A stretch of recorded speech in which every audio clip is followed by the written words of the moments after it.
Aqua seems to be getting kind of prepared herself, kind of getting in a kind of a attack style formation. She's seemingly standing as if she's like a monk character. So, hands out, kind of ready to punch some people.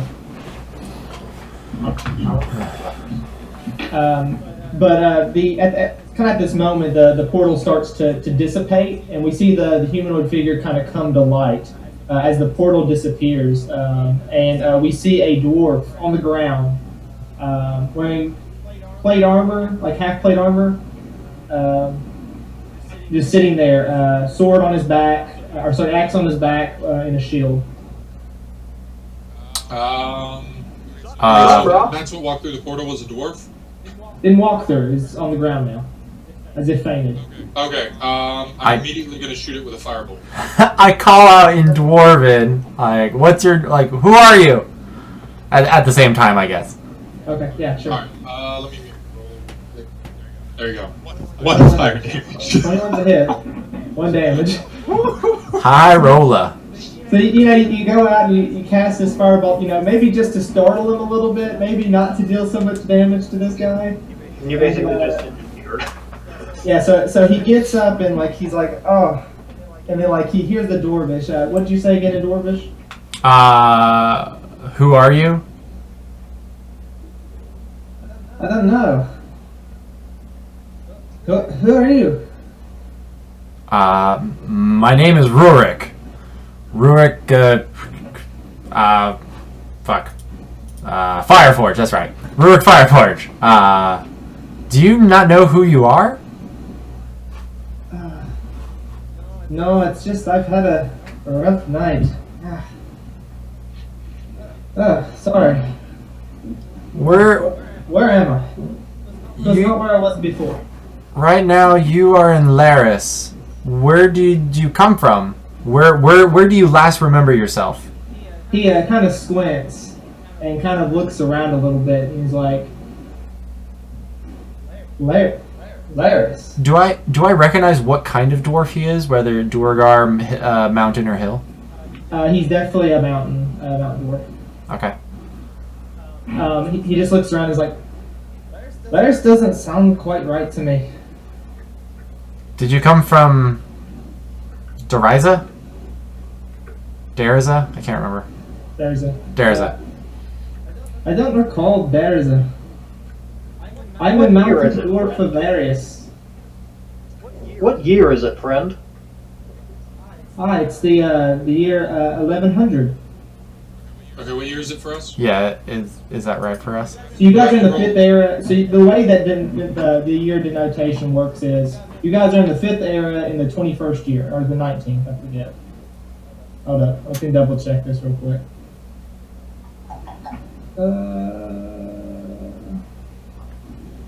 Because if he doesn't know what Deriza is, that's kind of bad. He's a dwarf. Yeah, right. It's the 5th era, the 20th year of the 5th era. So that's how you would basically denote it. If he's saying 1100 years, he's not denoting by era. Right. So he's not from here. Okay. I guess Tathar is going to say to Rurik, "They need shield number 2. What do you say?" Take it how you want, but that's what. Oh wait, were they still speaking in Dwarven? Yeah, yes, they were. Oh, then I don't call out what year it is because I don't know what they're saying. Oh, I do. But to cover up the whole meat shield number 2 part, he's actually going to say that in Draconic, so you don't know what he's calling you, but you can tell he's talking to you. Do you speak Common? He immediately switches to common and says, "Yes, friend, I do." Okay, great. All right, so now we're on the same page. Don't hit him, guys. Tathar, Dovan. Nothing. Relax. So you kind of get a little bit better of a sense of him now as he's kind of facing toward you. He's got this big red bushy beard, no hair, he's basically bald. Just very bulky guy. He's kind of a bigger dwarf, not as skinnier as some of them would be. They'd be short and stout, but he's a little bit bigger. But he wears a half plate armor that looks very decorative, and it looks like he wears a sort of crown on his head. A crown? Are you royalty? Hi, friend, I am. I'm the king of the mountain dwarves of Arius. Ah, my liege, and I give a nice bow. Can I do a history check to see if I know anything about? Yeah, ditto. That you just mentioned? Yeah, sure, both you can. And also just roll a history check. Yeah, if everyone's rolling, can roll. Well, that was crap. Would Rurik get advantage? Well, I guess he rolled an 18 anyways, so it doesn't matter. Yeah. Rurik would. Okay, so he has the best memory of this, and nobody else would. Number one, you know that there's been no kings ever to be ever available in this area. So number one, he's an outsider of any kind of other land. Number two, dwarves only answer to the Exemplar, and the Exemplar is basically the quote-unquote king. Yeah. But other than that, there's still royalty dwarves, like noble dwarves, but they only like serve as like an extra like side of the Exemplar and people that the Exemplar can go to for funding things. Right, they're like a puppet figure, kind of. Right. Or a figurehead, yeah. Do I know of this town that he, or of this land that he says he's from? Do I recognize it at all? You don't. Arius is what he's calling it. Erias. You know what they know.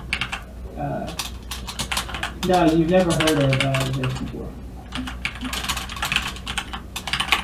And he looks at you, Rurik, and says, "Ah, you're the only dwarf here."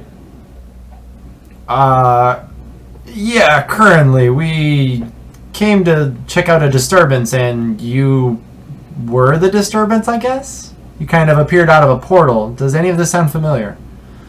Do you remember black and green? Are those like your favorite colors? No, I don't believe so. It's seemingly like I was in a. Let me just recall what happened before I laid here. Right. Yeah. I remember being with my elvish friend Towson. He was one of my best friends. Someone who I trusted with all my life. I decided I was going to go and search the mountains with my friend.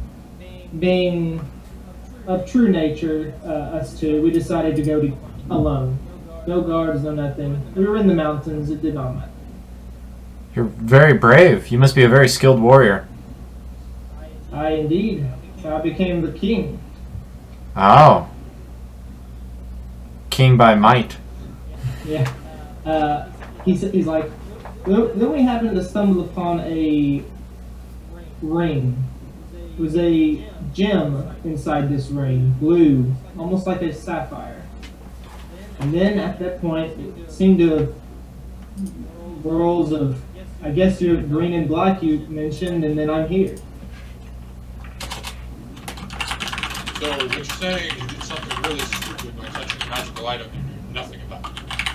What was his name again? Can you spell it?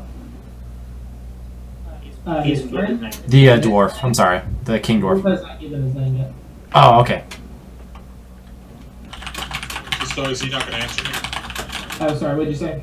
I said, so what you're saying is you touched a magical item being really stupid and now you're here.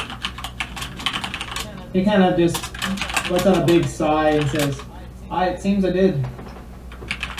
Wow. Are all dwarves? One might say it was in my smartest moment. I would say we are bold and brave. I met one in Endgate who was actually pretty intelligent. All things considered. So, Dathar just like looks around, gets bored, and pulls out his book and starts reading. my liege, what is your namesake? Hi, I'm King Highstill. Knowlton is my name. Heistel. Highstill, yeah. High and steel. Oh, okay. Thank you. Heistel. I see. His first name is Knowlton. Nolton. Can I roll another history check on his name? His king name? Yeah. Yeah, sure. That's even worse than that. That thing comes up in your mind in history. You're not too familiar about the dwarves as much as you'd hope to be. I'm gonna think about it because he told me. See if I can remember. Apparently not. No. Tathar's not paying attention, so I'm not gonna roll. Yeah, sure. That's fine. Yeah, none of you guys are actually picking up on this guy. He does not seem familiar to you. You can't pick him up from history or anything. Okay.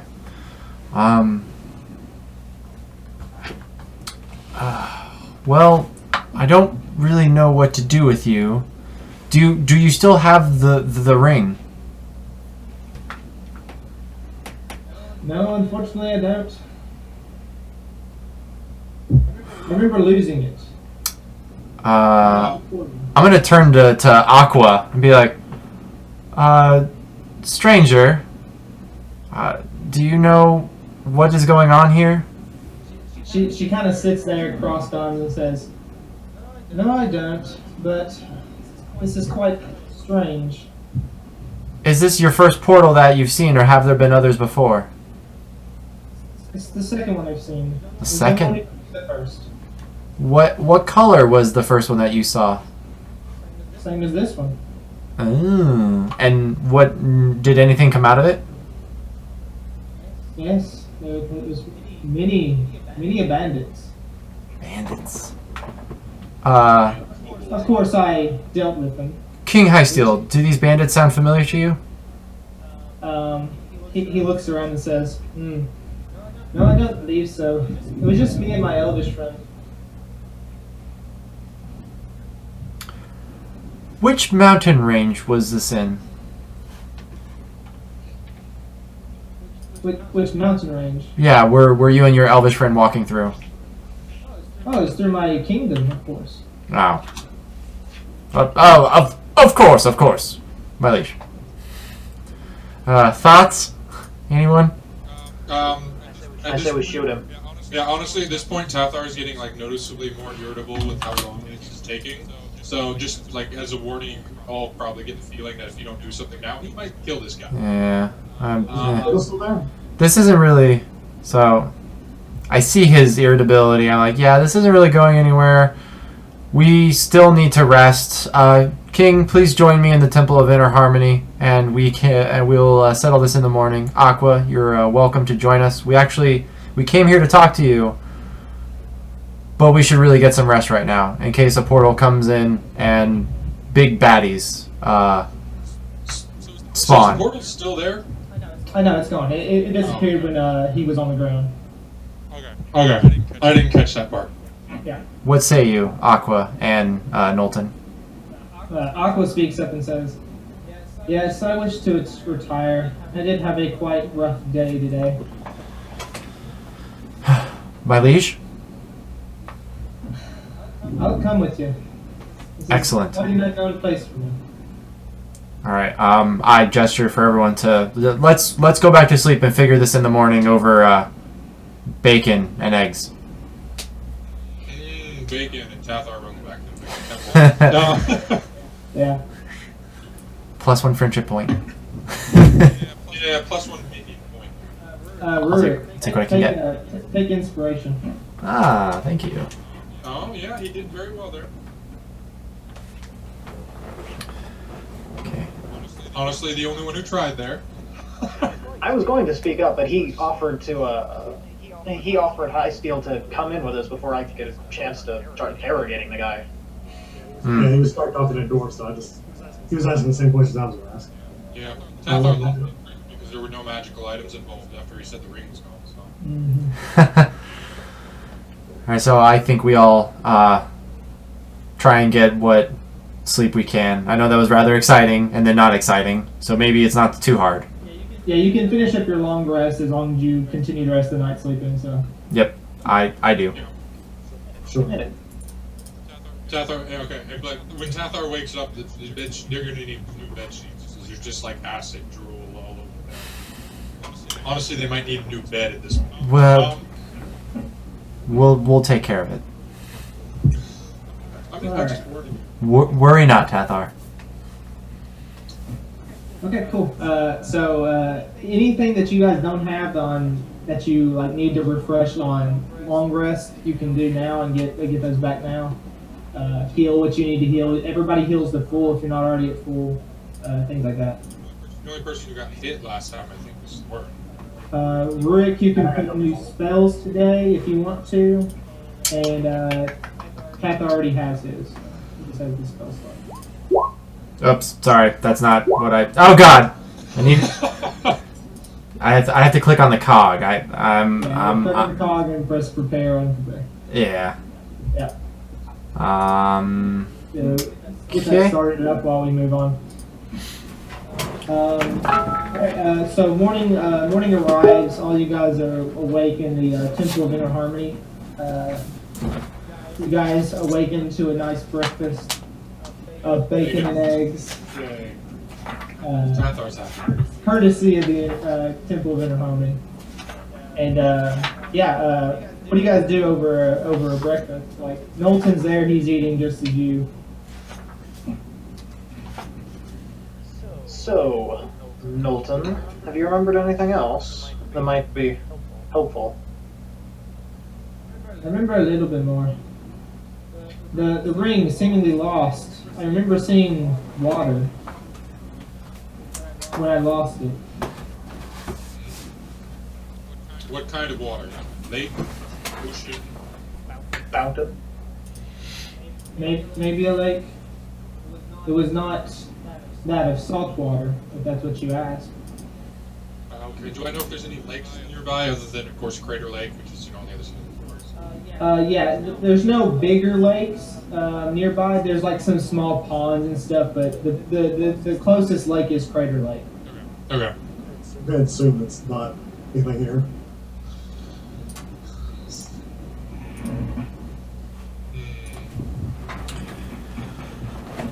All right. Anything else? All right. So water, lake. Unfortunately not, friend. I'll remember more as I figure things out. Are you going to eat the rest of your bacon? He automatically takes a nice big bite out of his bacon. Tathar just growls at him. Just, looks away. Dwarves are known for their eating. I know, that's why I was... Right.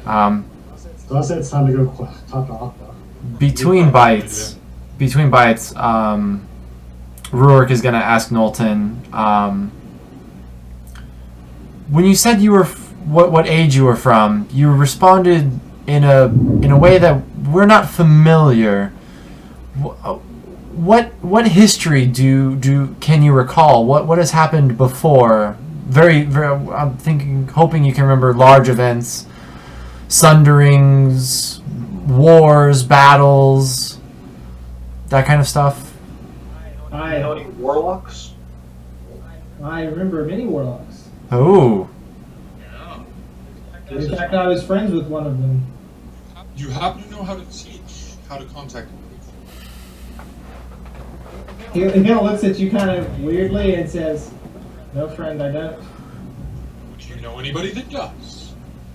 Now is not the time. This I is do. this is But I very can't. this is very interesting news because we haven't seen a warlock in insert DM's answer number of years. Thousands of years, practically. Thousands. Yeah. Okay, so Yeah, Wow. no one has any knowledge. They were in the first era, so yeah, okay, that's what I kind of remember. very few people are going to have knowledge about warlocks.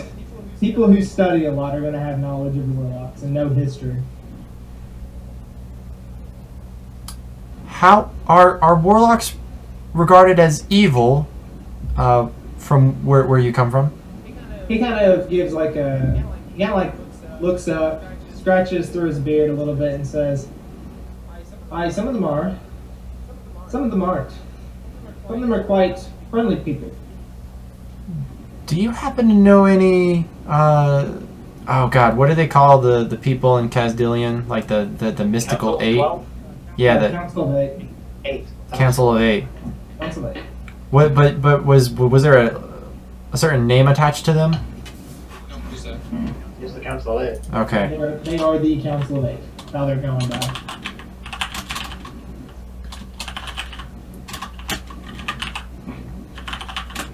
So what was your question? If he knows who, like, do Does a powerful council located on an island ring a bell or sound familiar to you? He kind of starts to think for a minute, and he's like, "No, I can't say they do." This is most interesting. For check on that? for the time being, try not to tell too many people about where you come from.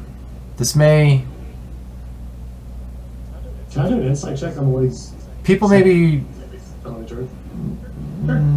Yeah, I was. you may have enemies based on the knowledge that you have. Hey, can't lie to him. He looks at Rook and says, "I agree. I'm not quite an idiot. Let's put it that way." Ha ha. For the time being, you can say you are my brother. My clan name is Fireforge. You are welcome to have it. He use it. takes his crown off and like stores it in a bag. He's like, "I Rook." I can hold on to that. That is most wise. So Soren, what are you trying to get out of this insight check? Just to see if he's being truthful, because I feel like he's trying to deceive us anyway. Yeah. So right now he seems like a good-hearted person. So everything he's saying is fairly true. It seems like he's been in shock recently, so it's like he's got this little bit of fear in him in a sense that you kind of can tell from his voice. He's not as bolsterous as most dwarves would be at this point, but he did just go through something that you would call straight-up traumatic. Going from one place to another and being in a strange world, you'd have a little bit of fear in that sense. Some situations. Before But we he doesn't depart, seem like he's lying. I want to make sure that he is like I'll ask him if he needs any wounds tended, something that possibly couldn't have been healed from a long rest. Like, Well, he had Just- a short rest. So. okay, yeah. So how to see if he needs any healing from some of the clerics and priests at our temple. I mean, he took the one damage, but yeah, Okay.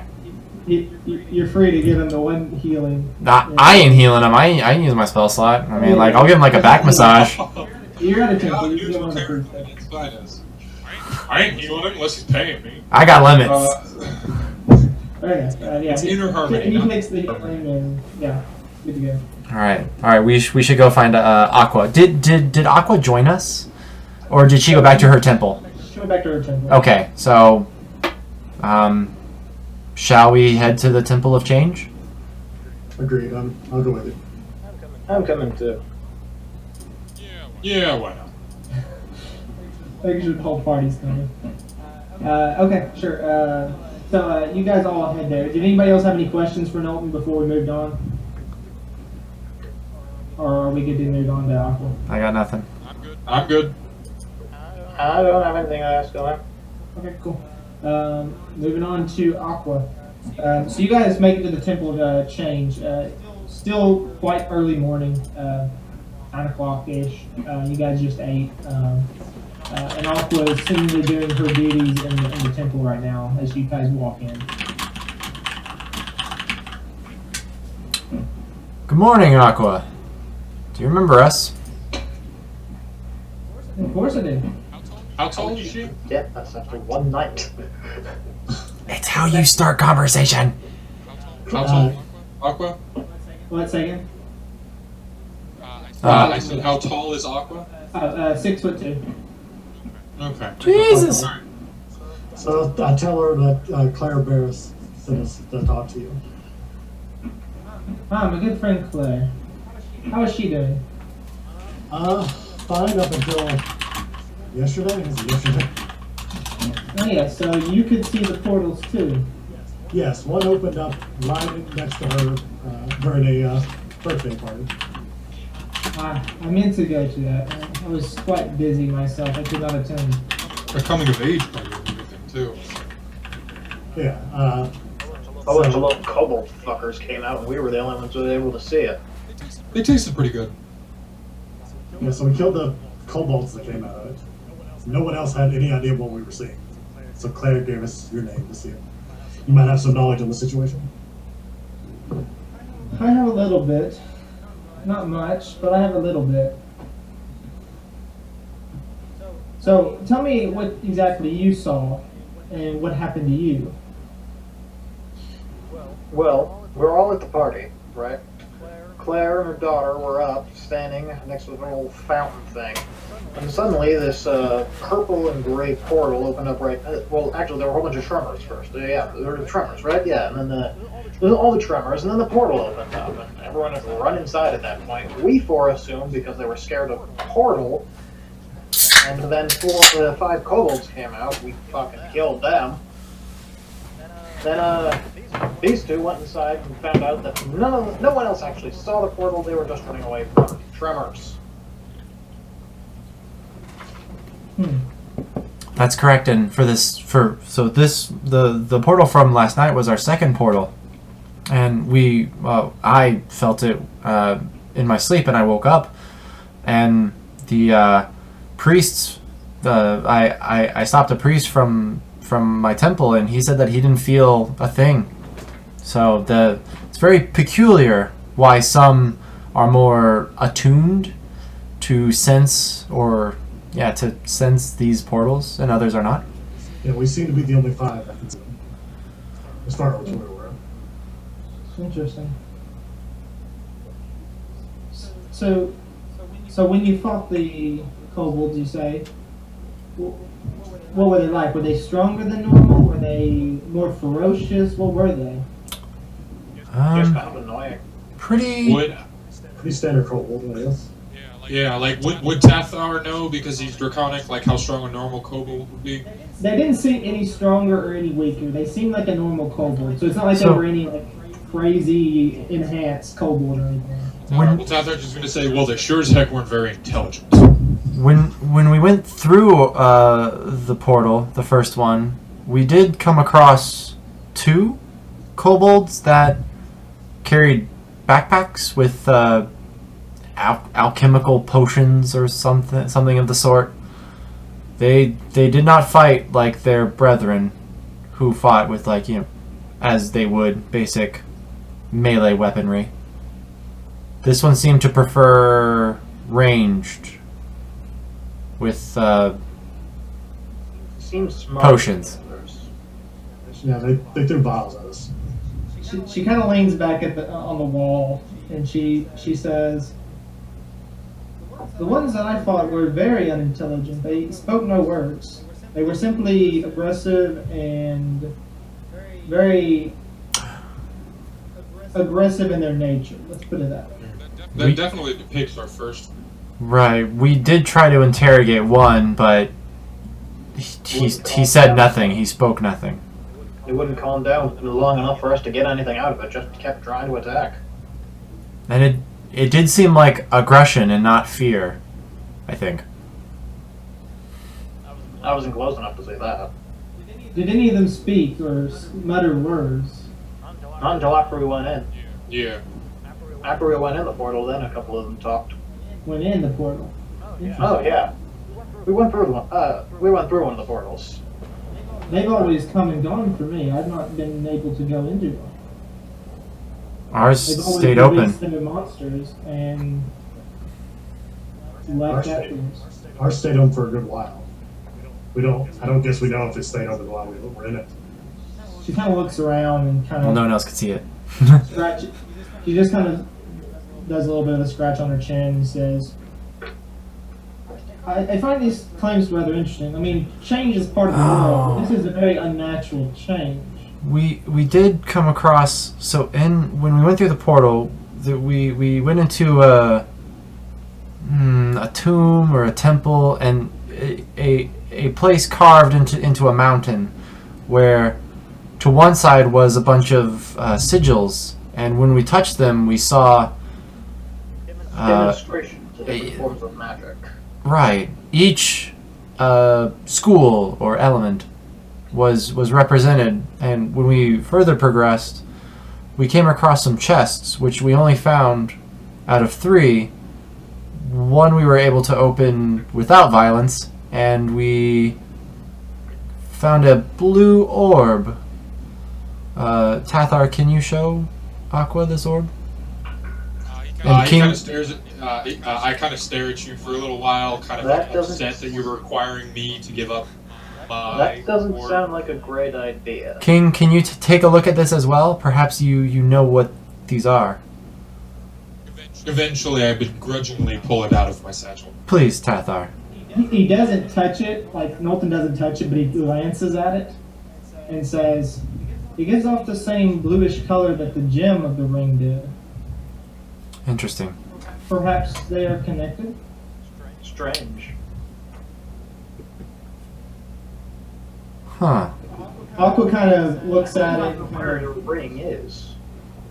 Body of water. The last portal, it opened over the fountain, right? Yep. Right. Ring might be in there. But the People last that portal notice was it's a. fountain. Yeah, and the last portal was, a purple or Purple pink and gray. gray or whatever it was. Yeah. Okay. Yeah. So it's two totally different colored portals. So I don't really think they would be connected. Well, we don't know. We don't even know what the hell these portals are. For all we know, they could be the same portal network. But perhaps our taking this orb activated the ring through time to the specific moment when the king touched it and was transported to us a little bit later. Brought him to the orb. Aqua kind of looks over and says, and looks at Rurik and says, "Tell me, what have you learned from the dwarf?" And Knowlton just sits there and kind of gives this cross arm like, "Why don't you just ask me?" I give her the face that my face is currently stuck at. Like, you could just ask him. Yeah. It's like right there. Basically, what we've learned so far is that he is Wait. Before he starts talking and It's a stuff little like that, rude. I'm gonna use message as I hear him start talking. He's like towards Dogon and say, "We probably shouldn't tell her everything. Just enough." He was traveling through the mountains With a friend. with a friend of his, elvish friend, correct? I, He came across this ring, and because apparently he decided to pick it up, and he just kind of got transported here. Says he remembers the ring falling in a body of water.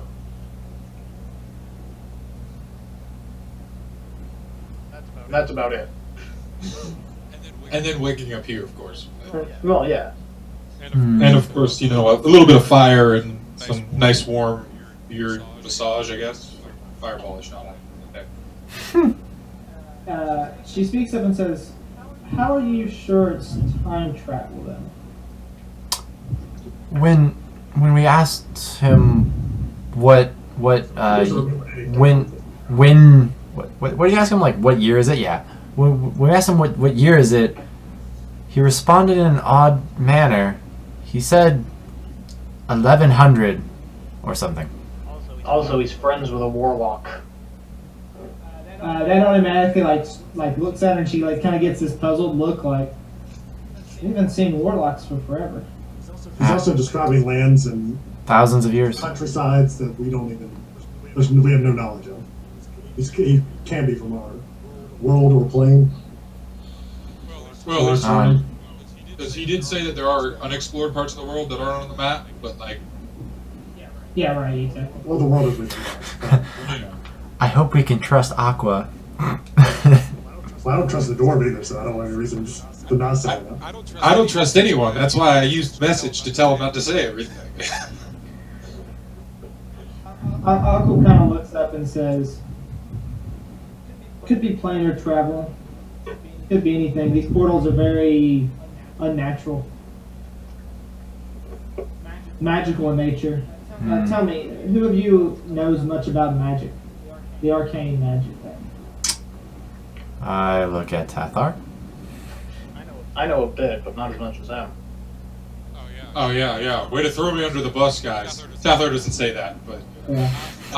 He messages it. Magic user. Tathar kind of just glares at her, like she should already know he cast a fireball earlier, but yeah, like he's like, "Why are you asking this? Really? Come on."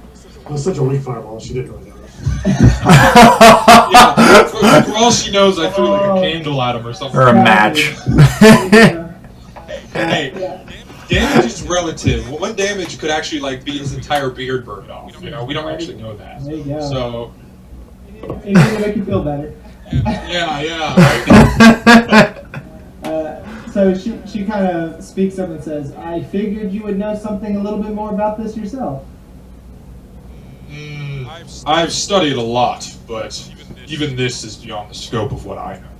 Wait, okay, I'm gonna roll Arcana and see if I, think of anything else first before I say that.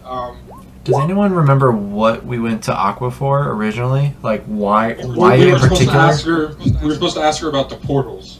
Yeah, if she knew any extra information. Because she's with the Temple of Change, and they kind of understand how the way the world works a little bit better than other people. Right. That's That's what I thought, but she just seems so clueless, so I was confused. Tathar, I need you to make also a history check. Oh, okay. Okay. So you get a kind of something in your mind that kind of brings you back quite a few thousand years in your mind that you saw in a history textbook on magic, in like what was happening before the first era, and something kind of pops up in your mind just all of a sudden, and this has happened before. This happened a long time ago. I think we had this conversation last week a little bit. You kind of remember a little bit. You kind of mentioned that like portals aren't something that's like never happened before, but like it was so long ago that we kind of breezed past it. Just like, that can't be it. At all points in history, there's been points where portals have been prevalent, but not in mass scale as much as this. You've seen, so far you've heard of 3 in the span of like a day and a half, 2 days. So that's really unnatural. That's what's really like ticking like in your mind right now. This is really too much at one point. Did you ask her what day she saw the portal? It was the same day, yeah, that you guys did. Okay. So they seem to all be happening at once, except. But they seem sporadic in a sense. To where they're not necessarily. Yeah, but like her portal, I'm assuming happened about the same time as ours, kind of thing. Not exactly the same time, but around. Around, sure. That's enough of a good assumption there. Okay, so yeah, like they're not all like it's not like one opened up on this side of the world today, and then tomorrow another one will open up on this side. Like they're kind of all going off at the same general span of like half a day or something like that. Yeah. She mentioned, she's like, I heard of a raven from Kazdilian that came here. One of the temples there sent us a letter speaking of a portal opening near Kazdilian also. So this is on a global scale, so it's definitely. Do I know of any possible mages or well-known wizards and stuff like that that might be capable of such magic? I don't know. I know it's a low magic world, but I don't know if there are extremely powerful mages. You know that a lot of the stronger mages live in Mavarnin since they're accepted there, and so they can get a lot more research done without being underneath the public eye. But there are mages that live on the actual continent that like are there to like explore and to find the various ruins and stuff of magic from thousands of years ago. But there's no like archmages that have like earth-shaking magic that could be used. Okay, I just want to mention. If they get most of the time when they get too strong and stuff, a lot of people will try and suppress that person, either that or kill them. Yeah, because they get there's scared. probably a lot of lynch mobs that just run around like, but like I said, are you a strong mage? Okay. The stronger mages are usually in the body. So that's the reason why, since they're accepted, they don't get killed off. Yeah, as much. As much. They still do, because some people come to Navarran just to kill off the mages because they're afraid. I mean, hey, I killed the whole village. But you're also still new to this. You haven't been doing this for as long as some people do. Yeah. Oh, yeah, no, I understand that, yeah. Yeah.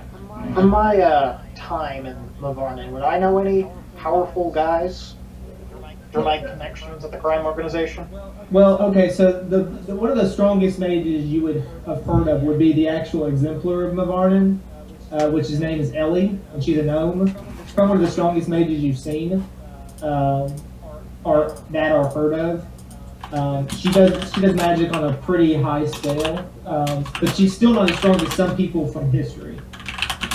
She's still relatively young to know that much, and so she hasn't really enhanced her skills and stuff.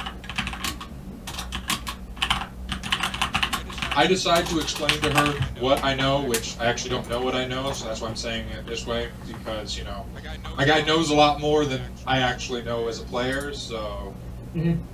And then I guess, you know, he sounds totally crazy and stuff half the time because he's a savant, like he's good with magic automatically, so a lot of the ways he describes things, like, don't make sense to a lot of, like, actual practitioners, like wizards and stuff like that. Because he's just like, oh, you feel this, and then that goes whoosh, and, you know... Yeah, and sorcerers are known for having that innate magical sense in them since they were born. So they're not like a wizard who studies it and learns it and then they can cast a spell like that. No, mine's not entirely from when I was born. Most of it is. You had the power all along, basically. Yeah, well, because that's what I was thinking. Like, he had the draconic ancestry that kind of started it, and then that whole event that's in my bio is what actually pushed him over the edge and made him a sorcerer per se. Okay. So. So I sit there and explain what I guess I know about that. So, it sounds like we need to seek counsel of someone who is More knowledgeable in such things as these than we are. yes. Does anyone know who we can go to? Well, I mean, I would, because I have the researcher ability, so I would know who I can contact mage-wise and wizard-wise. So, Yeah. or we could do it as I have a contact. So, the best person within the area of Valus that you can speak to is the Scholar of Valus. Okay. The Scholar, let me check it out real quick. The Scholar of Valus is Okeen. She's a,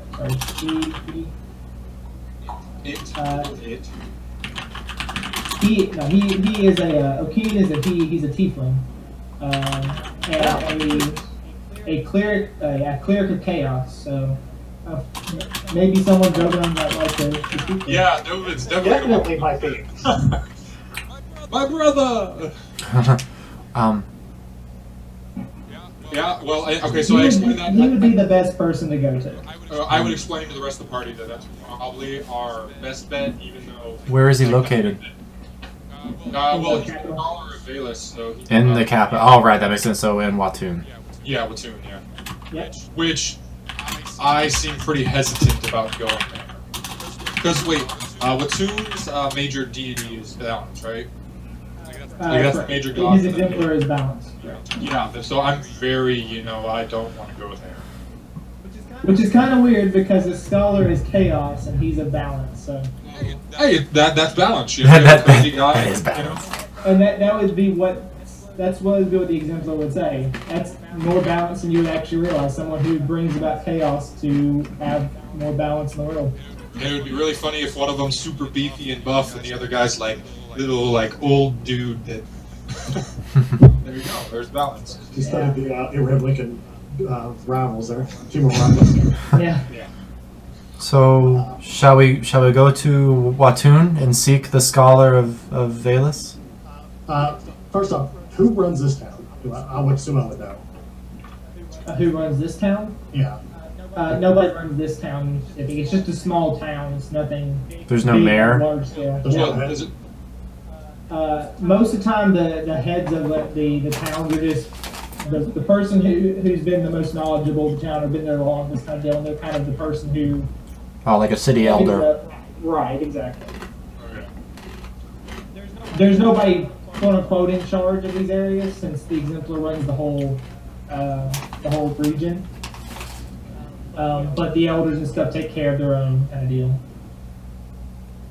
and they're usually older. So.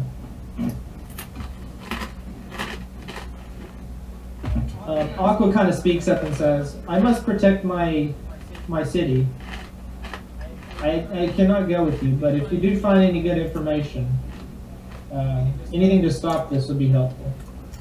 Alright, Tathar just says, "Good luck with that," and walks out of the room. Aqua, do you have anything to help us on our travels while we figure this out?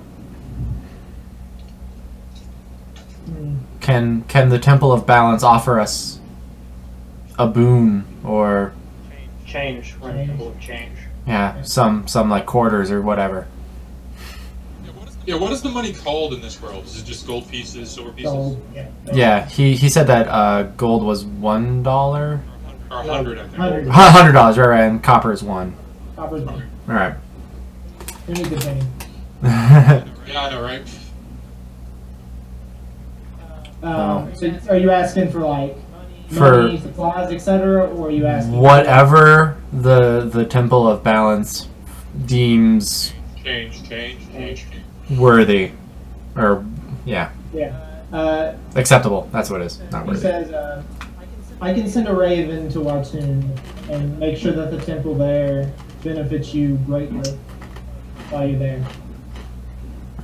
Thank But you. other than that, we cannot give you much. Thank you. That'll be more than enough. Yeah, there is no inner harmony temple, so to get that is actually pretty nice. Awesome. I was just about to ask that. Yeah. What are we gonna do with the asshole over here while we're? Um, oh. Well, I'm That- outside. I'm pointing at the king. I'll Oh, okay. I'll ask him, like, Knowlton, what would you like to do? You can stay here, you can stay at the Temple of Inner Harmony as long as you'd like, or you can travel with us. We can return to you. It makes no difference to us, really. But you Yeah. could be a helpful companion on the way, and we'll be sure to try to protect you as best that we can. He's like, I have fought before. I am quite a strong fighter, of course. But I'm getting older. It is not as easy for me anymore. That is understandable. I might make my way there eventually if you cannot make your way back, but I wish to stay here for a little bit. I'm still quite new to this area.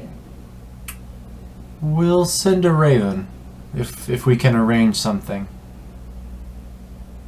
That sounds great.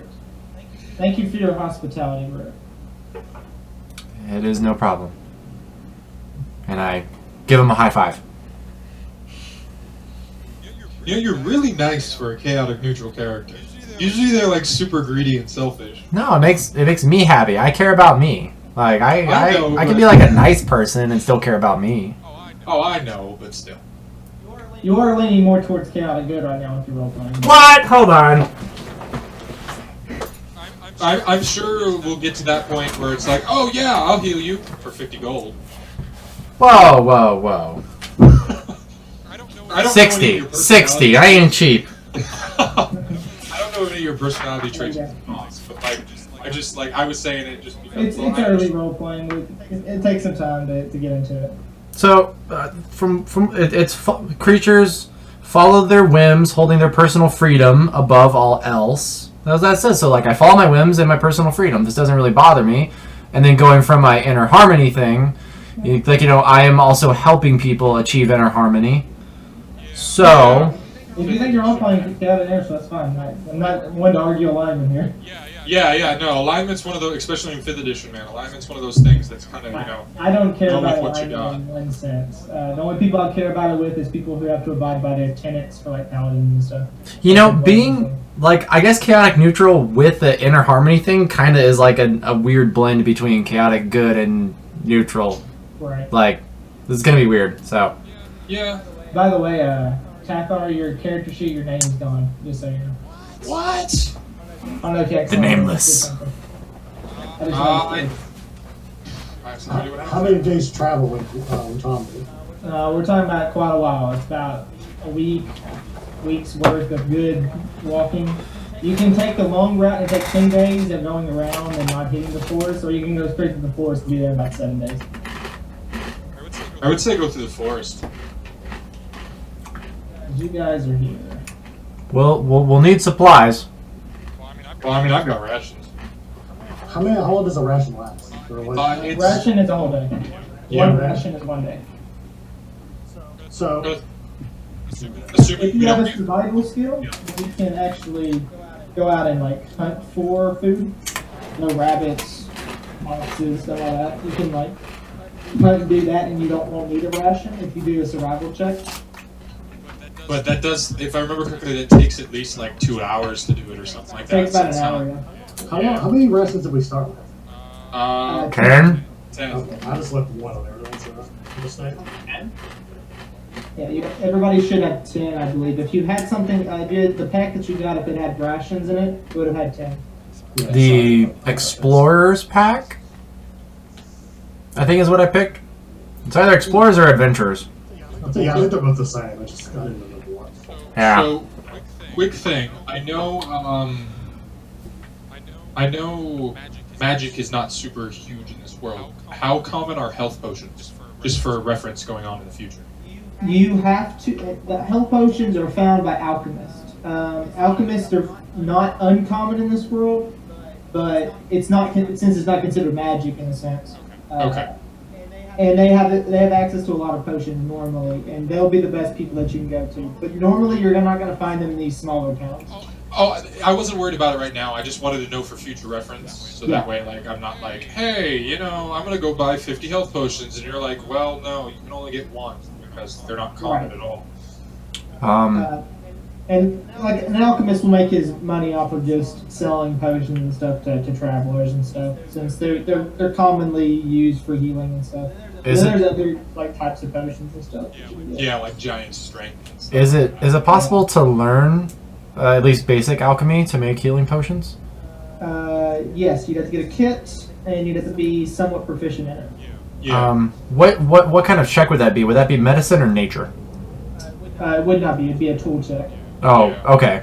All right. And if I remember correctly, it's wisdom modifier, right? Depends on what my alchemist on my other group is. So, Oh, they okay. don't have a healer; they have an alchemist. Oh, great. Yeah. I mean, with enough preparation, that's better. It's a intelligence check. Ooh, maybe it's not great for me. Yeah, the whole -1. I can do it. We just need to get someone to teach me it. Because You're all about learning. I get +3. Someone that's not good in it will have a lot harder of a time making potions. So And then I think in the DM's guide it says they also like make half as many or something like that. Like yeah, I do it a little differently. I have special rules for my alchemist and how he makes potions. So I'm going to put the same thing to you guys, except you'll have harder DCs if you ever get to it. We can always plus we learn get it. training. You can always learn a proficiency or something later on through like feats and stuff. I think there's something that you get. Or possible downtime, which I am Possible guessing not going to downtime. have a ton of early on. Right. Okay. Yeah, you'd have to like pay an alchemist to teach you.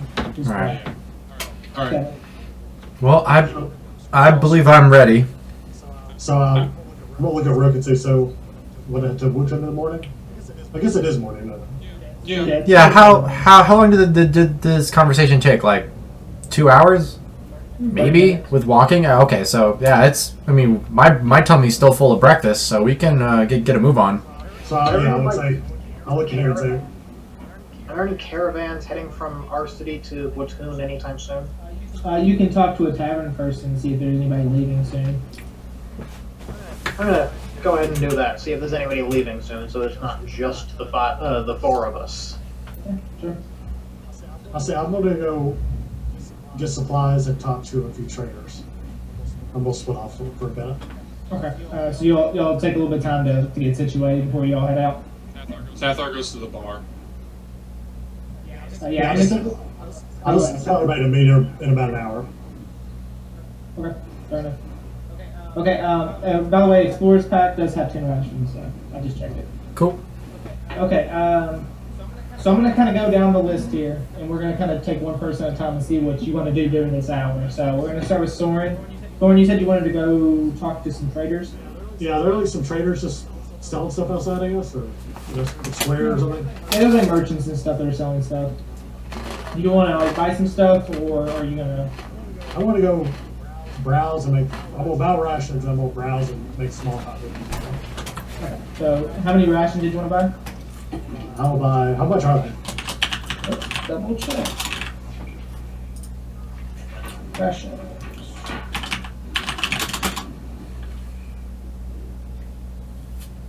They're 5 silver pieces per day. Okay, so about 4. 4, so 2 gold. And then I'll make small talk with the aim of asking around the bandits, like, Anything out of the usual happened? You know, what's the news? Kind of like thinking about the bandits that we saw. Sure. So Aqua killed the ones that, well, she basically murdered the ones that she dealt with when they came out of the portal. Yeah, you find a,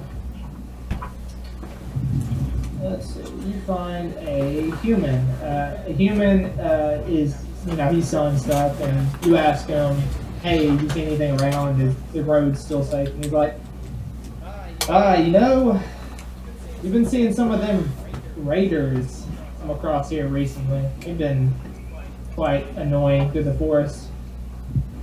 Raiders?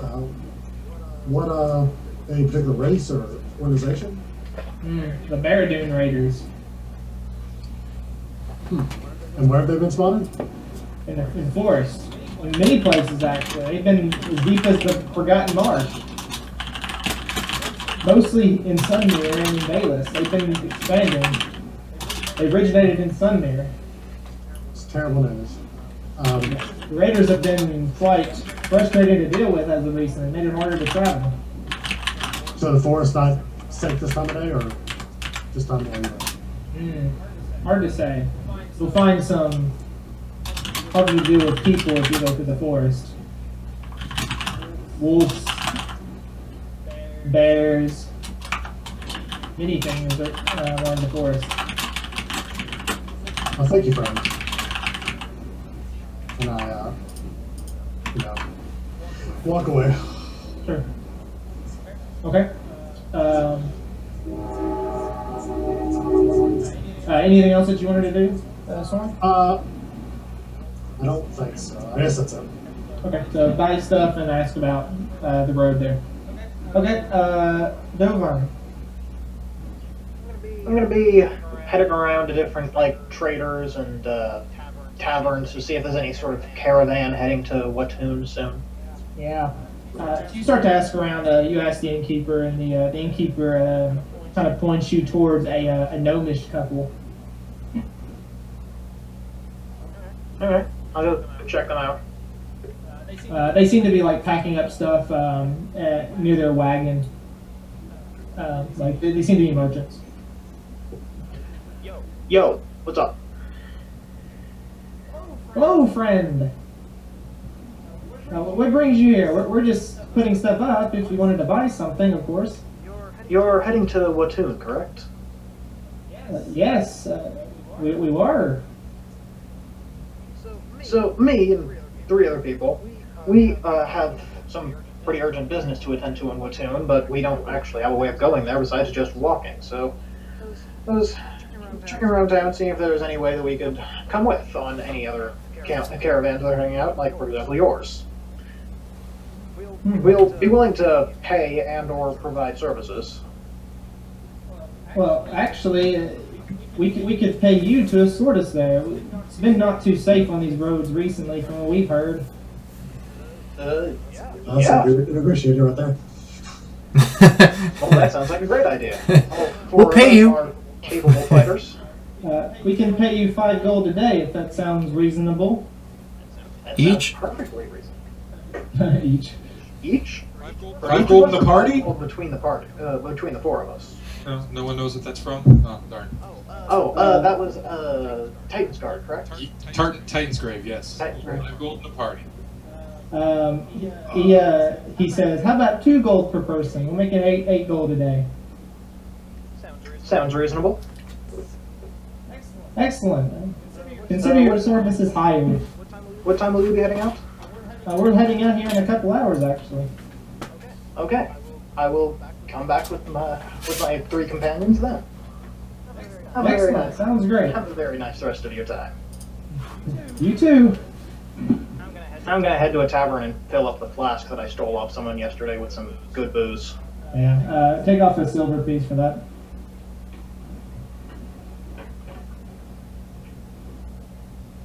Okay. Anything else you do, or you just kind of sit around the tavern for a while? I'm also going to spend 2 gold to get 4 more rations. Okay. Cool. Just mark them up on the sheet. Anything else? Nope, that's about it. I'm just gonna go find Tathar and sit with him, explain that I found us a way to get to Watoon that would actually have us getting paid. Okay, so you're gonna talk to Tathar afterwards. Okay, Rook, what are you up to? I will just walk around the town, talking to people, seeing what they want to share, if they seek a blessing or any cleric things, like confession. That's what it is. If they want to do any like private confession type stuff, but other than that, I'm pretty good. You're just chilling around doing just normal stuff at the temple. Yep. Things that a cleric would do. I got you. Alright, No, just kidding. what are you up to? So I go to the bar, of course, order a drink. What was that gonna be? A drink, 2 silver for a harder drink, 1 silver for a lighter drink. Just go with a lighter drink. He doesn't need to be drunk right now. 1 silver. Alright. And then I'm going to, of course, acknowledgedly grunt that Dovan said something. And then I'm going to spend most of the time fiddling with the blue crystal ball, just to, figure out what it is, what it may do, see if it's like a special item, Yeah.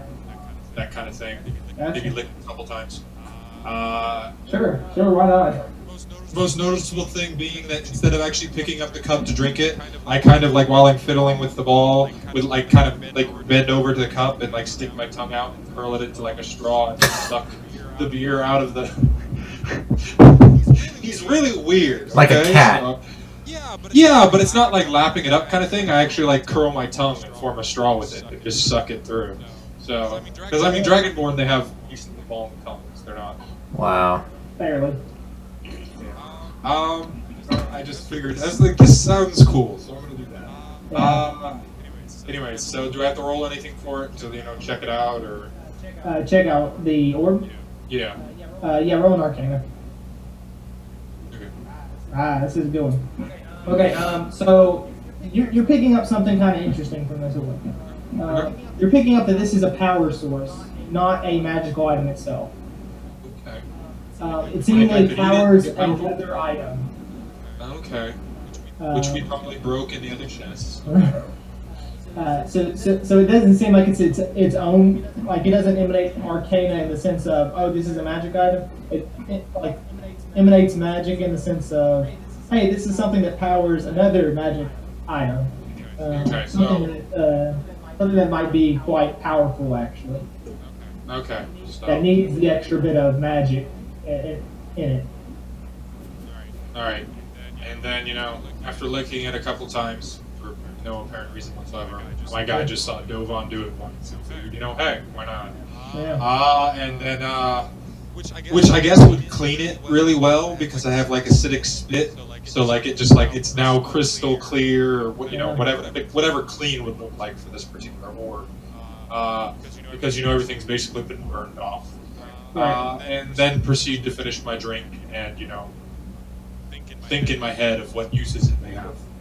Okay, cool. For an hour. Gotcha. Well, I mean, it took you a while to decipher what this thing was just looking at it, so it takes you some time. I'm just saying, like everybody else, like I'm gonna go do this. I'm gonna go do this. I sat on a chair and stared at a ball for an hour, licking it a few times. Like, okay. Hey, whatever you gotta do, man. Yeah, right? Yeah. Whatever you gotta do. All right, cool. All right, so you guys reconvene after an hour and getting your stuff done, and you guys are meeting back in the tavern. So, I actually did something right this time. I got us passage on to Watoon on a trading on the merchants. My guy's not actually stuttering this much. Caravan? Caravan, thank you. On a merchant's caravan, they actually hired our services as bodyguards, 2 gold each per day. Very nice. Heading off to Watoon with them. So this actually makes things easier for us. So I did something right this time. Tathar gives you a shrug and a nod of acknowledgement. You're like, good job, but he's not actually going to say that to you. I nod approvingly. So, where are they? Oh, they're That way. No, they're not leaving yet. It's still an As he hour to go. points, you can't see him. Yeah. Damn it! I forgot that I don't actually have a camera. Yeah. Just a sad Pikachu. I mean, you don't have a camera right now. Either. I stare at the sad Pikachu. Actually, you look kind of excited to be looking at the Pikachu. Yes, yes, Pikachu. You're reveling in my Pikachu's depression. Yes. As a side note, I thought of a decent reason for why I'm kind of chaotic, neutral, and good, which is based on my backstory, Chris. So kind of like a conversion thing. Okay, fair enough. Fair enough. I totally pulled it out my ass, but it works. Hey, whatever you gotta do. Whatever you gotta do. Keep your secrets. Keep your secrets. It'll be good. I promise. Yeah. My thing is, I figure like I'm okay with mentioning some of my secrets since you guys probably won't remember them 4 or 5 sessions in. Not at all. I don't even remember anything you said now. Yeah. Our characters don't know, so. Yeah. Okay. I'm going to show the guys the merchants that I found that's going to be traveling with us. Okay. So you take them to the 2 gnomes. Yeah. They're seemingly just continuing to put stuff on their carriage. So, they're both I, gnomes. sorry, go ahead. They're both gnomes. Yeah, both gnomes. Gnome couple. So are they like an actual?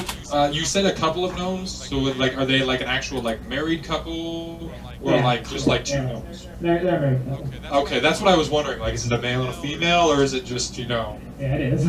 So, Okay. we'll walk up to them and we'll say in Gnomish. Like, hello, friends. We're going to be your bodyguards for this. May I ask your names? One that speaks the Gnomish language. Very rare for your kind, of course, you humans. My name is Jorda Wolfen, the gnome, and then this is my wife, Cinti. Hello, my name is Soren. Greetings, Soren. I heard that you and your comrades will be taking us to Watun safely. Correct. So it's a safe trip. Uneventful. I hope as well. Hopefully this coin doesn't have to actually be paid for blood spilled. Oh, he's scary. Me too. That's why I'm in the Merchants Guild. I can relate. My father's a trader himself. Ah, a merchant himself, you said? Interesting. Not too many humans in this trade, let's put it that way. He's back in Airedale. I'm on well, got a bit of a sidetrack over here in the area. Oh, from Erdell, eh? He's been from a long way away. Yeah. So, I just make a bit of small talk with him. Yeah, sure. Hey, Gnomish. All in Gnomish. We just look at them like, it looks like it's going well. Yeah.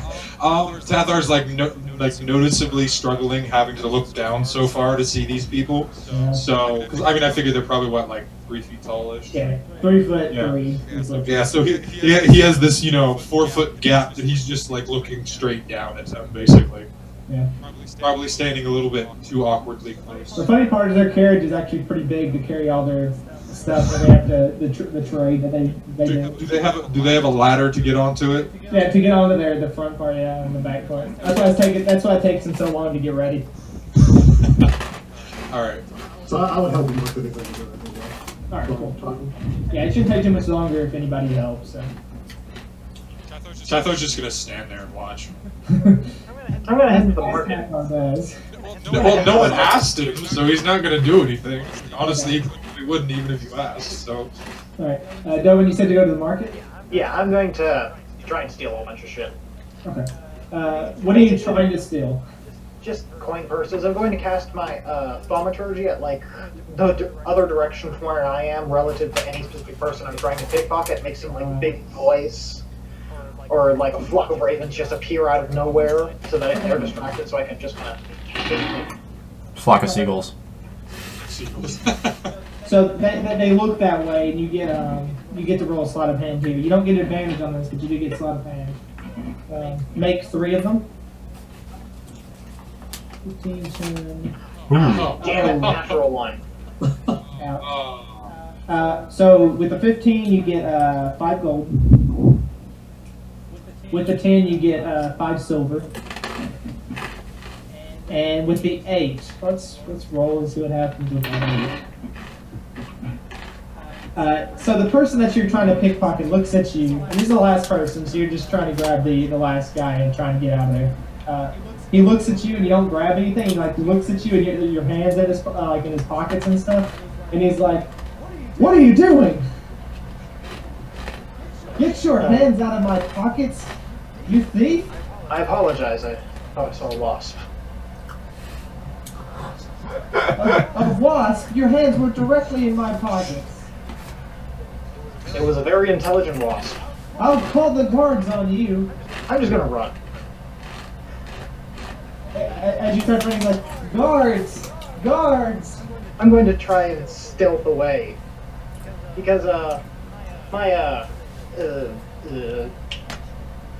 my urchin, feature, it allows me to just kind of disappear in the urban sprawl. Make a stealth check with advantage. Double one. Oh. Luckily, you got the advantage. Let's roll.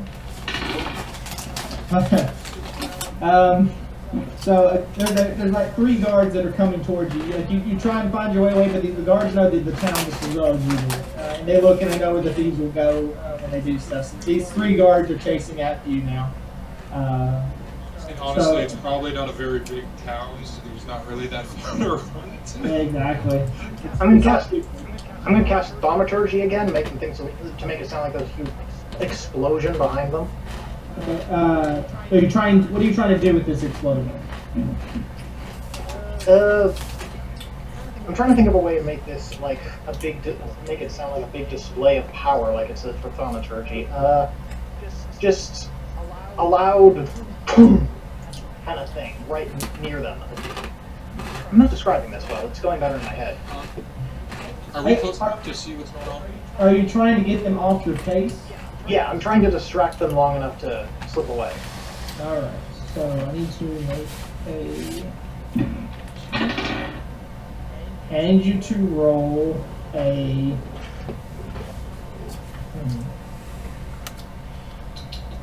persuasion check with advantage here. Whoa! Wow.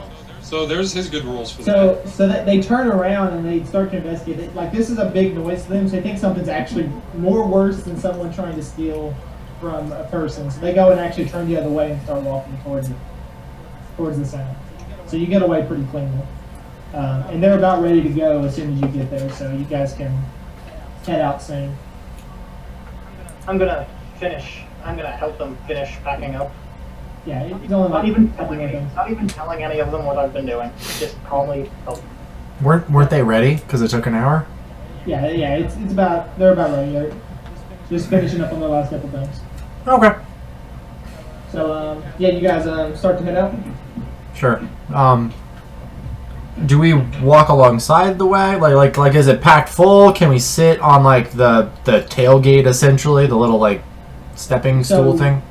So everybody can but Tathar. Tathar's too big. Yeah, Tathar's He weighs 300 pounds, so... yeah. So he's the only one who can't sit on the thing. Everybody else can find room on the carriage while they're sitting up front, like getting the horse to do that. I sit on one of the back corners. Okay. So Tathar's the one who has to walk. Well, he I'm gonna prefers sit to in walk such a anyway, so- position that I can see as much around the carriage as possible, and just kind of have my bow in my hand just in case. Okay. Because we are escorts here, so I figure I might as well take the job seriously. I'm reading a book as I'm walking. So here's the question: Are you guys wanting to take the forest route and take it quicker, but more dangerous, or do you want to take the long way around 10 days with possibly less to deal with? Tathar wants to take the longest route possible to swindle these guys out of as much money as possible. That's what I was thinking. That's exactly my train of thought. With the danger, so. Yeah, well... Plus, Everybody cares about money besides Soren here. well, plus I'm a noble. I have a rich dad. It doesn't matter. going through the forest could prove difficult with the caravan or the wagon itself, you know, it's a big thing. Trees can be close together. Oh, if we go through the forest, we can murder them, take all their stuff, and then proceed to this. No, yeah. Yeah, Soren wouldn't let that happen. Okay. Someone's like, I know Gnomish. These people are my friends. So yeah, you guys start heading around the long way. Thinking about the long game. We can escort them permanently. And just they make money through their sales, and then we just keep getting paid more than if we were to just kill them and rob them. The fact that they're willing to let go of 80 gold, that's pretty big. Yeah. I should tell us what we're going to do. Yeah. Tathar would never actually do it because of who he is, but the thought definitely crosses his mind at some point. So You have constant troll brain. Yeah, thoughts cross through your mind no matter what. You know, like when you're dealing with stuff and stuff like that, sometimes it'll just cross your mind just naturally. It's like the meme with Kermit the Frog. Duvon was actually seriously considering just murdering them and taking all their wares. I mean, it's always a consideration. You know? It doesn't matter if you're not going to do it at all; it'll always cross your mind. Okay, so you guys start heading out on your way. Couple of days pass, nothing much. You guys have passed by the mansion already again. Do you guys stop by the mansion and talk to Claire again, or do you guys just continue to go by? I'm just going to buy it, I guess. Yeah, just continue on. Okay. I didn't know if you wanted to check in on her or not. So, you guys said you were going to double back possibly. So I guess we could just quickly. I would just say, like, if we had a lunch break, somehow would stop in, maybe, because I am friends with her. sure. Hey, we saw Aqua and there's nothing. We don't have to really do much with it. I'll just make sure she's still safe. Yeah. Let's go a little bit into this because this is kind of where you guys started. So, does anybody else want to go with Soren to the mansion just briefly? I don't offer it to you. I just go. Oh, you just go by yourself? Okay. Yeah. So Soren, you head up to the mansion real quick just to check, and Claire moves up to the door and says, "Hi, Soren, you're back." Yes, we went to Laris. We talked to Aqua. She gave us some information. We'll have to head to Wutan now. So we got some passage on the caravan here. Good. My protection is now here. He's a friend, Darian. I don't believe you know him, but he's someone I trust. So I am grateful that you came to stop by at the very least. Yeah. So yeah, I just want to make sure you're all safe. Unless if you want to get in contact with me, I'll be in Wutan. Very well. If we need you, we'll definitely send word for you. Anytime. Did you figure out what you needed to know from Aqua? Not really. She just kind of gave us another contact in Wutan. The search goes on. It does. Unfortunately. Well, I'll leave it to it. Must be a boy. Very well. I wish you safe travels, of course. Thank you. So you guys continue to go on your journey after that, after the small delay. 3 days pass, and you guys make it kind of to like this kind of area right here on the map. You're kind of roughing around the edge of the forest here. And so you're like kind of barely making the turn towards Watson, going south. As you guys reach a tree in the middle of the road, kind of coming up on you. Like you see it kind of far away, and you see this tree kind of blocking the path. And someone's going to have to move it in order for the cart to get by. So the cart kind of stops a ways away, and he looks back at one of the gnomes looks back at Soren and speaks in Gnomish and says, "There's a tree ahead." Could I set it on fire as we were approaching, so that way it'd be mostly burned by the time we got there? Or is it like a really big tree? It's a big tree. You could try and set it on fire, but it might take a while to get burned all the way through. Does Rurik see this? Yeah, everybody should be able to see it. All right, Can I take a look around the forest? Me too. I'm gonna examine the tree line. Alright, perception checks. I Um, need from everybody anyway. yeah. I'm gonna do perception, not persuasion this time. So everyone but me. Yeah, pretty much. You have a -2 on yours, that's why. Yeah, my wisdom kind of sucks. Okay, so everybody, that's why wisdom is so good to have, good, at least decently, or to have proficiency in perception. But anyways, so you guys are kind of approaching this thing, and you're kind of looking across the tree line and stuff. Are you guys moving towards the tree, or are you just kind of surveying from the car?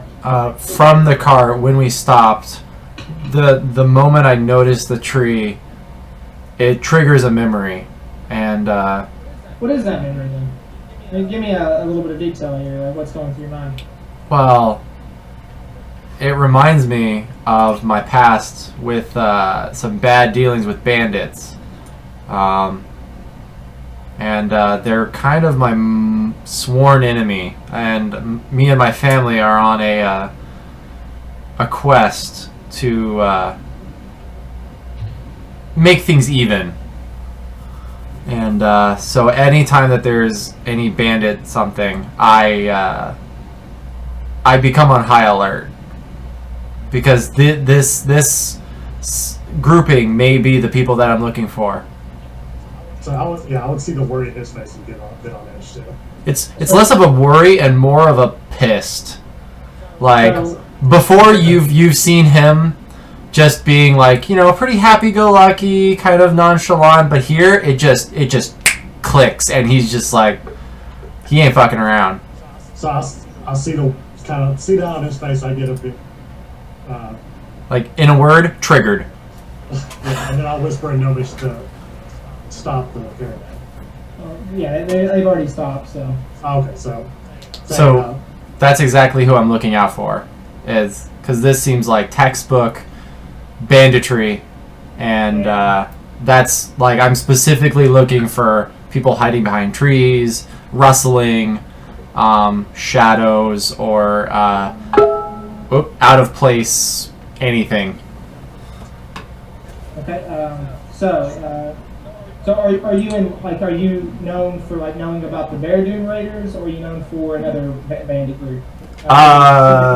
Okay. The common Bear Dune Raiders of these areas. This might be up to your discretion, but I don't know their name. I know their banner, which you guys probably have seen, but never thought much of it to ask. And it is they wear their banner icon, or whatever it's called, is it's 3 snakes coiled around a flaming sword. Mhm. And they're the ones that killed my clan. Okay. So I'm seeking vengeance. Gotcha. Me and my family. So those are the people that you hate, those bandits. Those in particular, so yeah. Okay. So those are more common, I would say, to the Bears area. So they'd be more towards the mountains. Okay. Probably, so they might not be out this far. They could be, but they probably aren't. What's common to this area is the Bear Dune Raiders, which someone heard about. That might pop up at some point on the travels. And yeah, you guys are scanning, and you guys happen to see a bunch of raiders come out of the area on the sides of the road, and Right. come out to aggressively attack you guys. So let's roll initiative. Yeah. I mean, I wasn't with Soren, so I didn't know who they were. It was just, I felt bandits, I sensed bandits. and I would whisper around when I notice something. Alright, let me find my token. Rurik! Make sure you put your token on. Damn. Oh, I have to. Darn it. Just re-click it, press initiative again, and then replace it with the one you had. Alright, give me a moment, I gotta find my token here. I'll start rolling those. Oh, can I keep that one? No? I'll Oh, take the okay. first one. Oh, I had to try. Roll. That's like the curse of sorcerers and mages. Like that always happens. They either roll the highest or the lowest. That's it.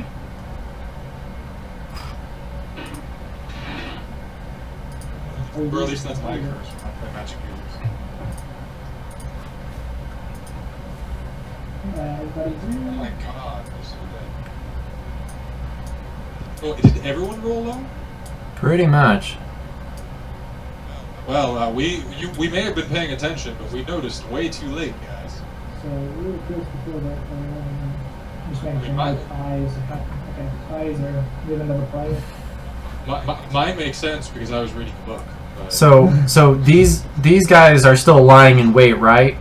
Yeah. Well, I mean, nobody gets a surprise round. You guys perceived them before they got a chance to be killed. Okay, great, yeah. So they Just- won't get an extra round here, but they will get to start attacking here. not last.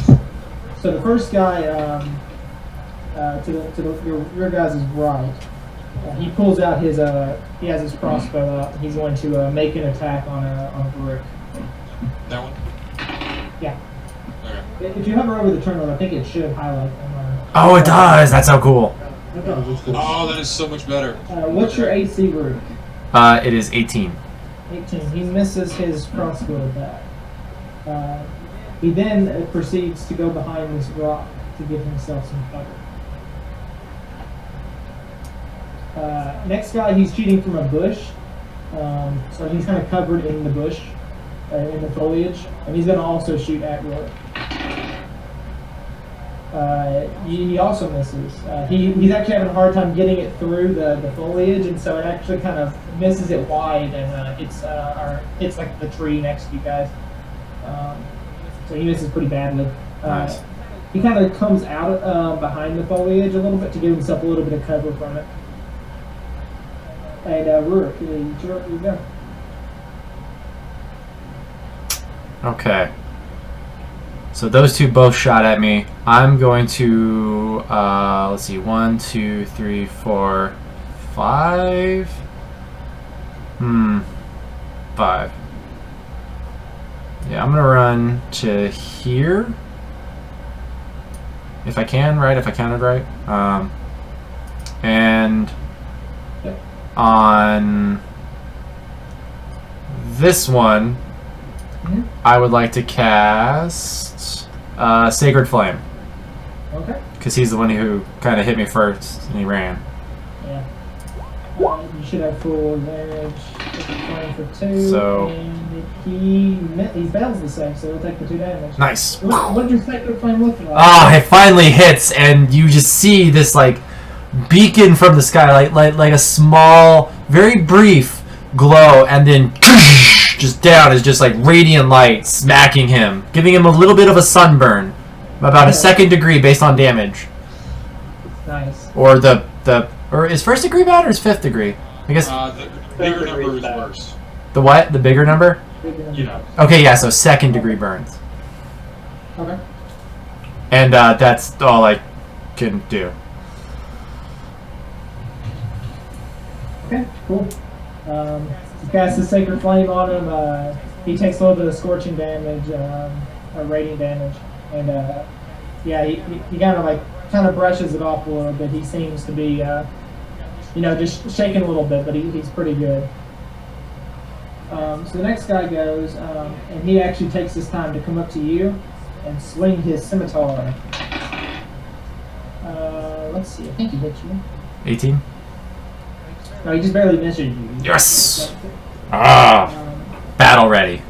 Yeah, so he takes a swing and stuff, and you get your shield up just in time. Hits the shield, and you get no damage taken to you. So for this guy on top of the rock, he kind of stays up on top of the rock and shoots one of his crossbow bolts at you, Brooke. Jesus. Since you're engaged and you're kind of you Yeah. have to shield up against him, but he misses wide. He's having a hard time getting his sights on you. I was too quick. Yeah. And yeah, so Devon, you're up. That guy on the rock offends me by being so high up off the ground, so I'm gonna shoot him. Okay. Roll a hit. 18, that's a hit. 5 damage. You know, you shoot this thing, you line up your shot, and boom, right, hits him right in the chest, right up in the upper chest, like right here. Can I aim for his groin? Not now, but you could have. Dang. Cold shots are always a thing, you just take disadvantage. Ah. Maybe just a flavor hit. You can hit near his groin, I guess, but it wouldn't hit his groin. Probably kill him if it did. Anything else you want to do? A movement or a bonus action or anything you want to do? There's not really any way that I can get behind cover from where I am. Well, I can get up there, but then I'd be closer to this guy who can attack me, and melee range, I'm pretty much useless. You could go down to the rock south of us. I can go down there, but then I wouldn't be able to shoot anyone else. Well, you could pop out. Remember, you can always pop out and then shoot and run back in. Right. Good point. I mean, you saw me run up and then the one guy hide behind it, so gaining some cover makes total sense. Yeah, so that way at least you have, either full to half cover on 90% of the guys, except for Yeah. Yeah, which is nice. Or 3/4. Right now he has full cover from everybody, I believe. no, this guy up here would get like half. I said besides him, yeah. Oh, okay. No, he has full attack range on him. Yeah. That's totally your discretion at that point. Yeah. He's the only person though, so. Soren, you're up. Can I go through this? You take 2 movements to get through it. So you take 2 of your 5. So if there's 20, you can. So 5. Can I get here, I guess, to let you figure it out? Yes, you could. Okay. That'd be your max movement. So. I'm gonna swing at that guy. All right, take a hit. What hit? 15. I don't see it yet.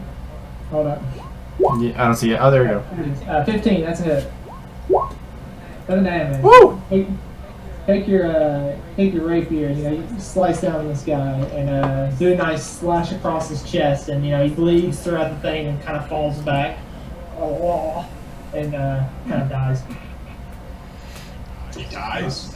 Yeah. That was easy. Oh, The guy on top of the rock must be pretty close to death then. Unless that's he's the claps. All right, Tathar, you're up now. boss. I'm gonna shoot firebolt at. Oh wait, I have to select that thing. Sorry. Yep. That guy. Okay. Roll hit. 14 to hit. 6 damage. Send your firebolt right at the guy. It hits through him, hits through his leather armor, and he has like a nice scorch mark on his chest now. Still alive, right? Still alive. Okay. And then, if I remember correctly, Yeah. Anything else you want to do? I was trying to see how far I could move. Alright. All right. Cool. Well, I guess I'd be facing this way. Would be a smart idea. So you were here. Alright, perfect. Making sure. No bonus action or anything you wanted to do? I don't know if you had anything you wanted. Nope. Alright, cool. Next raider. He has his crossbow out. He's taking his fire damage, and he looks down, kind of pats out the flames on his armor, and goes for a shot on Soren as he's just attacked his fellow raider. What's your AC, Soren? 18. 18. Yeah, he misses you too. It just goes right over your shoulder. He couldn't do anything either. Next guy is dead, so he's not going to go. So I'm going to take him off initiative. Okay, this guy behind the rock and stuff, he sees Rurik where he's at. He misses the first shot, so he tried to get cover, and then you engaged. Shot him with a sacred flame, and he pulls this scimitar out and runs right at you. Yes. Goes up to you and tries to hit you, and he misses also. Yes. Having a hard time hitting anything today, they're just not feeling it today. I'm just. We were rolling I am last so on edge about bandits. It's just. It's making me like bob and weave like Muhammad Ali. Yeah. You know, you got this like fierce thing against you. Like, I hate these guys. I'm gonna do as much as I can to kill as many of these guys as I can. It's like they're my favorite enemy. Yeah. Almost like you're a ranger. Yeah. This guy moves out and takes a shot with his crossbow on Rurik. Yeah, he misses too. Like, they're just not getting anything. You're dodging, weaving and dodging across these guys, having no problems whatsoever. Okay, Rurik, it's your turn. So the guy that pulled the scimitar on me, like, you know, I block him with my shield and I smile, and I'm gonna turn and hit him with my battle axe. Yeah. And okay, just before, so how is the inspiration, like, do I need to call it before I make a roll, or? Yeah, if you want to use it here, say that I want to use my inspiration. And then you Okay. use my inspiration here. I want to hold off, but I was just curious, like, how, like, whether It's before or gotta be after. before the attack roll. Okay. And rolling. 10. 10 is a miss. Ah, I was too confident. You're dodging a little bit more, and you know, yeah, you're just not getting as much as you could from these guys. You're kind of just making sure that you dodge these guys and make sure you don't get hit. So. And as a bonus action, I'm gonna spit on him. Okay. Fair enough. You spit on him. That ends my turn. That activates his rage. He has this horrible hatred of being spit on. Yeah, you just activated his backstory card. No, so the next guy, he has a scimitar out. He takes another swing at you. Oh, he crits you. Oh, Damn! Man, when you hit, you hit. When he hits you, let's see. So he gets take 9 damage. Ooh! oh. We know what he's doing next turn.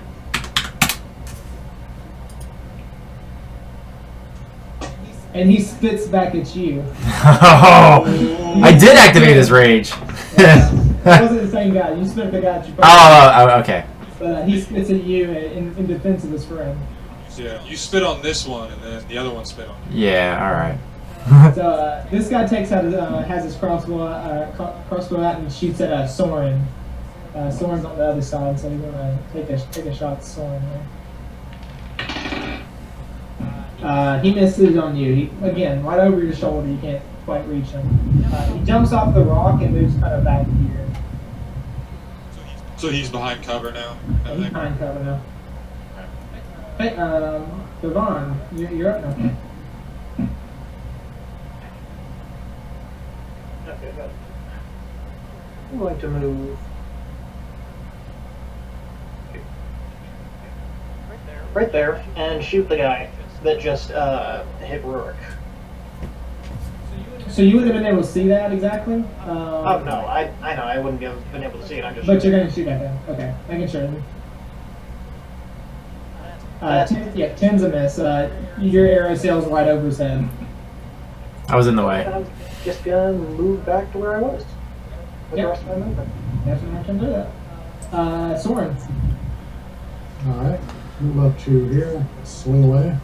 Yeah. Yeah, you hit him. Oh, jeez. Woo! Yeah, this guy's singed. Call him the cleanup crew! This guy is singed by the damage from the firebolt. You know, takes a nice shot where his burn is, and basically like reveals all this like burn up, like fire, like boiled like blood that's kind of going everywhere as he falls to the ground. Alright, I think I have 2 more movement. Yeah. 1, 2, 3, 4, 5, 6. So we know who the badass is. Yeah, definitely MVP this time. I know, right? I dodged a lot. Well, you're the tank. You're supposed to. Alright, Tathar? So would I be able to climb up to the top of this rock on my turn? Yes. You could. Would I have to roll for it? Yes, make an athletics check. Yeah, because I'm not rolling acrobatics. DC 10. Shouldn't be too bad. Okay. You're tall enough that it shouldn't be too hard. Yeah. You get up on the rock, no problem. So like, do I still have a little bit of movement left, or am I Yeah, it like takes stuck after there? movement to do that, so. All right. So then I'll just move to the other end of the rock, like from there, so I can see everything. Yep. And then I'm going to blast away at the furthest guy here, so that way I can. Oh, where is it? Yeah. Do it. Yes. Yeah, 10. 10's a Ooh, miss. I can. I'm gonna use my tides thing, so I would take the advantage roll. My tides of chaos. Reroll an attack or saving throw. It's the whole thing that would make me auto fail the wild magic roll if I used it. Yeah, I'm gonna just double check this. I know you used it before. I just want to double check. No, absolutely. I just have a note written down on my thing, so I don't know if that's Yeah. exactly the wording for it. What was it called again? Tides of chaos. Okay. I'm gonna go for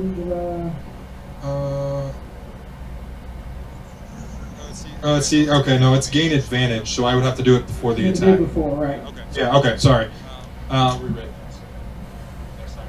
Yep. And you still have then, that. so I missed, and then budge. I don't think there's anything else I can do bonus action wise. So yeah. Okay, cool. So you missed. You've used all your movement to get up there, and you're a little winded. So when you shot the spell, you actually just weren't aiming correctly, and you kind of hit the ground in front of him. All right. Next guy.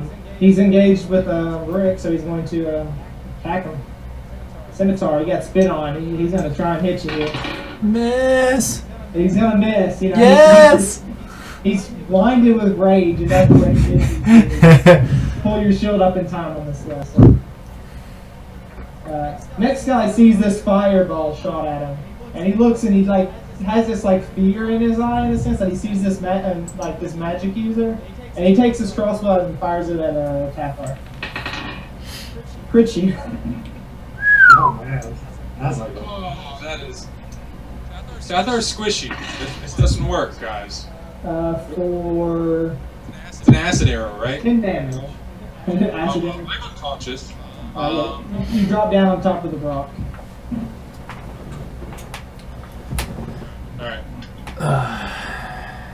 That was enough to bring you below 0, right? So negative value? Yeah. Okay. So I'm dead saving throws.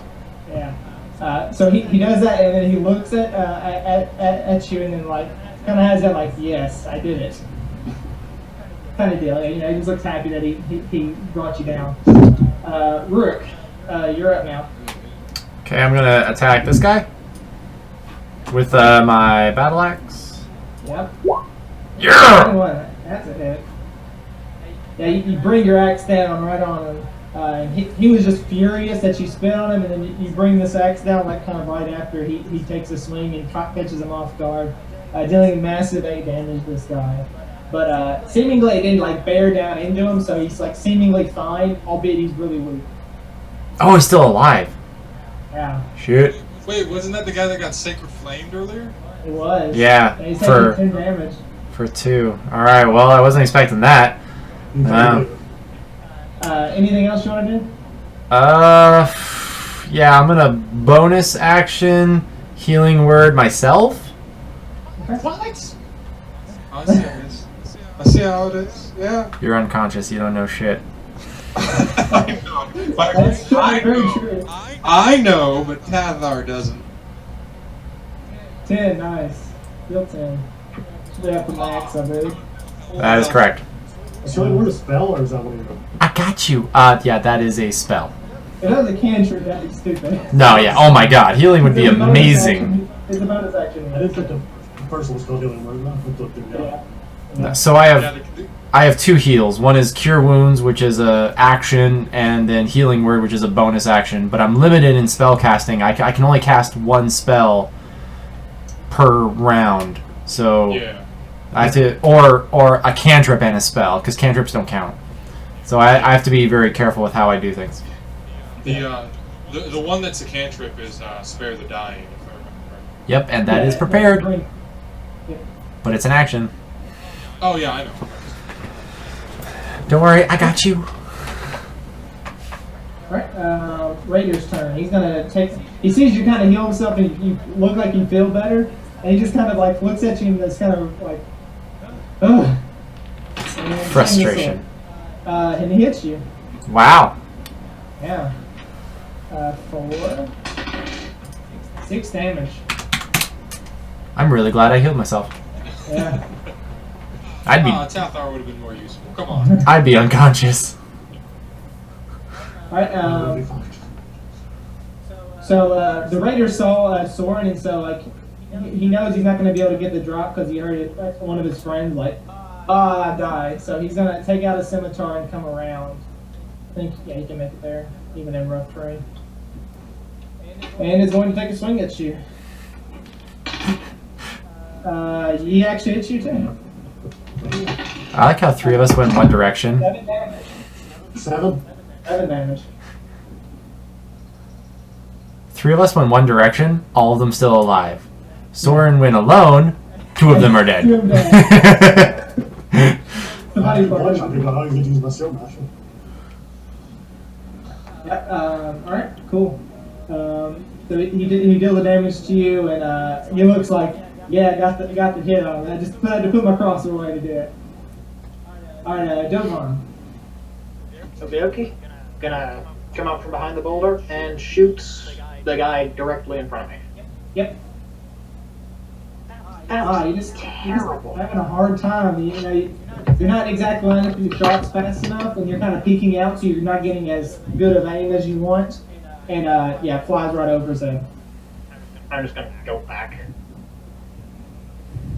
Yeah, okay. Soren, you're up. I missed. Take a swing, and you're kind of hurting from the damage that you took last time, so you swung a little bit wide, and ends up missing them kind of on his side. I'm gonna use my shield to try to knock you prone. Okay. Is that a bonus action? Yeah. Okay. So Is it what is it? A dex save? it's I guess, yeah. It was shield master, right? Yeah, shield master. Doesn't actually say, I don't think. Yeah, I'm just. I thought it was an athletics check. Well, yeah, that's what I'm just trying to check to see. Let's see. Shield master. Shield master. Say call Yeah, me, please. as a bonus action, you can try to shove. Okay, yeah, that just happens. So he's on the ground. As long as you use the attack actions. Yeah, you can knock him. Wait, you can knock him prone if he does a save, though, I think. Yeah, there should be a save. A shove is a chooser 5 feet away or on the ground. Yeah. Because just starting 5 feet away wouldn't Oh. help me any. Yeah. I wouldn't have taken it. No, you can totally shove prone, because I did it to the kobold. Yeah, but he still has to make a dex save. Right. He does save. But you can still knock him back 5 feet. That's still fine. Okay. So he gets knocked back 5. Okay. So you do your thing. Catherine, I need a death save from you. Oh! Hey! Up with 1 point! You're up with 1 point. See? You didn't need no healing, baby girl. You got this. Do I still get to take my turn, or is that my turn? That's actually a good question. I actually think crit DM, do it. crit successes is you get your action. Yeah, I'm just gonna double check this. I don't Yeah, run into it very I often. figure I probably can't. My players didn't roll very many 20s. I'll say. Alright, let's see. Hey, I haven't been rolling super well, so that's you're making up for it. Says the guy who's been rolling 20s on all his Arcana checks.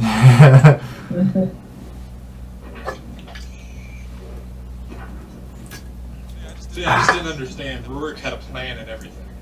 That's what it was. All part of the plan. Yeah. No, Tathar is like gonna totally believe that he's just super This awesome. is what happens when you follow your inner harmony.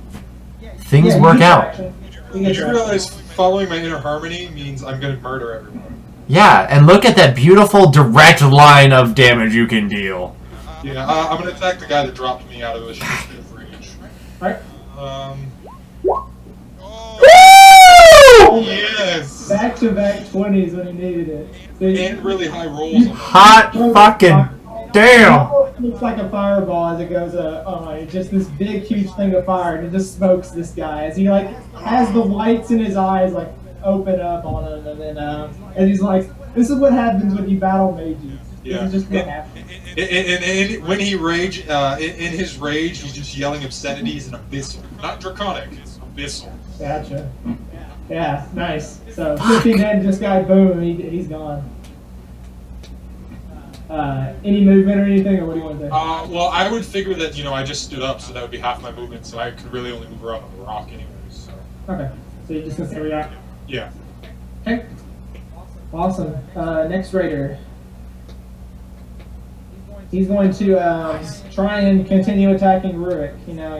He had this damage in his chest, and he wants to get back, but he just can't. He's just hurting too much right now. He's hurting, but he actually can't finish you as much as he'd like to. All right, Rurik, you're up. Alright, I'm gonna finish the job, or at least try to, because that guy, he should be, like, is he looking pretty hurt? He's pretty hurt. Like he's swinging wide. He's not. He's kind of like just barely holding. Yeah. So let's see if I can, like, notice this and take advantage of it. Damn it! No, I mean, as much as he seems woozy, he seems to not want to die. So he like jumps back a little bit as your axe goes into the ground in front of him. That. Bonus 2, by the way. Yeah, I did. Nice. Anything else? Nope. All right. Raider's turn. He's gonna take a swing at you. He's just trying to get you. He's feeling good. He does hit you. Uh-oh. Not a critical this time? You rolled 2 of those in a row. You said 5 damage? 5 damage. You're looking hurt just as much. Yeah. He kind of has this like smile on his face as you're kind of winding down. All right, next guy moves up towards Soren after getting pushed back, and is gonna attack, and he crits you.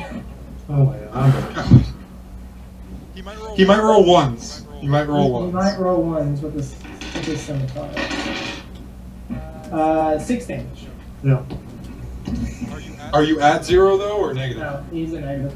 negative 2. Ouch. All right. Oh, you're still up? Oh, negative 2. No, the bar went down. Yeah, I hate that it does that.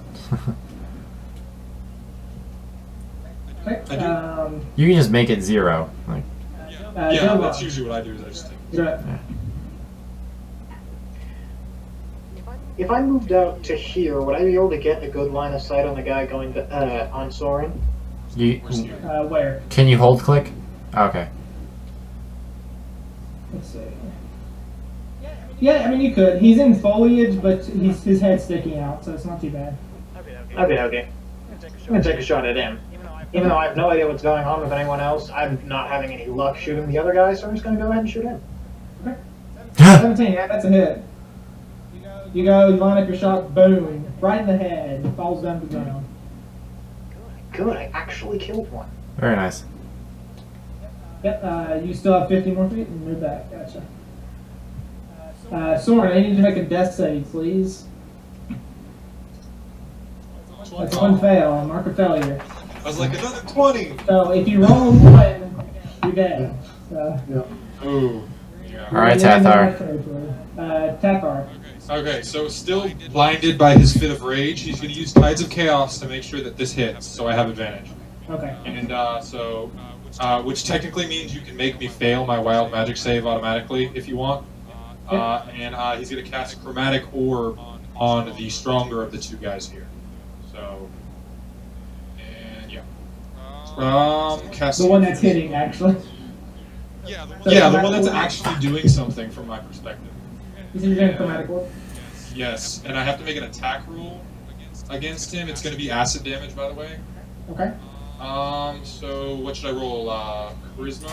It's a D20 plus your spell modifier, which is charisma, plus your proficiency. All right, so I'll just do a charisma roll, I guess. Well, no, And you then can. Yeah, charisma roll plus 2. plus 2, which would And be 12 is a hit. oh well, no, because remember I have advantage, so it's actually gonna be Oh, right, 21. Yeah. Yep. And does 16 acid damage. Yeah. So what does your chromatic orb look like? A ball of black. It's like a yellow and black color mixed. It's about 4 inches wide, and it just shoots straight towards the guy at like really fast speed. And as it touches him, it just like melts his body and his armor and like fuses them together and turns it into like a slushy. Ugh. Yeah. That was one of your spells. Okay. So this will actually trigger the wild magic then. Okay, so that's going to be a D100 roll. D100. Let's see what happens. Yeah, woo! I'm gonna be a potted plant, guys. So slash roll 1D100. Yep. 87. You cast fly on a random creature within 60 feet of you. All right. 60 feet. So And my we choice, got right? 1, 2, 3. No, it's random. 1, 2, 3. Okay, so you pick. So Dovan is 1. Tathar is 2. This bandit is 3. Rurik is 4. And that bandit is 5. So D5, please. 1D5. Wait, that guy took 16 damage? Rurik, you have fly casted on you. Yeah! Does that increase my movement speed by chance? Yeah, fly is 60.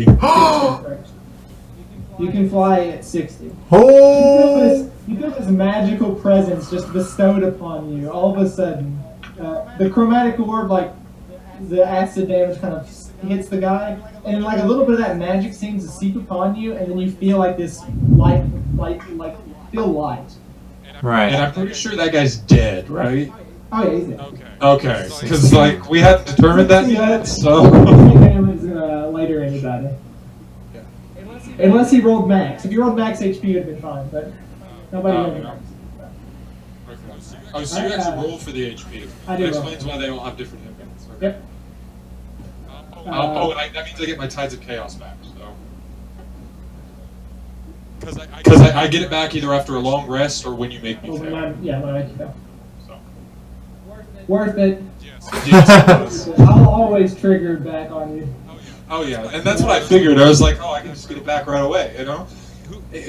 I might cast Fireball on everybody around me, but hey. So he looks around and he sees like all these guys dead. But he's just in this fit of rage right now, so he tries to get rid of one more time. And no. He hits the ground with his sword, like as if he was like drunk almost. Rurik, you're up.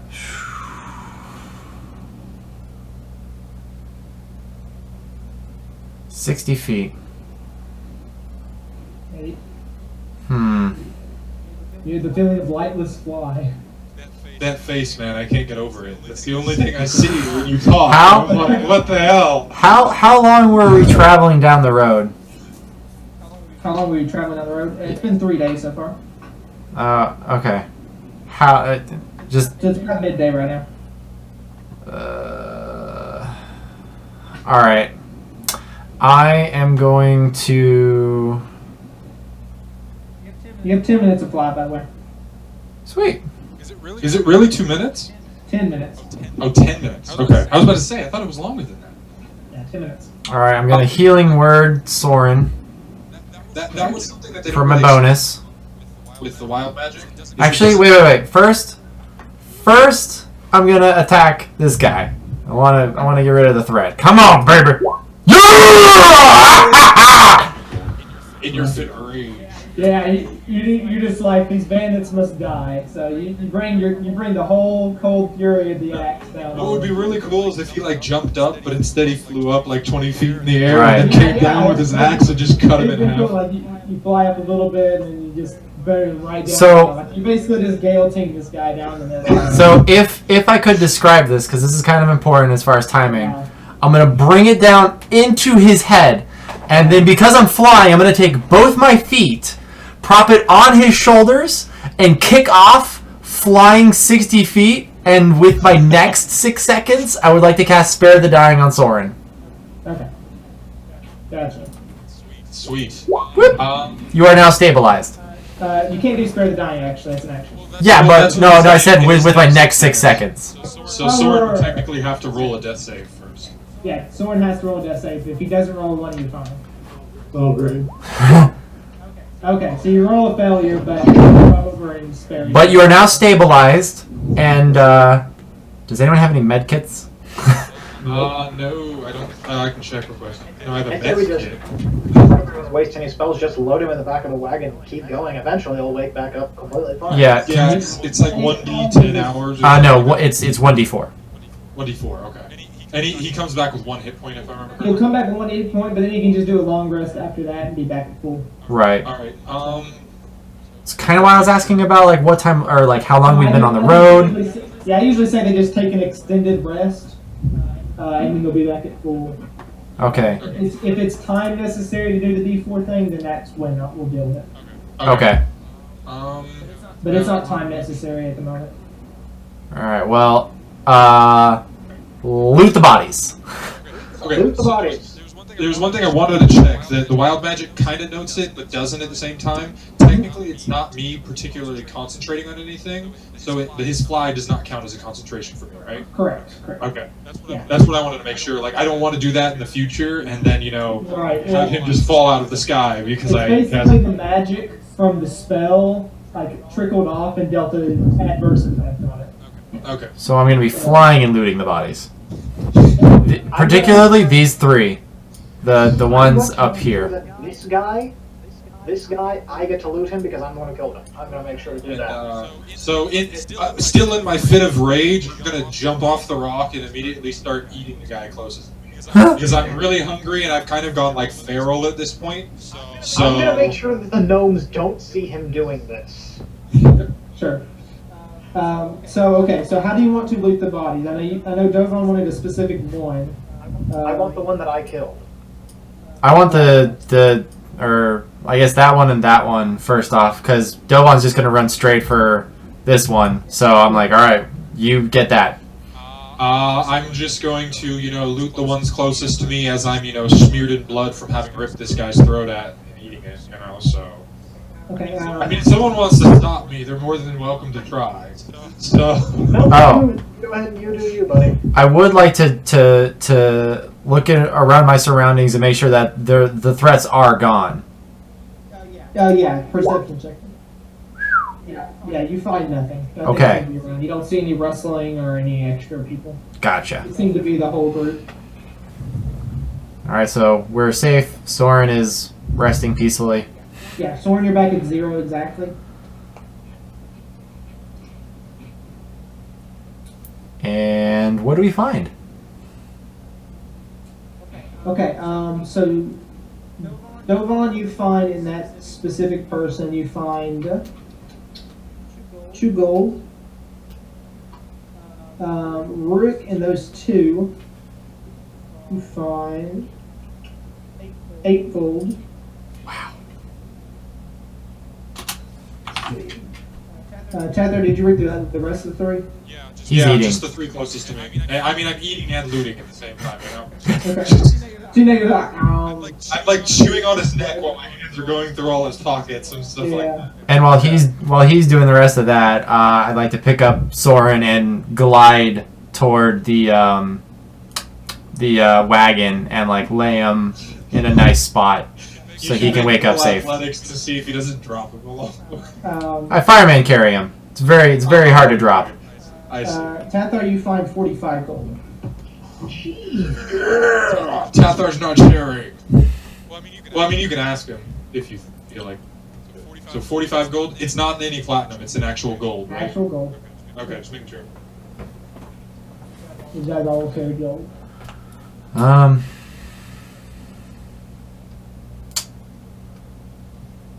Yeah, that'll be a conversation for later.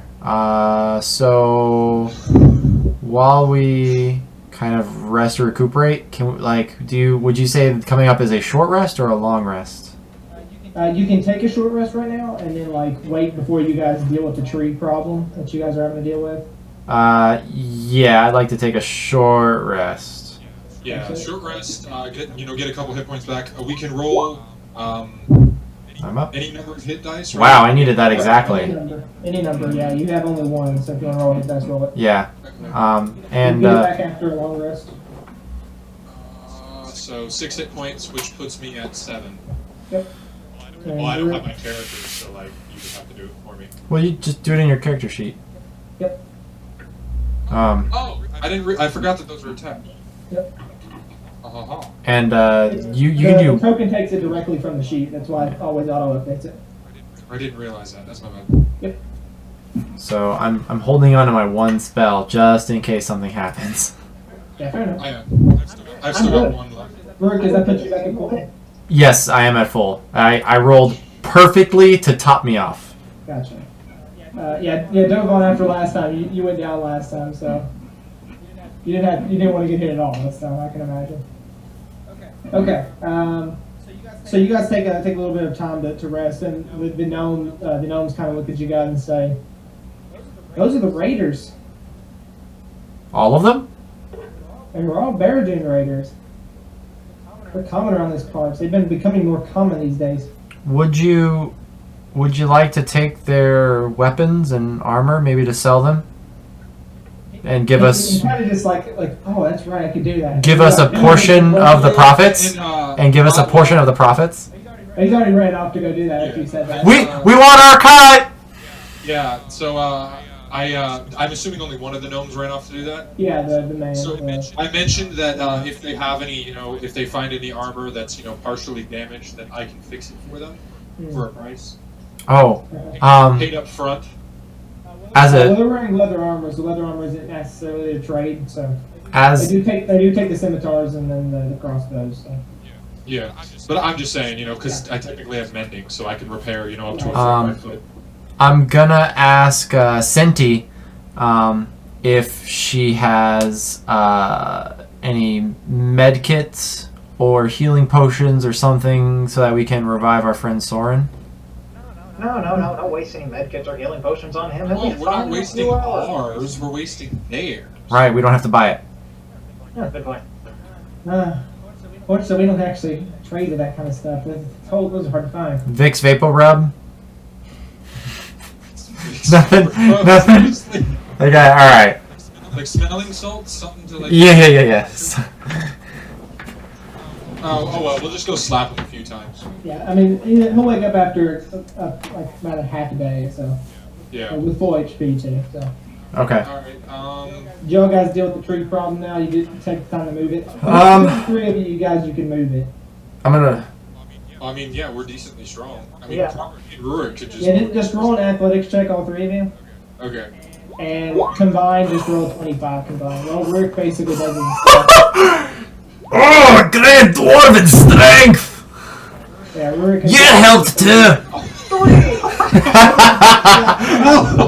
But he doesn't do anything. I'm supervising. Oh, that was bad. And no one's just like, yeah, I'm totally helping. Okay. I'm begrudgingly doing it, so I'm only half helping. The wagon moves on its way and continues to move.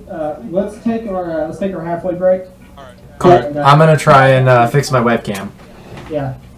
So take about 5-10 minutes again, and once everybody's back, we'll get started again.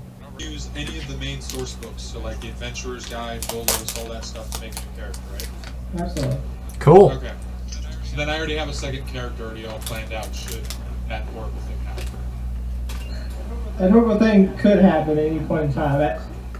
With It almost happened before, but you did roll double 20 rolls, so that was pretty awesome. yeah, that's the best. That's the epitome of why I like D&D too. Just the dice can just do stuff like that, like crazy stuff. Everyone's always like, "Oh, I love the storytelling of D&D," but like the dice tell the story, honestly. Yeah. Sometimes they tell a better story than even I can. Well, that's the reason why I like to stick to my rolls and stuff. What I do, like, because just like I hate fudging rolls, just because of the fact that the dice is trying to tell a different story than what I actually thought I could tell. So. Amen. The only time I ever believe in fudging rolls is if it's going to destroy the campaign. Yeah, the first sessions, usually I'll fudge rolls to keep people from dying, but after that, it's no holds barred. But Oh yeah. The tutorial I don't fight. like it. Well, not for you. Albeit, I'm not like that on my other characters. My other characters literally almost died. Oh yeah. Yeah, the rolls were not happy for them. Yeah, you said the necromancer was one roll away from dying. Yeah, he's rolling. Legitimately, he would have died if he didn't take the inspiration from the other player. Yeah, I was scrolling up and I was like, death save, death save, death save, death save. Like, Yeah. Jesus! Okay, so the inspiration for you now is hidden man. Correct. Okay, so I'm gonna use that next time. Yeah. Chaos. Even though that totally helped me from the last fight. You could have used your inspiration on a death saving throw. Not that you needed it after the fact. Yep. All right. Is everybody back? Yep. And so as a kind of like as we're making our way, you know, we've moved the tree, and I'm assuming we're moving along. Rurik is going to share his past, going more into detail on, you know, I come from a land down under. If I come from a clan to the north of Derza, you know, a clan of hill dwarves, and one day when my brother and sister and I were playing, we returned to find our clan decimated and destroyed, much like when Luke returned to you know, Uncle Ben and Aunt Peru's thing, and they just found like smoldering corpses, like that level of just like, I fucking hate them. Uncle Owen. Oh, and right, thanks. No, yeah, Ben was something. Oh god, man, I'm not a nerd anymore. But the only thing that they found was a banner with 3 snakes coiled around a flaming sword, and the high priest, like a day later, took us in, and since then we've all vowed revenge, and we've all taken our own separate paths. So we might see my siblings somewhere down the line. I don't know where they are. And we were successful in killing one member of the bandits so far, us together. So your family is... So I fucking hate bandits. But I recognize the insignia he describes from my criminal days. Let's see. Roll a history. Nope. No. Perfect. I guess I would as well, because I have feelings with bandits because of training. Yeah. So Yeah. Soren, you would recognize it. so it's there's an area. Yeah. There is a mountain area. He doesn't have to roll it. He hasn't traveled that far east yet. So. You could say I was from the Snow Point Woods or so.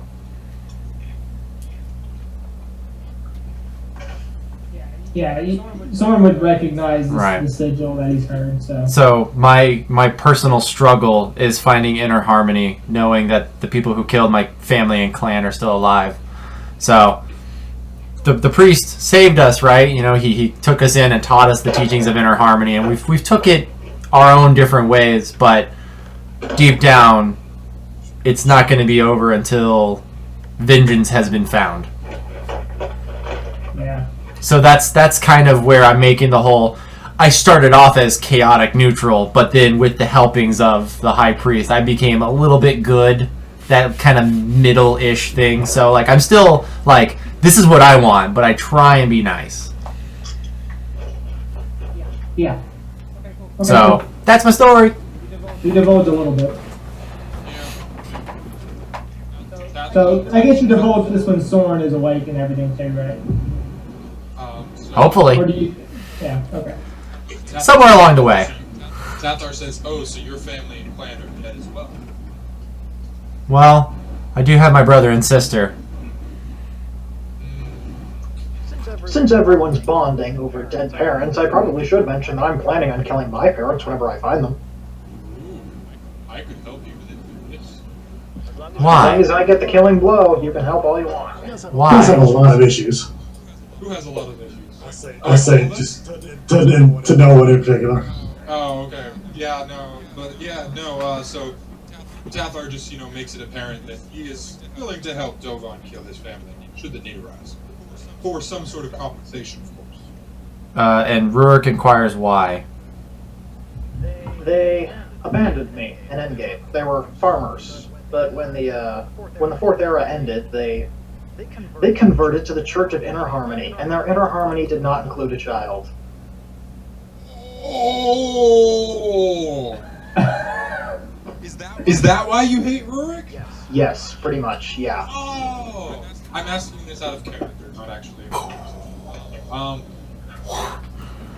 Yeah, well, that makes a lot more sense now to me.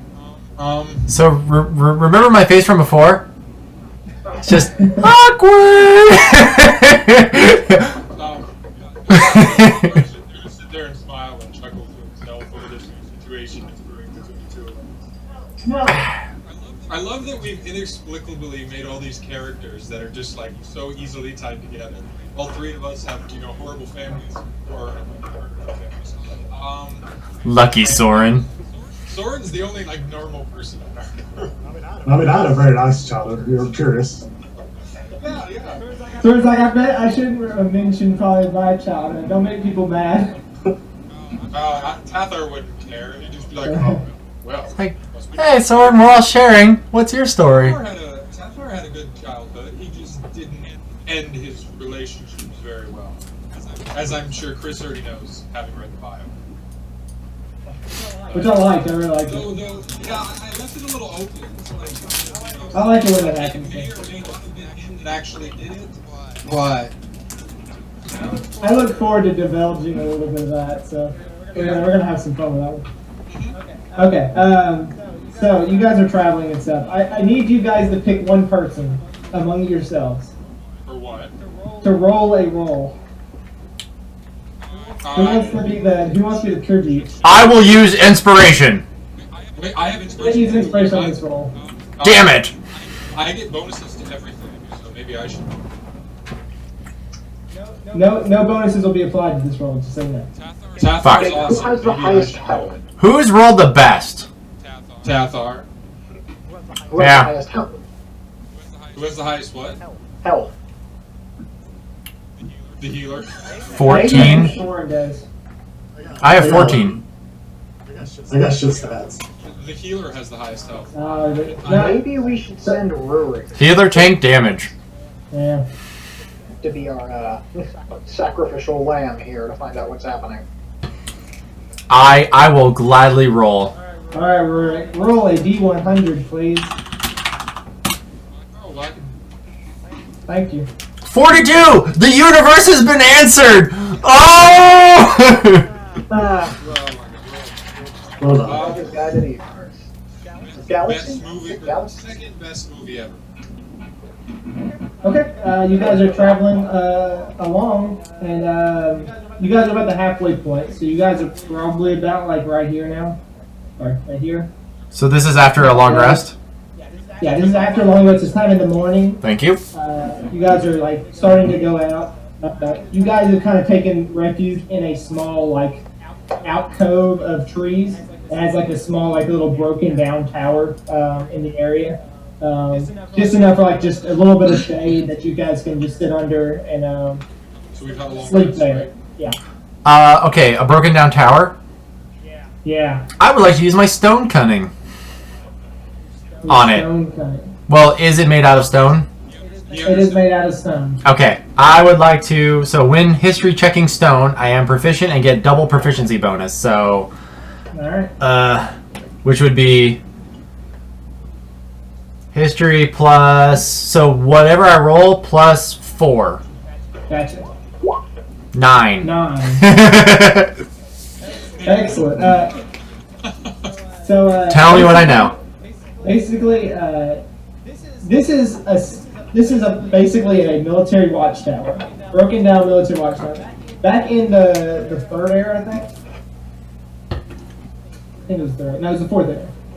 No, I was right. I think it was the third era. I'm gonna double check this. Yeah, it was in the fourth era, the dispute era. A lot of people, a lot of the main cities and capitals would put watchtowers up along their lines to where they could have vision of where people are coming from. And so these watchtowers are used for that purpose. Some of them were worn down a lot faster than others, so they weren't built properly. This was one of those. It did not last very long, and so it's pretty broken down now. But it's a pretty good place to stay right now for you guys. And nothing much has happened in the sense, but besides weathering to the tower. But you guys have kind of found this to use for just shelter for the night while you guys rested. And it's morning time, so you guys are getting ready to pack up and go. Okay. So yeah, that's what you know about it. You don't know too much about it. You just basically know this was a military tower. Gotcha. And I don't feel any arcane presence or anything like that. Yeah. Just making sure. That's usually what it is. If anything, I would have instructed the gnomes to park the wagon on the opposite, like the side away from the road, just to provide some cover. Oh yeah, sure. But that's all. Like to provide cover for you guys? Yeah, to like hide the wagon, and my webcam froze. Damn it. Oh, to hide it. Okay. Yeah.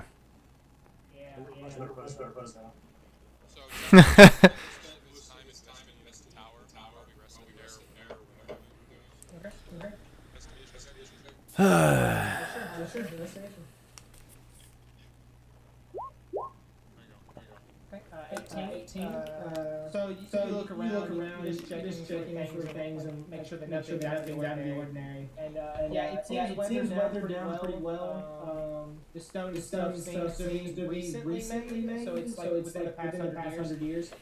But it just was reconstructed. So nothing out of the ordinary. It's just really worn down.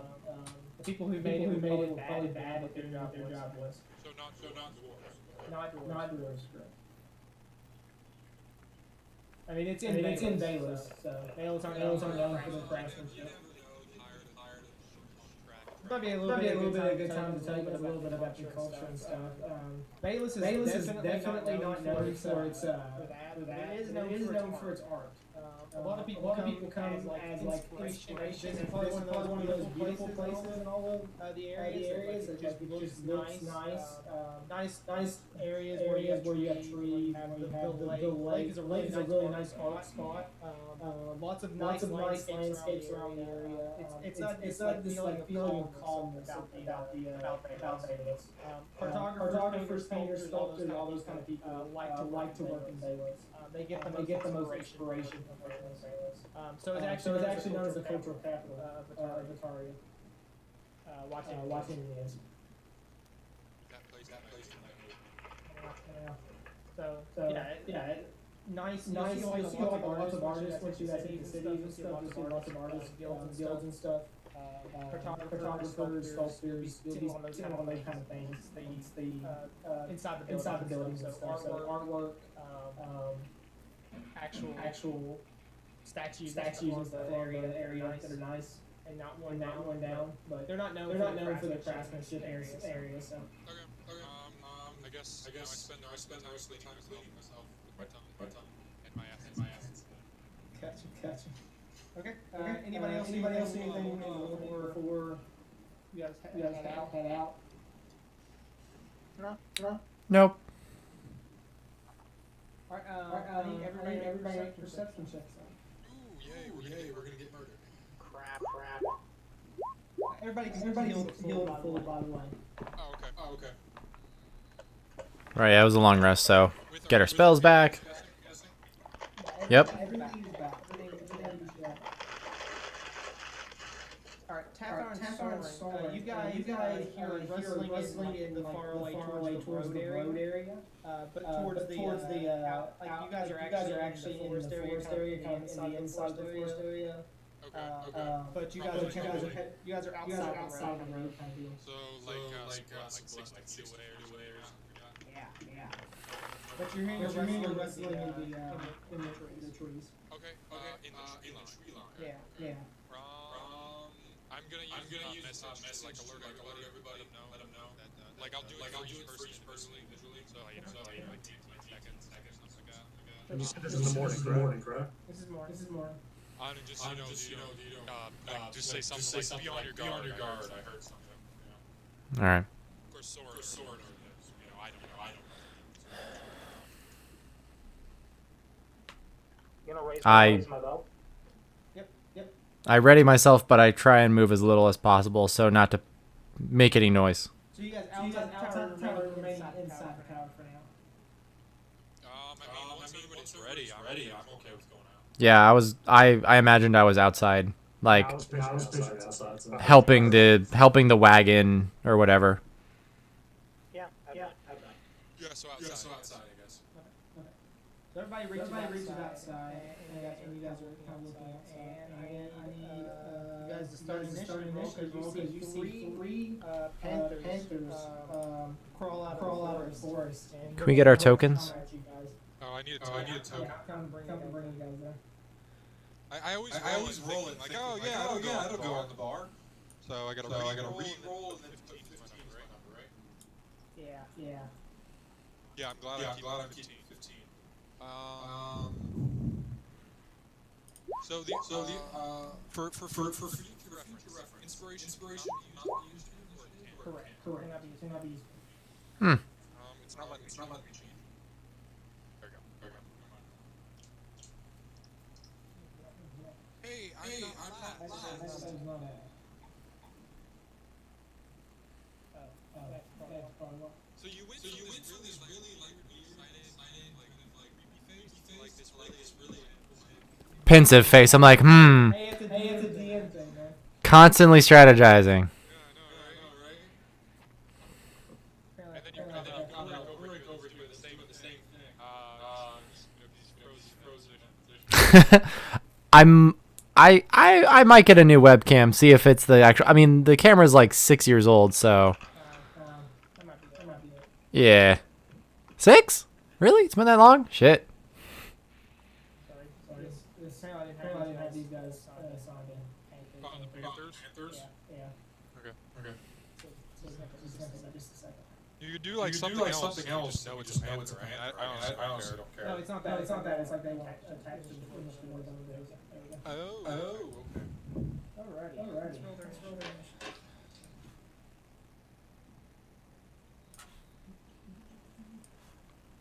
So is it the weird squiggly things? Yeah. They mess up the way they look on the because of how thin they're supposed to be. Alright, I was just making sure. They look like turtles. Yeah. On my screen, they look like oozes, so I'm like, oh no, we're fighting black-footed. Or maybe like kind of weird beholders on like a weird angle. Look like kind of shadow creatures. Yeah, right. That's what they are. They're blink, whatever those displacer beats. You guys actually are really good on initiative. Yeah, we did. I don't know. Did average, I guess. Roll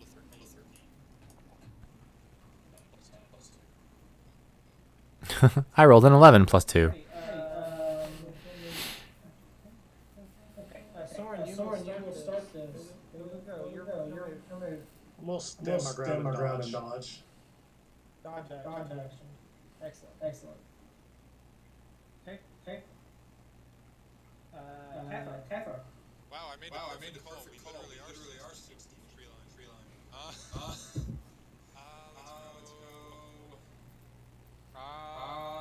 My guys feeling lucky, fire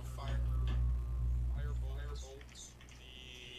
The farthest one from us, so that one on the very right. Okay. 18. So you'll take 2 damage. So it'll go 2. Yeah.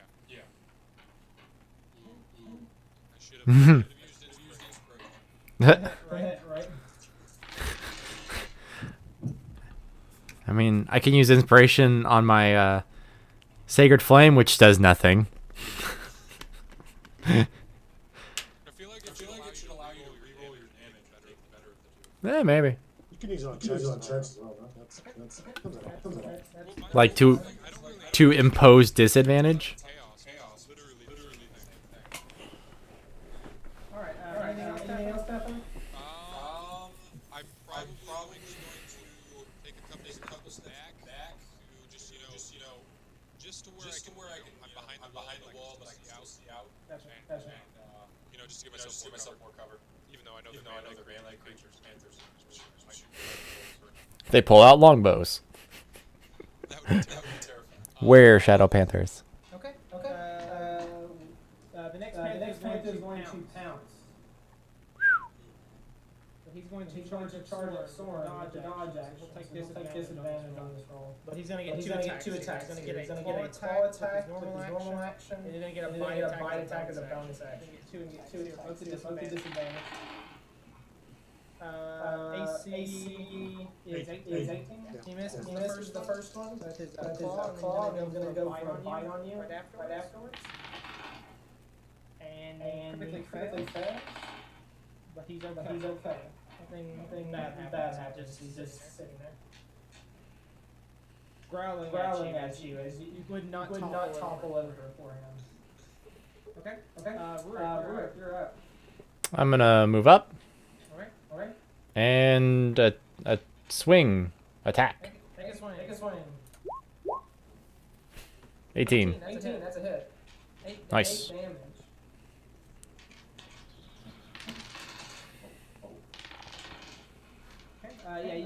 You throw your axe and pretty good. And then he's still fine, but he's taking a lot of damage. Cool. And Action back. that is my turn. Alright, Dovan. I'm gonna shoot this guy. Okay, the farthest one. Yep. Okay, 21, that's a hit. 5 damage. Shoot her right in the face. He kind of like growls at you and looks right at you. That might have been a bad idea.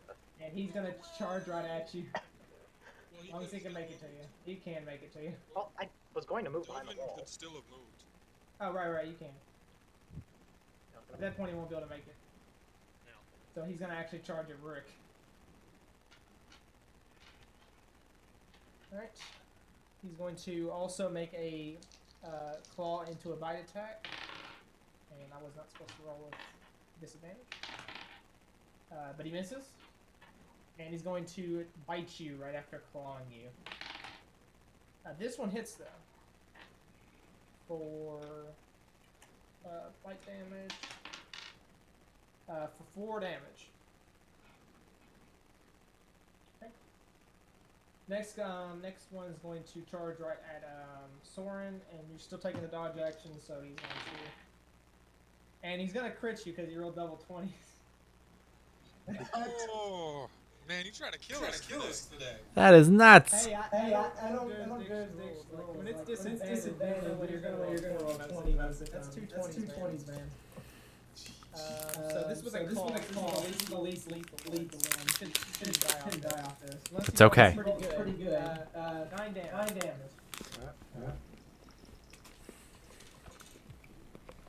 And then he's gonna bite you. Maybe this one roll 2, and it doesn't. You dodge this one pretty easily.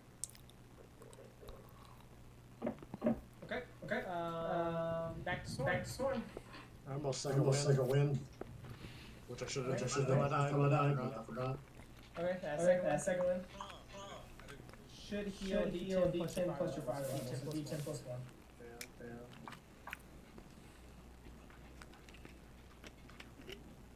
Alright, you'll notify. I think they have a spell for it, actually, like spell list kind of thing. Yeah, you can. I need to do that. Isn't it your hit die? Yeah. Like you have a D10. Well, yeah, but second wind is a D10, and his hit die should be a D10, right? Yeah, but his hit die is a D10 plus his con mod. Oh, okay. So, This is my level. yeah, this is plus level, not plus con mod. Yeah, so they have something in the Yeah, I forgot that. I just don't know how you apply it. Oh yeah, he can do it. That's what he's gotta program in. That's fine. I'll swing at the one weekend. Okay, so the middle one? Yeah, I believe so. Yeah, that's the one that's weekend. Oh, you're on Ooh. roll a D20. It's okay, you're a little woozy. Oh, okay. So you know, Really you woozy. You go in and let's see. You go for an attack, and you just took this massive like claw attack. Big right stretch. You go in and let's see. Not as bad as hitting Rurik, but you hit the ground with your sword. You're gonna spend your whole move to get your sword out. Okay. I won't put it. Yeah, yeah. You just make that your hands in there. So they got holy crap. Holy crap! That was longer than I thought. That was Oh my god. huge. That was apparently when it just hired note thing. Yeah. Anyway, Soren, I imagine you pull your sword out now because you haven't used a move yet. Okay. So it should get you back in fighting position. And Cathar, you're up. Oh, am I? Okay. I am going to run forward right here. That won't do attack. It's still within range, right? I can't see it. Oh, that right there. Sorry. Yes, you would still get it. Well, You're moving into his field of range. Yeah, I thought it was only moved out. So you could do this, move this way, and then get behind him like here, and be fine. Or you can move here. Taxes move to his Into his range. Correct. Oh, really? Yes. Oh, could we have taken reactions when they went to attack us? When moving into range, no. Because they have to be engaged with someone else right now. So they get an option attack because you're moving into their field of range. So only because they're fighting something else right now, they would get an opportunity. Correct. Okay. That's what it is. So I'll move here. All right. And then I'm going my breath weapon, all three of them with acid. When you're charging up at someone, it doesn't matter because you're basically facing. When you're moving away from someone that's moving into their field of range. Oh, so when they're preoccupied, okay. Right. That makes sense. I just need to clarify, and then I'm going to use my breath weapon. All three of them, they're going to have to make 12 next saves or take damage. DC 12, so 2 pass, 3 pass. So 2 damage. Yes.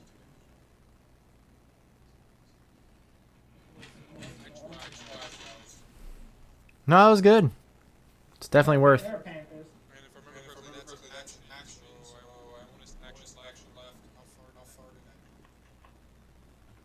That was 20 feet. I still have 10 more. So. The middle one does in the acid though from the go. Nice. So the middle one's dead. Yeah. All right. Then I'll move back over here and turn the face. All right. That's my turn.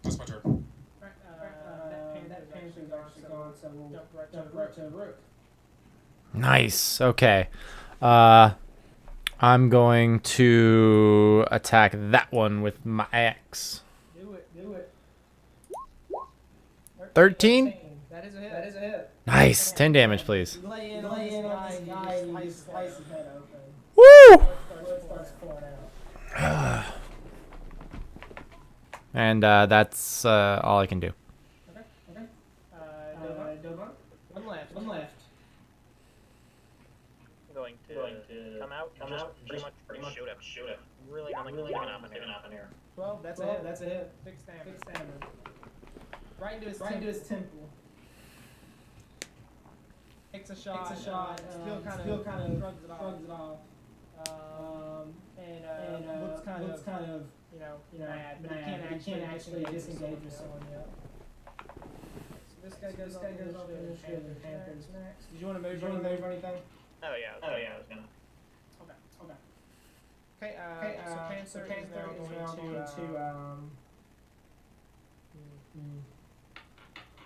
Panther's gonna disengage and leave. Flee into the woods. How far can they run? So we can 50 feet. Well, not. Disengage. And he actually won't get an attack of opportunities on him. Okay, so they run 50. The only person that's going to be able to hit him is he and Nova. Ahem. Where's the Sacred Flame? 20 feet. No, mine should be 60. Yeah, it's a range of 60 feet. So whoever wants to use a spell that wants to try and finish it off. I would go first, so I'll shoot him. Yeah. Yep. 11's a miss. I totally used inspiration on that. Oh yeah. That's very good. Yeah. Can I try and get one more last arrow off out of this? I'm. Rook is first, so. Does he make a DC 14 save? He does. He does. Fuck. It's That was dexterous. I mean, I knew that was mass damage, or max. So I miss. You missed. You tried to bring down that hungry. I rolled. I was going to give her inspiration. Correct. Wait. Dude, seriously, waste the inspiration on killing a panther that's already leaving? Yes. Yes. Oh, we can give it to other people. Oh, I forgot. Okay, so he's running away. There is Firebolt can still hit from that range. Yeah, because I can chase him down a little. But he's gonna dash so that he have to actually move up. That's fine. It's 100. It's 100 feet. I'm gonna dash. So I guess I would shoot me or whatever it is. Yeah. I don't know how far away. I'm just okay. We're gonna assume that I moved up because I don't want to measure out 30 feet and shoot it. It would be here. That's still too much time. I'll roll inspiration. Damn it, now. Wait, You're all 14 does hit. Yeah. 4 damage and he he's rolling as he's like kind of accelerated on his like health and stuff on him. His fur kind of like tires on him, but he falls to the ground. All right, so I have to mark the inspiration off. Yep.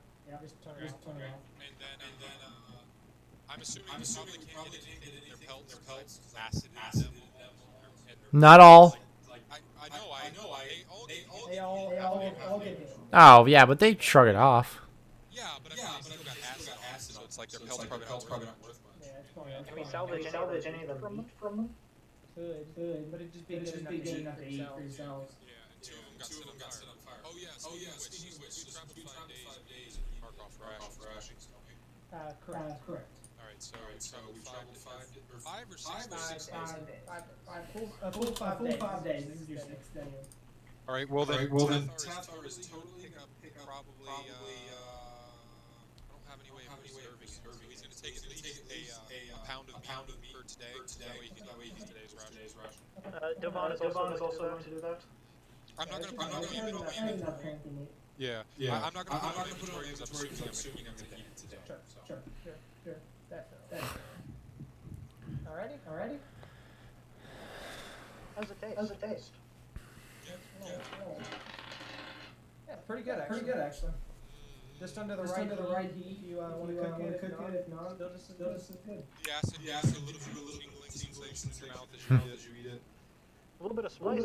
This is actually pretty good. I'm It'll definitely give flavor. No thanks. I think I'm good. Jordan speaks up and says, "Well, I'm glad we brought you along." You are very unlucky. No, for sure. or lucky to have us. It's traveling has been a lot harder these past couple of weeks. Not been easy. So are we saying that you totally give us more money, right?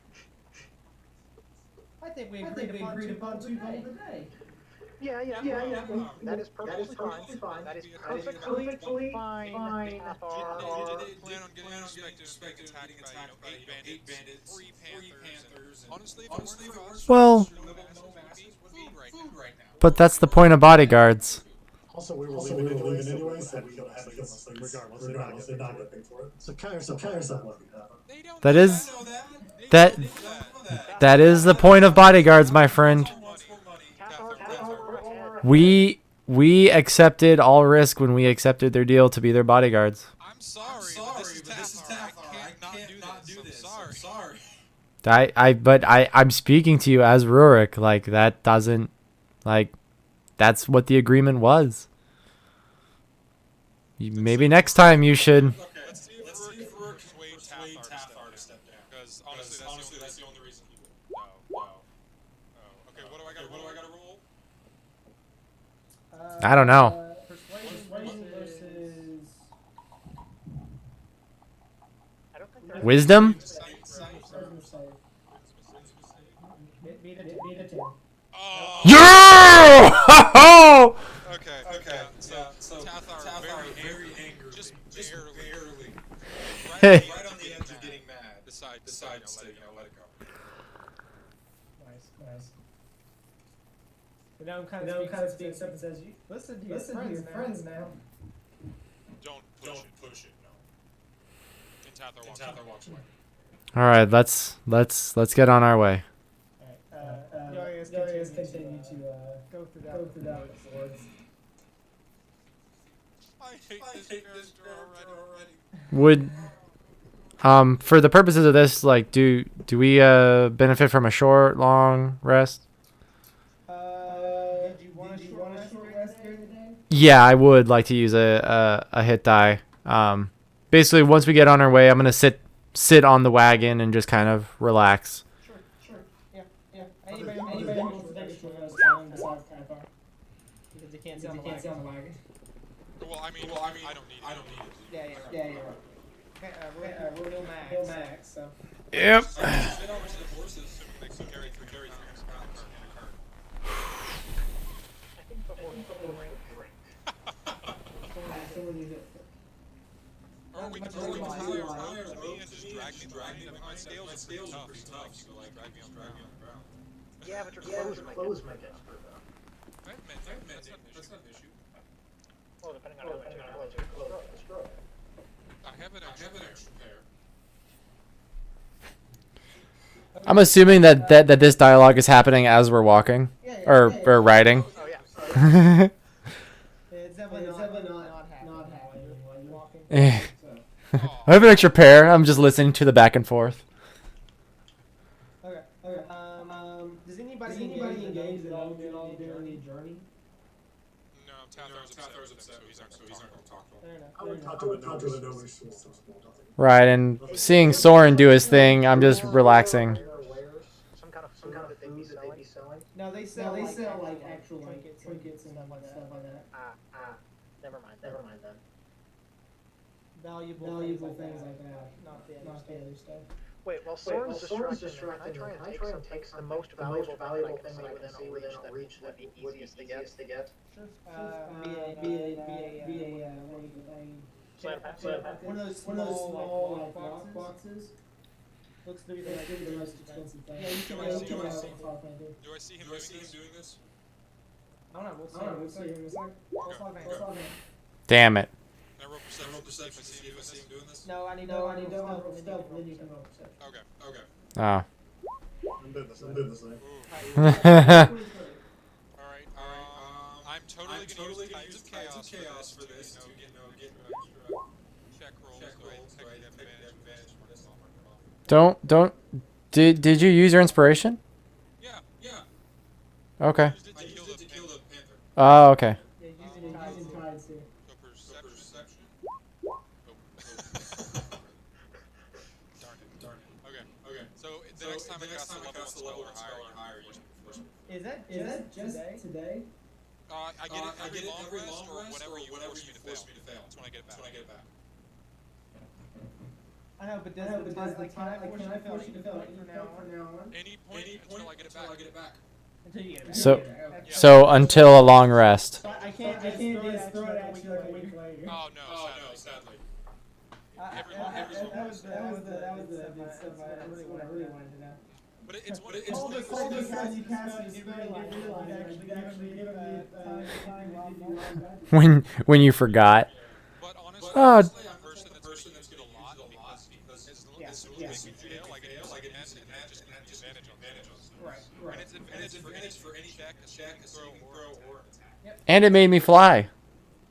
Yeah, and it made me fly. There you go. But remember, there are on there that like cast fireball myself, so everything within 20 feet of me. Which would have wrecked you guys really hard during that fight. I'm saying. Yeah, we would have all died. Just straight up died. Yeah, I think. Well, no, Soren was down at that point, and My turn was before his. Actually, no, but he was still down because I remember I needed to, because I benefited from the flying, and I was like, okay, I can save him okay, that's what it was. while still maintaining a spell. So lockbox, does it come with the key? When I stole it, it's just like empty, just a lockbox with a key. Yeah, basically. Okay. It's got a small little thing on the side of the compartment where you put the key. Yeah, you can just put on your sheet when they lockbox. I recommend not trying to open it while we're still with. Oh no, of course not. At least not. At least put it away for now. Yeah, definitely. Okay. So yeah, you guys continue to travel. Small talk happens. So where are you? Have this like obnoxiously large in your pants or something? Is that going on? My backpack is hidden on my back underneath my cloak, so no one can actually see the shape of the backpack. Okay, I was just making sure, you know, I don't know what kind of thief you are. You might hide stuff in weird places. Yeah. Okay. I've been training for this shit. I'm not just gonna hide it in places. You never know. Sometimes. Question. Why do you pull large bulls in your pants, sir? For a reason. Maybe I'm just happy to see you. Hey, you never know. We haven't talked about that kind of stuff yet. We're going to get into it. So. Yeah. Continue story. Alright. So you guys continue on. The rest of the day is fairly nothing much happens the rest of the day. So you make camp again and hit a long rest up. Good. Guides us back. Cool. Time to get It's been one day since we killed the Panthers, right? Correct. You guys are in the middle of the night right now. Probably heading out to sleep. So. I'm just making sure that how much time has passed, as we discussed earlier. Is anybody staying up for watching over the night? I figure we take turns for a while. Okay. Yeah, we probably take turns. Each person gets 2 hour shifts. Yep. All you need to do is sleep 6 hours or 2 hours of just like waiting around. So. Yeah. Yep. Assuming that's what we do. And if I remember correctly, as long as you don't spend more than 30 minutes to an hour doing something, then you go straight back to resting.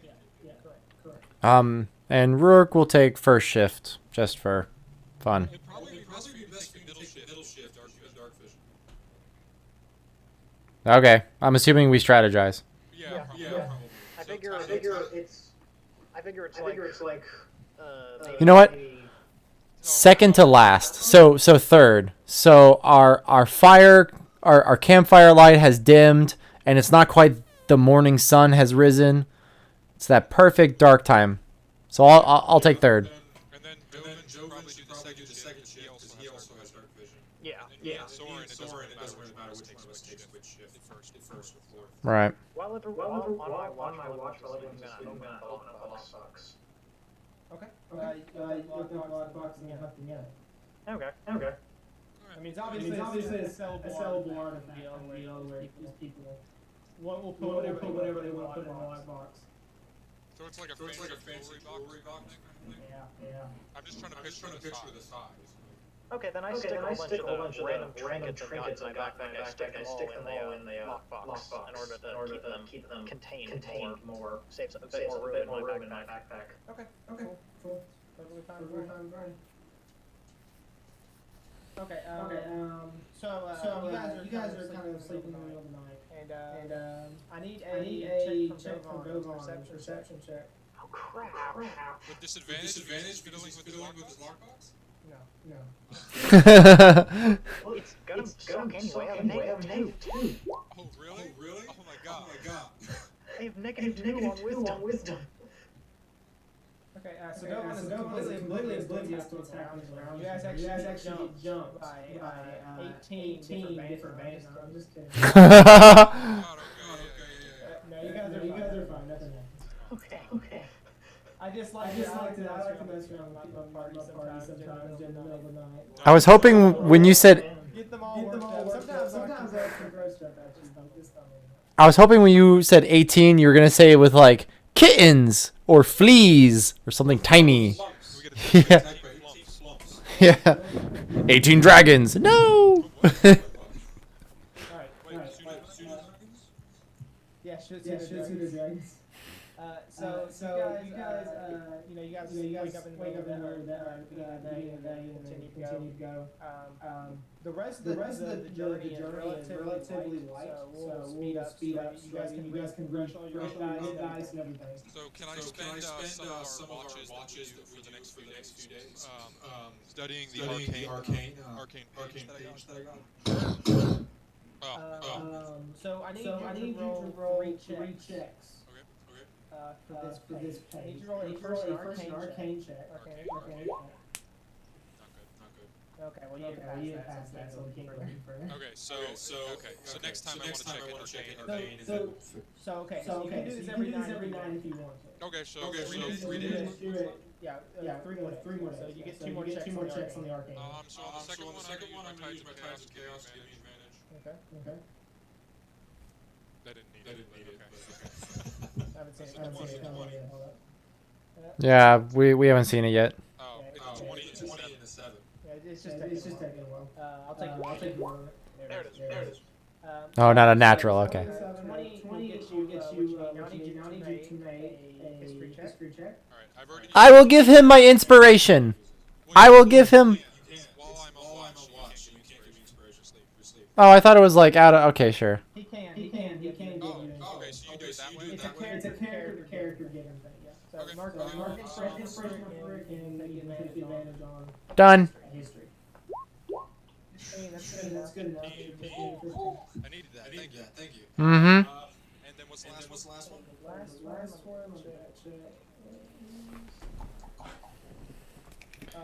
Religion.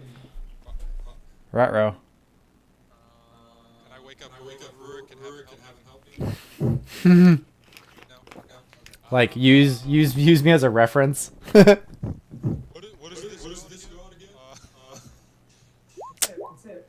Ouch. You get close. Okay, so I'll give you a little bit of information. You can't fully decipher what's going on. So seemingly this spell back from before the first era. You can tell also this is written by a scribe. So someone from one of the original scribes back in the day. The Council of Eight had scribes across Casdillion that would scribe spells for the mages across the world.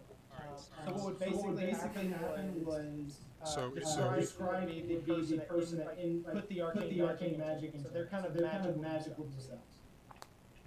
So it was a arcane page written by an arcane scribe from Casdillion. So what would be required if he wanted to check on the page later, like maybe with some help? Would he have to do all three again, or would he just have to reaccomplish religion, or like consult a religious person? He'd have to roll all three again because he has to combine the Oh, okay. knowledge of each other. I gotcha. So the one thing is rolls are things that I'm good at. So I can hear my echoing. Somebody's mic. So they're the things that I'm good at. So as we level up, I can always check it again. I'll be more proficient. The arcane scribe is the person that created the specific. So this is why it looks different from that book that you had. It's an ancient spell basically. And from what you can tell, it's a specific. What's the spell? God spell? It's a divination spell. What it is, you don't know. Yeah, Tathar's happy though. Well, as happy as a brooding dragon born can be. So basically what you know is it's a scribe, Casdillion, arcane scribe from Casdillion that has scribed an ancient divination spell. All right. This actually might help Rurik later in the future. Maybe. Good. Though I'm greedy, so you're not getting it. Even if you don't understand it, no, it's mine. I can technically roll one more time. Correct. I doubt I'm gonna get it. I technically have another Tides of Chaos as well. So I'm just gonna make the Arcana normally. Yep. Is that enough? 16 is enough. All right, then I'm gonna make the history normally. Yep. Oh. None of that one. I'm assuming it's like It's a 15 volume. Okay. And then so that means I keep Tides because I was gonna save the one I'm not efficient in. Which is religion. All right, and I guess that's all I do. Okay. But I don't tell anyone else about the page. I'm still keeping it a secret.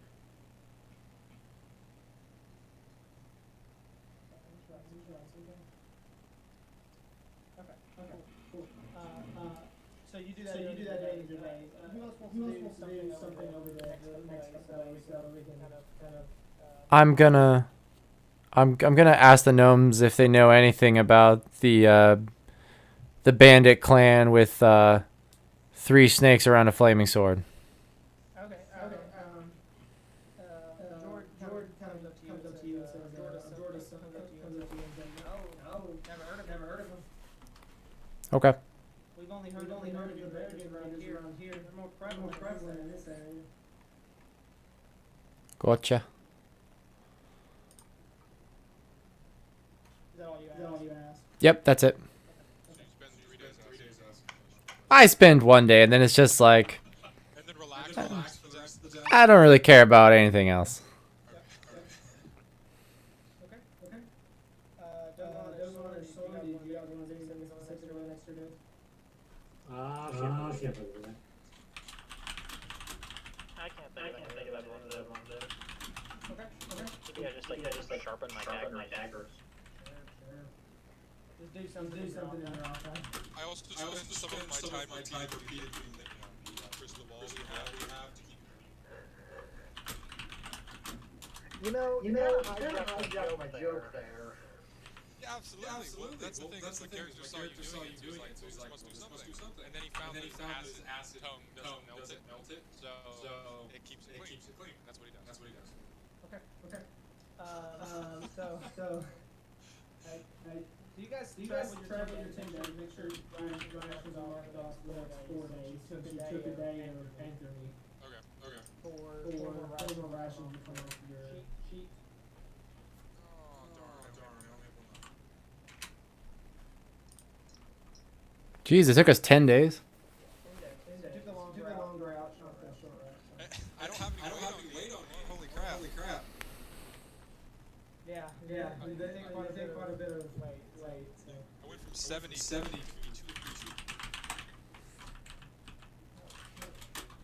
So you guys are finally making your way to Watoon. Watoon is really big, huge. I'll get the map next week for Watoon. I haven't quite gotten it ready yet. So, also possibly because you guys said you guys would get here until the end of the session. So I'll get it to you guys next week. Well, we can go on a quick excursion and wipe out a bandit. Yeah. No, Fairly certain we know. Oh yeah, sure. I'm sure you would. Thanks for the encouragement, DM. Hey, you guys almost died in person. I was like, that was an easier encounter. You go to an actual camp, you guys are find it easy. Okay, but you guys go into you guys find yourself at the gates of Watoon. Watoon is a really nice area. The artistic style of each of the buildings is really classy.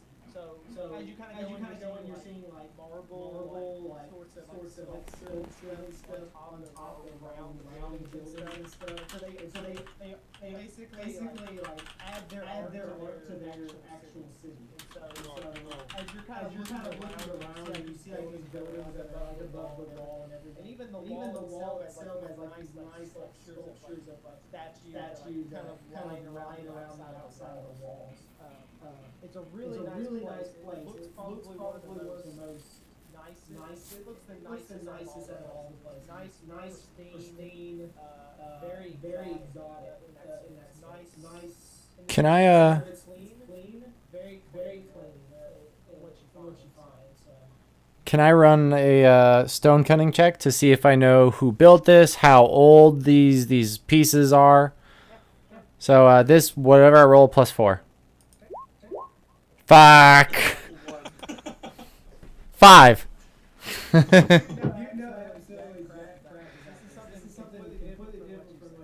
Gotcha. I'm too starstruck. I'm just like full on tourist mode. On what? Wait, was he talking about the structures? Is that what he was looking into? Yeah, like I wanted to see who built the statues, how old they are. Stone, aren't they? So he would actually have the 12 plus 4. No, it's not advantage. It's I'm proficient and I get double the proficiency bonus. Oh, okay.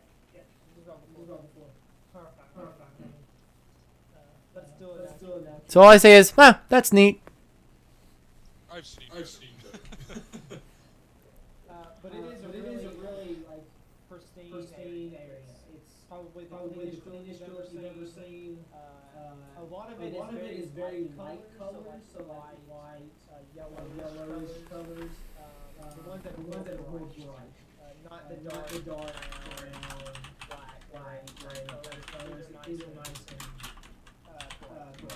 So Tathar is really on edge, looks around a lot, like trying to keep an eye on the surrounding. Do we see Tathar freaking out? I don't know. Deception. Find out. Didn't you say Or- really on edge? What? Didn't I you think say it'd be insight. on edge? Yeah, that's a good point. You said it. I won't. So, okay, I'm gonna ask him. Tathar, are you okay? Yeah. Is something troubling you? Don't worry about it. All right.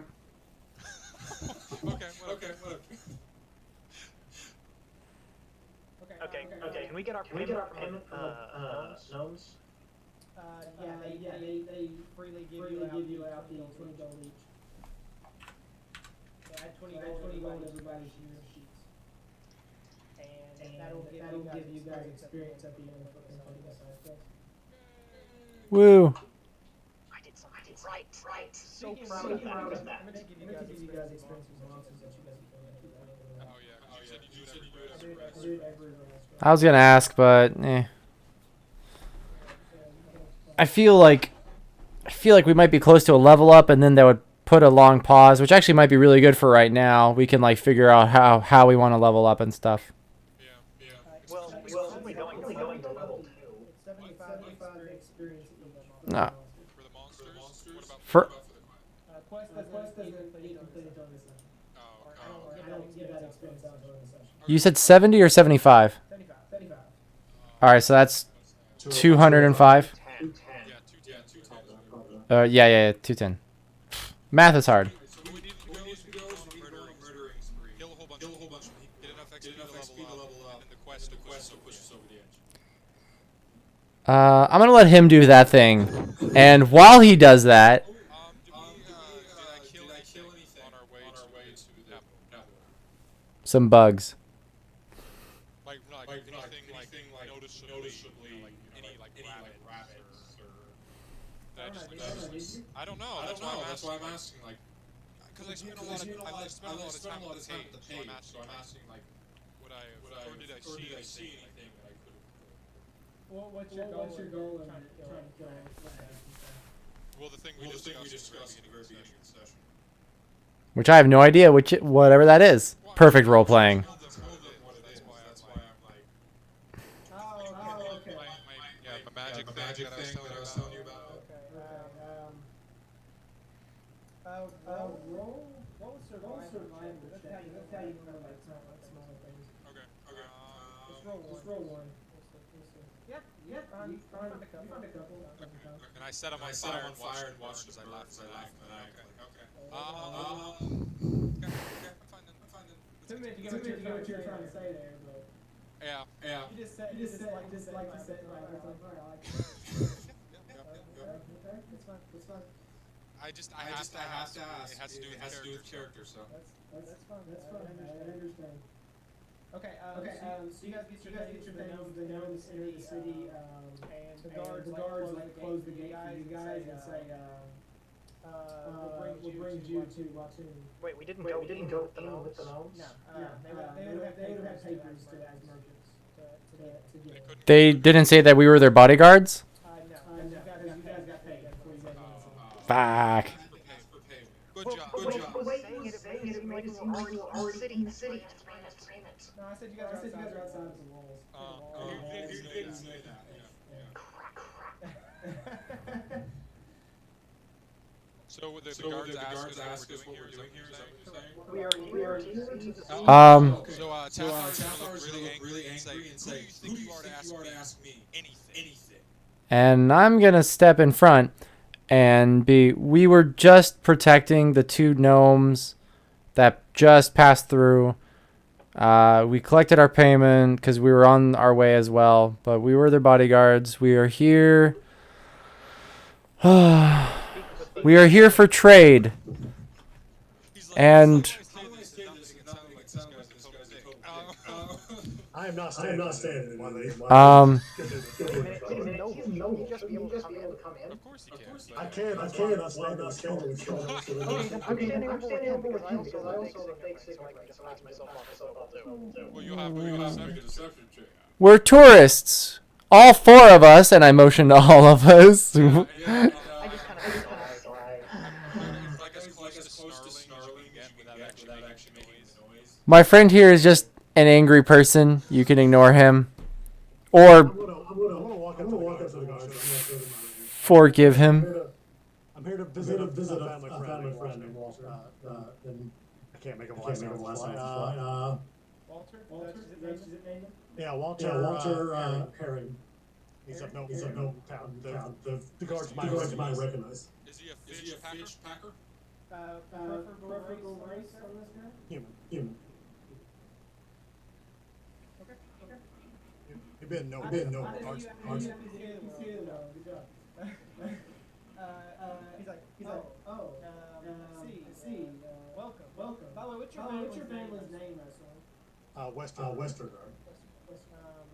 One of House Westergaard, I see. Correct. Are these people with you? Unfortunately, yes. And I give a big thumbs up. Tathar noticeably pissed. The guard asked him who he was. Alright, he's like, well, sorry to keep you waiting, sir. That's no problem. They opened the gates for you guys. And, Thank you very much. Free to move in the city. Tathar walks by and just like as he walks by. They give you the same eye back. Once we get past the rest of the you guys gotta stop talking to people. Hey, I actually could pass for a noble. I was actually raised by a noble. What are you wearing nice clothes? People don't believe you're a noble. He's in a dark I'm in a dark and armor. He's Batman. Very fine the part. Well, yeah, but the guy who raised me doesn't wear fine clothes either. Are you sure he's a noble? Did you really well? You don't have him many years? Oh no, he's totally a noble. Well, very well respected in Engage. So I just kind of very unlikely they would believe your story. Let me do this, husband. I'm telling the truth, actually. It's fine. I don't believe you. I want to roll insight. Yeah. Okay, I'm telling the truth. I'm not even gonna roll deception. I am actually telling the truth. Well, it could be persuasion or whatever. No, it would be deception. Lies. But I'm not deceiving. I don't think Inside check is going to show the same no matter if he fails or passes. He's going to be telling the truth. All right. Oh, okay. That makes sense. Cool. That's not bad. That's the reason why, like, if you guys want to roll like deception into that, like, a person deceiving is trying to get someone to go off on the other train of thought. Okay. In this sense, he's speaking truth, so why is he not deceiving anybody? He's speaking truth. Okay. I mean that works. So there's no sense to roll. Insight will give you the same yield the same result no matter if it's good or bad. One just means that you know for certain the higher you roll. The lower you're just like, it seems like he's telling the truth, but I'm not sure.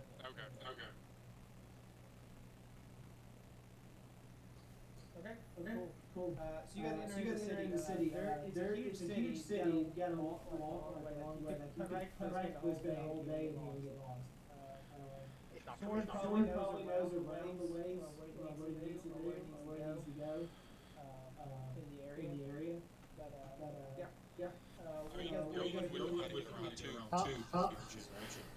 right? How late is it?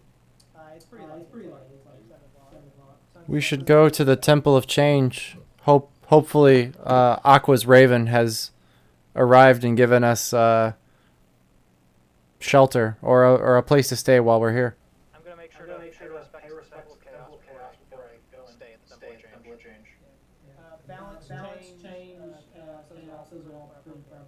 where was the guy we're looking for?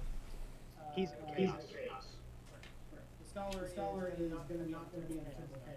He's going to be in the main keep. Alright, so we rest for the night. What happened? What happened? Sorry. I'm going to suggest we rest for the night and talk to the guy in the morning. Seems like a plan to me. Agreed. Yeah, I guess Hathar agrees. He obviously doesn't have any motivations besides me trying to do. So. I asked Rude where he's staying. At the temple. Yes, the temple. I'll meet you in the morning. We'll head up. And I leave the group. Okay. Yes. Everybody else has the temple change. Soren, where are you heading? I wasn't right to my noble friend. To Walter here? Yes. Alright, so he has a nice, pretty nice, pristine house.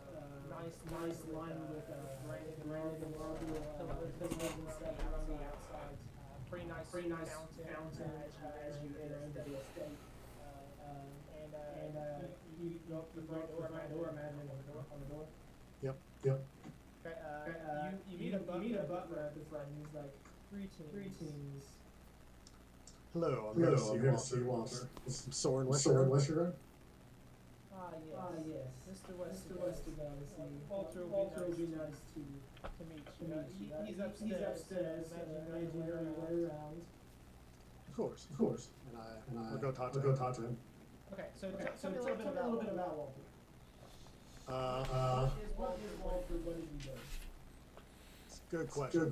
Made 3 seconds ago. I'm gonna say my father's at the head of like a merchant kind of thing where he's head trader, so he knows plenty of people in the countryside kind of do the similar thing. So we're all. So I'm gonna say he's probably also head of his own local trade. Okay, so like head of a trade. Yeah, yes, many. He's the wealthy guy who has many people. Kind of the same. My father. So he has a father too that. No, he is. He is. Yes. So is he older than you? Yes, he would be pretty old. Gotcha. So he'd be a friend of your father. Yeah. Now is he friendly rival or like friendly? Like they worked. It's business. So we trade back and forth. It's friendly. I mean, you can also put it this way. There's things that you can get in Sunmere. So they do like specific trades or like certain resources and stuff. It's simple economics and stuff. Yeah, I meant to write you out because my father would be trades and more exotic. It's kind of like things that are common or capital. So he brings things down. Gotcha. So is he more like older, like gray, et cetera, kind of deal? Yeah. Okay, cool. Alright, so Walter is upstairs seemingly in his business area. And you walk into the room as he's sitting at his desk. I say, hey, Walter, good to see you. Good to see you after all this time. Soren, how have you been? I've been good. Travels associated well, I imagine? Much to be expected. It's a bit of a trouble on the roads these days. But we made it. Trouble's been attacking my shipments too, if you can imagine that. Those raiders. Brutal. It's happening back in Elderstown. I'm having to hire extra workers to just protect everything. All my shipments and stuff. Making sure they don't lose profit here. My father's going through the same problems. It's happening everywhere. It's a shame. We killed some. Raiders have just been increasing in numbers recently. I don't know what's going on there. And I don't want to know. Leave them to their own being. Anyways, what brought you here? I was up in Claire Barris. Her daughter's coming to base party. I thought I lost track of time. I thought today was actually the day I was setting up for that. Yes, that's not going to happen. We do stay busy, don't we? It's true. Always another trip to make. But it was fun. That's good.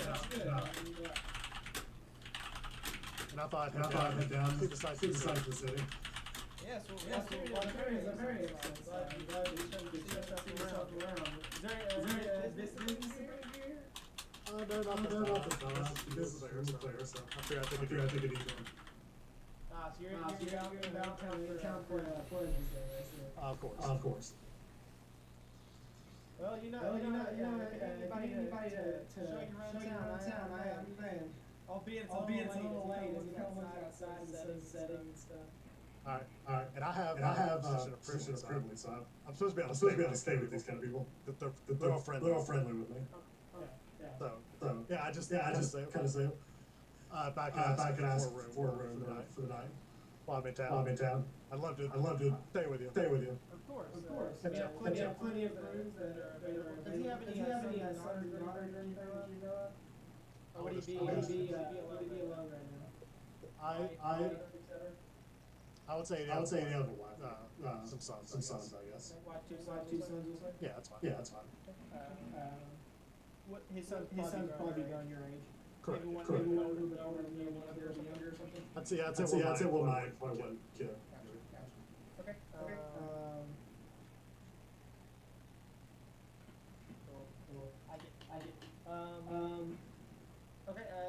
So he like I have a guest room. Mini guest room. You can stay in one of the nicer ones. I'm sure you'll appreciate it. Should be just a little bit of what you have over there in Erdale. Oh, you're too kind, Walter. And I want to head out. Rest for the night. Take inspiration. All right. Just mark it on your sheet.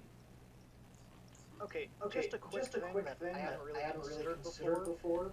The noble who raised me, he would actually be in the import-export business because you know, he's a mob boss. So would Soren actually know the guy who raised me?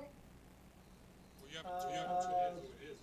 Probably in some aspect. Those kind of people like to keep their full identity secret and what they're kind of often doing and stuff like that. Well, he is a noble, so he would have like public persona. Yeah, he'd have something in like his mob persona. At the same time, yes, he would know, but we wouldn't know if his under I would probably know his family name easily, but yeah.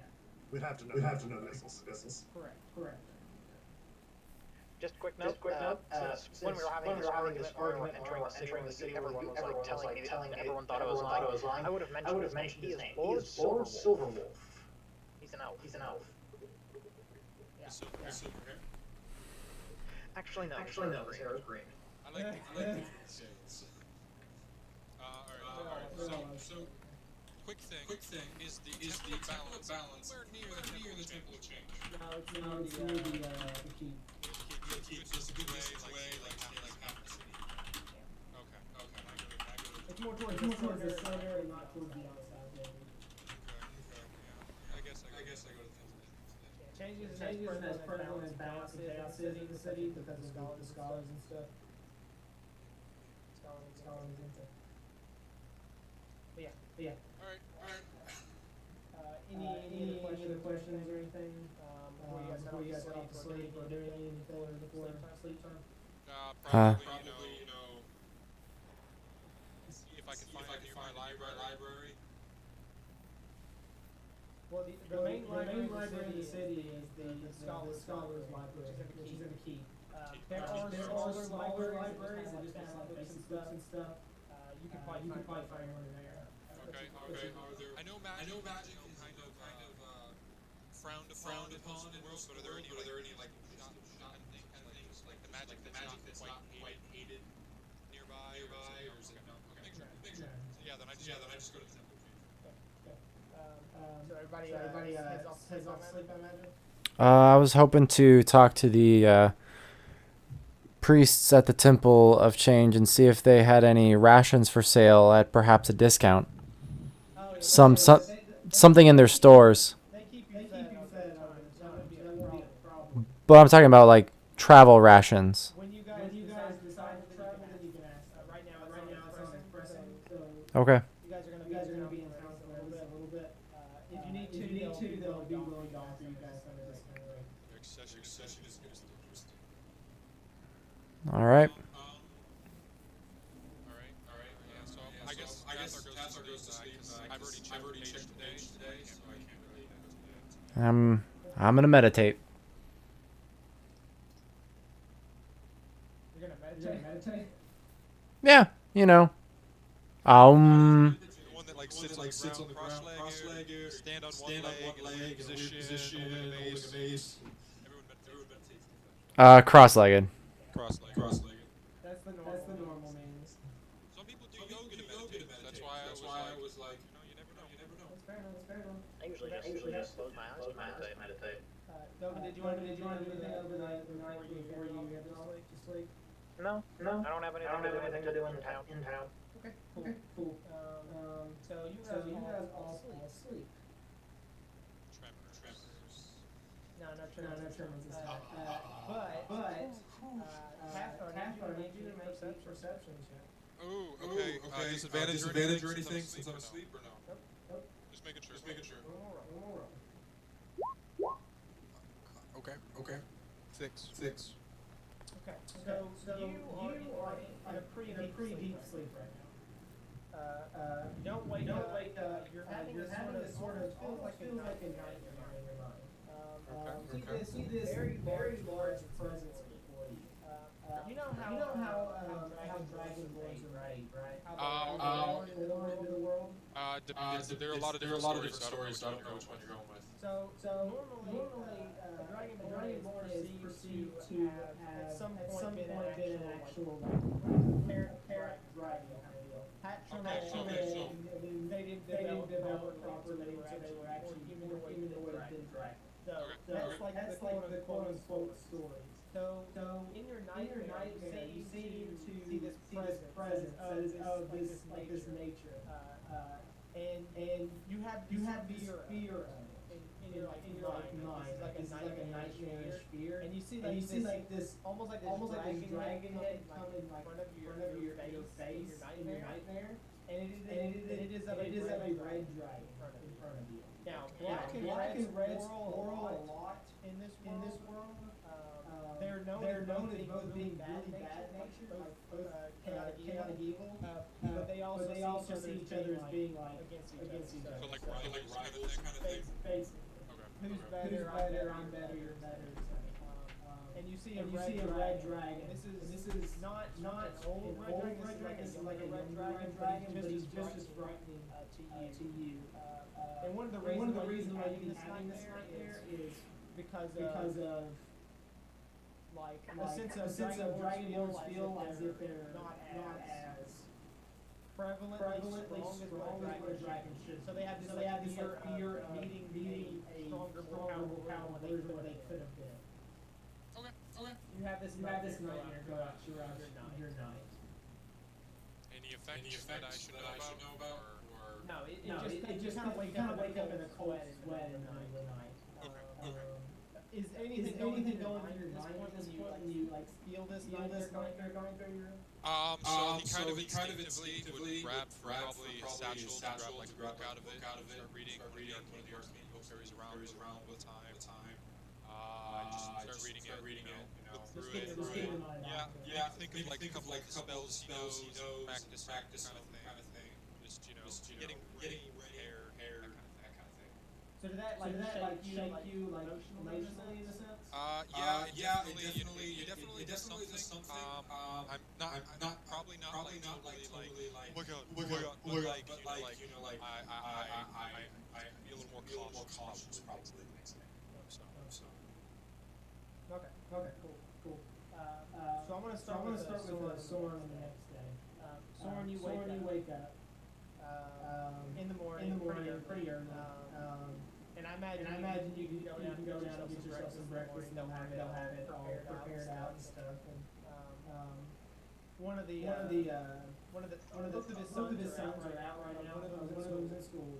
He's the young one. One of them's out doing business, just like you're doing for your dad kind of deal. Okay. So him and his wife are going two people downstairs right now. And he's like, Soren, did you sleep well? I did. It was very nice room you had there. Excellent. Did you have plans for today?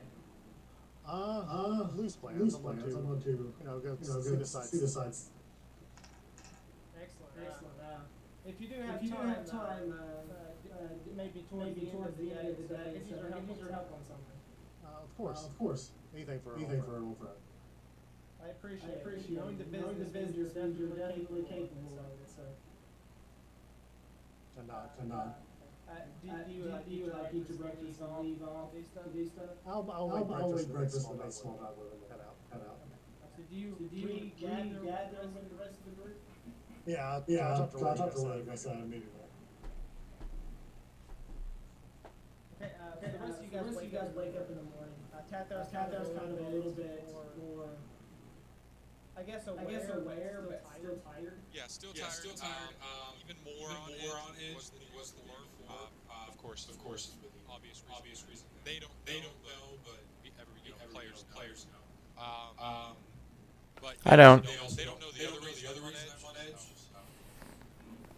So he's even more like probably don't scare him right now. He might freak out, possibly kill some. Like that kind of what I mean. Yeah, right. Or at least retaliate fire. Maybe not actually kills him. He's not. No. Yeah. And then he's also drowsy. Probably like the scales eyes are a little bit than they normally are. He's kind of walking sluggishly and not quite as upright. Because he's really full of himself, so he usually walks like his chest puffed out. Gotcha. Cool. Okay, so you guys are all kind of in the morning. They have breakfast already ready for you in the temple. You guys, I imagine, eating out. And, Yep. Soren makes his way to you guys, and you guys meet up again. You guys are all reconvening together. Oh, Soren, come eat. It's quite delicious. Party full. Suit yourself. I call this bacon. So when they finish eating, I'll suggest we head out.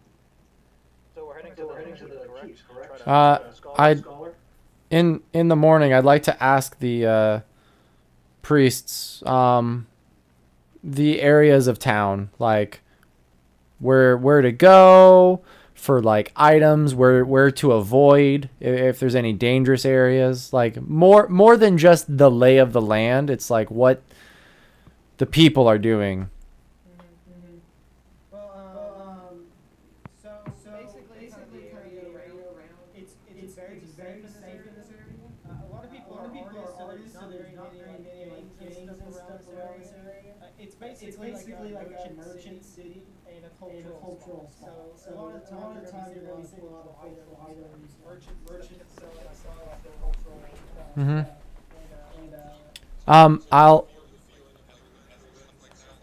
Sure, yeah, kind of like area kind of deal, and how that area is in specific. The Mediterranean kind of area would be very similar to that.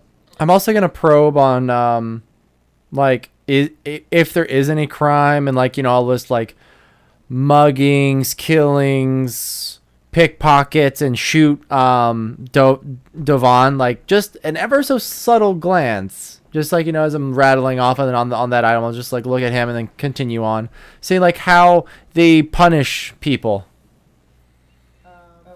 So basically, there's not there's pickpockets every now and then, and there's like thieves that try and steal stuff from shops, or merchants. But they usually take that to the exemplars. Usually charges their fate, depending on the crime. But again, he's balanced, so therefore he sees it as what if he was like, hey, he might have needed the money to sort the balance. You had a lot of money. He did balancing it out. So he'd say, okay, perfectly fine, nothing wrong with that. Go off. So they have a very specific justice system in that sense for being a balance. So keep that in mind moving forward. Only steal from the rich guys. But other way around, you have someone else stealing from them. That's a pretty big deal to the person that actually to use the balance too much. It would actually kill you. But I have a reason. I probably couldn't explain it, but I have a reason. So that's basically kind of the area. So therefore things kind of killings and stuff don't happen much, but when they do, if it's in the nature of preserving balance, like good and evil, within the area, they're usually okay with some killings. So they're Huh. they're okay with killing off the really profit guy and everybody's lives because that's making it too good. Yeah, that's why people. Yeah, it's why also people want to stay in balance for themselves. So that way they don't feel like if they actually get killed off, that actually skews the balance where they would.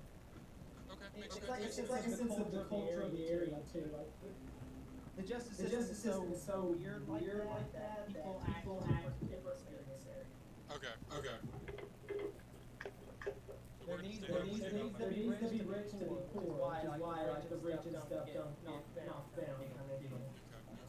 Such as Soren Spring. So we're gonna In the city, there's rich in the city. So we're gonna stand out like sore thumbs. I think the person only that would stand the most would be you, Tazon. I mean that makes sense. There's a team of scholars. The tieflings are actually quite abundant here. Way down as hard as. Okay. Cool. Dovan would not be looked at as being crazy. Tathari are a little different. Oh yeah. Black dragon, you know. Yeah. Evil black dragonborn. No, snarls and evil, give him funny looks. So this scholar, how do we know how commonly we go talk to him? Is that something doable? Or not problem? Ask the cleric or the priest. Because you're trying to go talk to the scholar, and you don't generally go and talk to the scholar. He's usually the busiest out of the three. Even more so than the Exemplar because of how much stuff he has to continue to study on and look into and stuff. You never know though. You might get lucky and get into a meeting with him. Okay, so with that, would I know anyone else in the city that could possibly do that have a similar enough understanding of scholar would, that we don't necessarily have to go see the scholar himself with the researcher trait? You could find some people specifically from like different like temples and stuff. You could talk to the clerics there. They might have similar knowledge. There's always candidates for scholar for being a scholar because some people are closer to dying or something, or candidate chosen so they can take their place kind of deal coming up. And the Exemplar usually like stands. There's some smart people in the town usually, but not always are they going to be able to know the right answer. Okay, so the scholar's the best bet. The scholar is the best. You want to know the information right away. That's the person to go. I guess that's what I vote for the scholar then, I guess. As a member of the Church of Chaos, may be able to use. Would I be able to talk to people in the church in order to set up a meeting with the scholar? You could. Specifically being a member of the church and having the same belief system as they do. It could very well be set up. Do you bring that up in conversation that you're a member of the Church of Chaos? Yeah. Okay. So Tathar asks, like, how do you pray to your god? You just like kill something and then you pray, or like how does that work? It's chaos. There's not really prayer for chaos. We try to make things keep things from getting stagnant. That is the way that we worship. Keep staying the way they are for too long. Specifically the chaos ideal is like nothing should remain flat. Everything should remain in motion. There's like this sense of if things are ever at a point where your life is just on like a you're not going anywhere, you're kind of in a rut. That's bad. That is actually the biggest sin you can create as a person of chaos. Because you want to remain in motion. You always be doing different things. You want to be causing people to shake up their lives, not to follow the same daily routine that they would do. It's kind of what they strive. Okay, my guy was. It's not necessarily a bad thing. It's not chaos is evil. They just want to cause shifts in the way things are done. Some people believe that the Church of Chaos should be that way because if things ever get to a point where it's that bad, life feels like it's not worth living in that sense. So that's their thought process about it. That never actually have to be bad. So. I was just getting the impression that it's like a dark cult where they like sacrifice goats and stuff like that to some evil god. Oh, there is the occasional goat sacrifice. We'll steal a goat from a random farm and just sacrifice it just to keep people on their toes kind of thing. Invite me to the next one. I don't think it's for another 2 weeks. No. And the church that does it is engaged.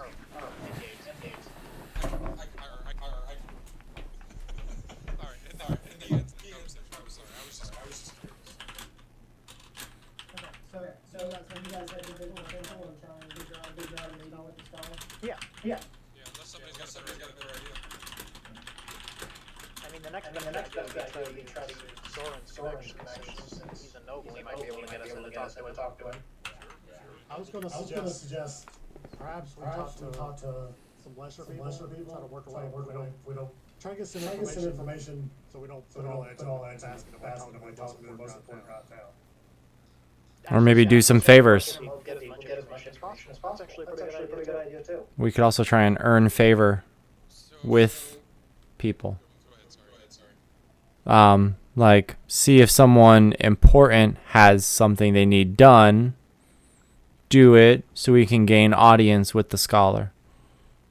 Be bad. So we've been in the city for about a day and a half, right? Last night. So it hasn't even been. Right. Yeah. Okay. Yeah, I figured that's probably our best bet then is to just go to the lesser guys and see if we can figure out a way instead of just charging at the door saying, hey, we need to talk to this guy. Okay. Tathar and Soren, you guys should go do the meetings with lesser people. You're probably the best to talk to. I'm still gonna try to set up a meeting with the scholar just as a backup plan. Okay. As a player, you think that's the smartest idea? Sending Tathar to talk to nobles who may or may not show him. Never mind. You can come with me. I'll show you the temple of chaos. Actually, it looks pretty cool. Talk up my ass, but it may not Yeah. end well. I'll head with Soren since I don't want to go to the Temple of Chaos. Alright. Everybody roll perception checks. Okay. Hey, can I keep that 22 that I accidentally rolled earlier?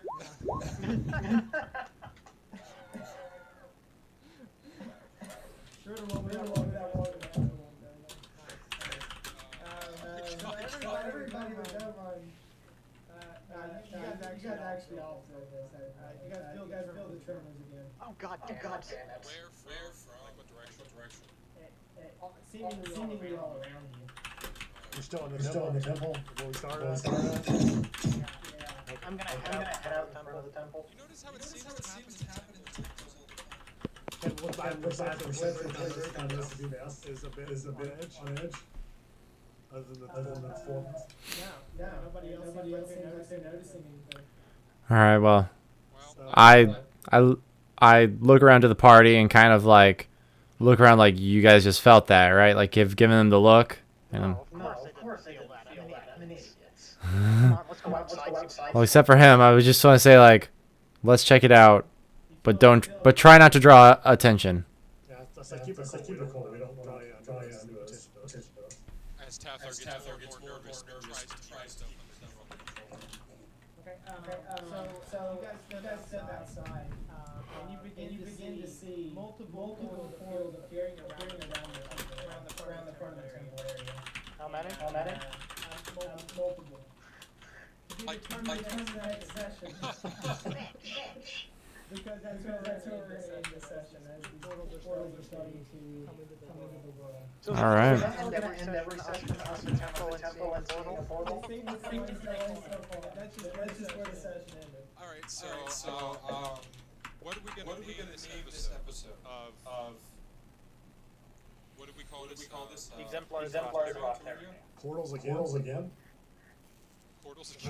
How about the Nope.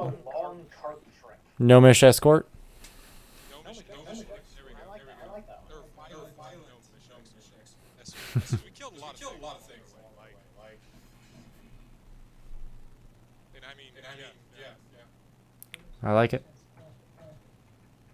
Or how about we establish backstories? Oh. Yeah, characters revealed. Alright. Your quest for the side quest. Yep. Absolutely. You guys yet?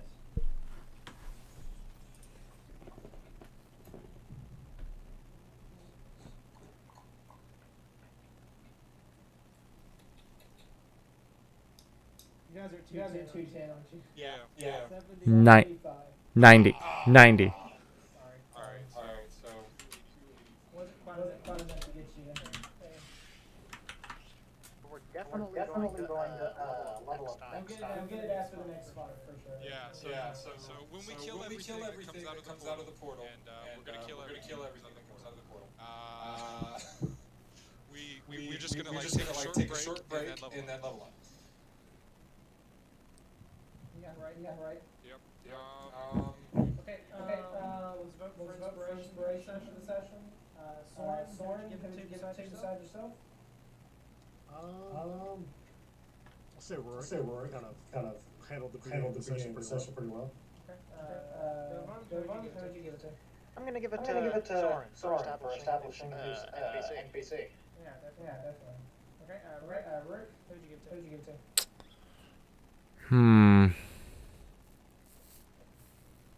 I'll go with God. Everyone did so well. Yeah, Everyone did so well to actually like play their character. Dovin did it because he had the best intro. When we explained the last episode, he did really amazing. Yeah, I'll go with Dovin. I liked how he turned out this episode. Not for that. Oh, I know, but I'm just. Cathar, who would you give it to? You break the tie here. I am to decide who gets it.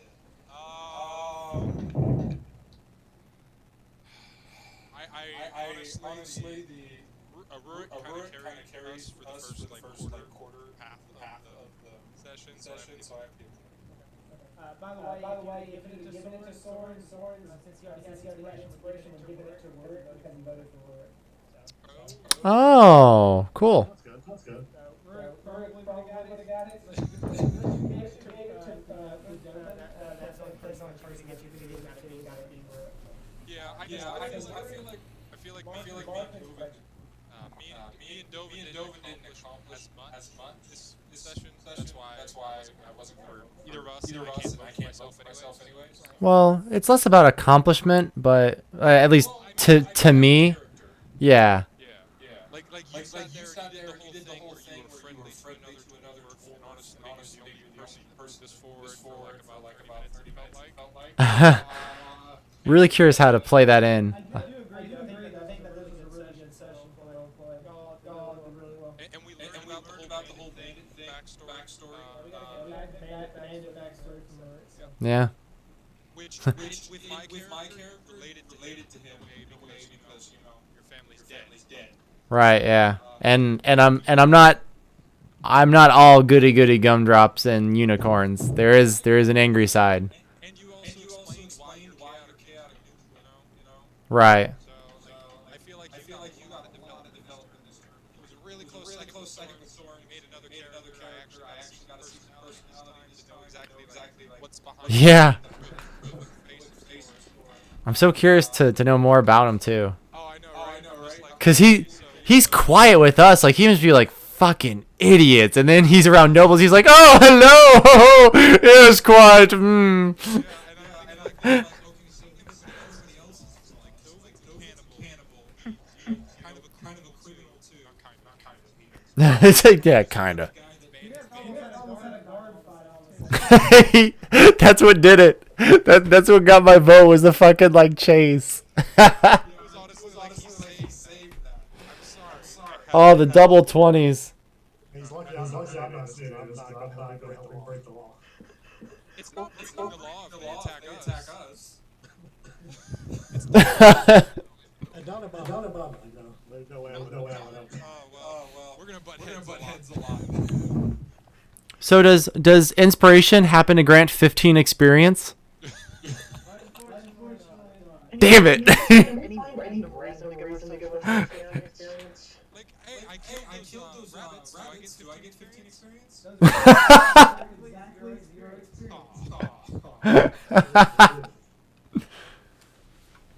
Can I steal all the experience for one of the Panthers myself? Because I'm the one that chased it down and killed it. No, unfortunately. Okay. Like, what level up? But good job getting the side quest. I had that one planned all along. I just didn't know if anybody would actually go for it. Yeah, it's a smart thing to do. I always just forget to do it when we're leaving town. Yeah. It's like, oh, Good on Doe for getting that extra experience for the party. Yeah, I completely left my mind. I was like, oh yeah, we could just get here. I was too obsessed with stealing Gnomish joke and licking crystal ball. I was so proud of that. I just go and hijack it like that. That's what Tathar does. Steals people's thing.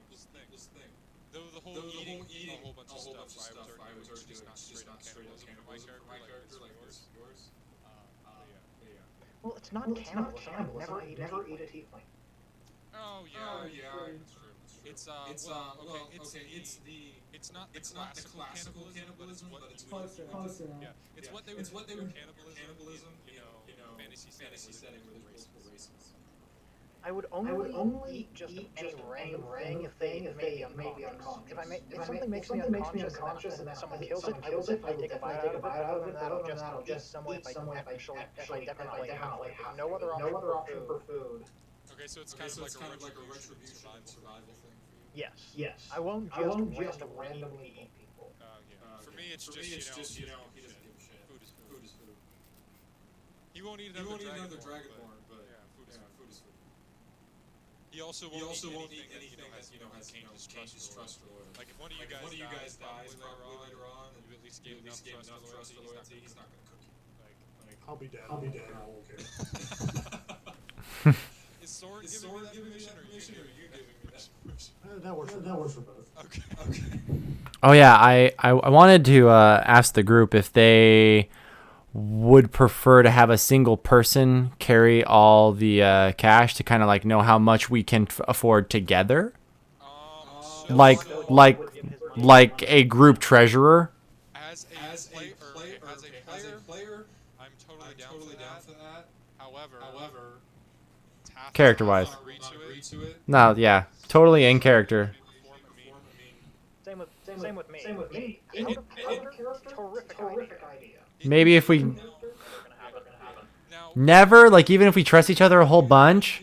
he would agree if you in the treasurer, and because of who he is, he'll give you your money back if you ask for it. But he won't let you take his money. Okay. It might be something he might be willing to do later down the road, but like you're really gonna have to his trust. Like Gotcha. Devon will never trust you when you give his money. It's one of his things. He will never trust you that much. 50 years down the road, your character might be different. Years down the road, my character will be dead. Well, You're a tiefling. I mean, like if the group gets, say, I don't know, 10,000 gold, then we can all give it to like one person, but then we have like daily allowances or something. So then, you just issue it out as people need it I would explain like this. If for the good of the group. money directly, like if someone else collected it before it ever went to Tathar's hands, I don't think he'd have an issue with it. Okay. But if he will not hand you money that he has in his pocket. He will Yeah. not. I was just drawing inspiration from like, Vexalia from Critical Role, where she's the treasurer, but they also all have like matching alignments. So I didn't think of that whenever I asked the question, which yeah, it makes sense. Well, it's not even the alignment. Or personalities, yeah. Yeah, he's a dragon, or at least he sees himself as a dragon. So he has a lot of the traits that a black dragon has. Gotcha. And Devon grew up on the street. He's not really gonna trust anyone else with his money. Yeah, that's good. That's a good point. Fair. Yeah. So someone would have to lose a flaw somewhere down the road before that. Or maybe trust is earned. Well, I guess you can do it with my character. It's just not gonna be easy. Yeah. Like Let's put it this way. You'd have to save his life at least five times. Well, With no, I mean, no it's plan on a repayment. it's not so much like give me everything you got. It's just we as a group will earn money together, and it like I mean you could split it up equal ways from the get go, or just have one person control it to kind of like keep everyone in check on spending too much. Yeah.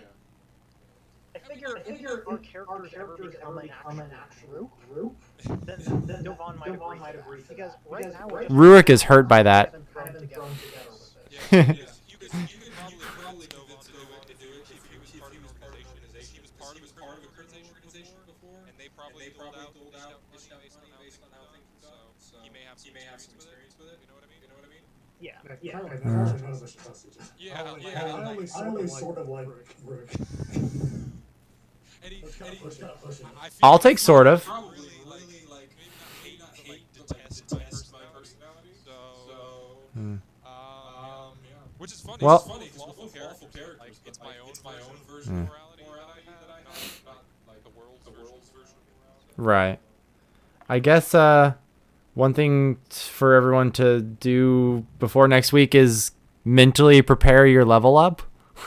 So we don't spend like an hour's worth of time like, oh, what do I need? Just be like, okay, level 2, I get this, and this. Bam, move on. Well, I don't level 2, I don't really get much. What do you mean? You get to pick your archetype? That's not until level 3.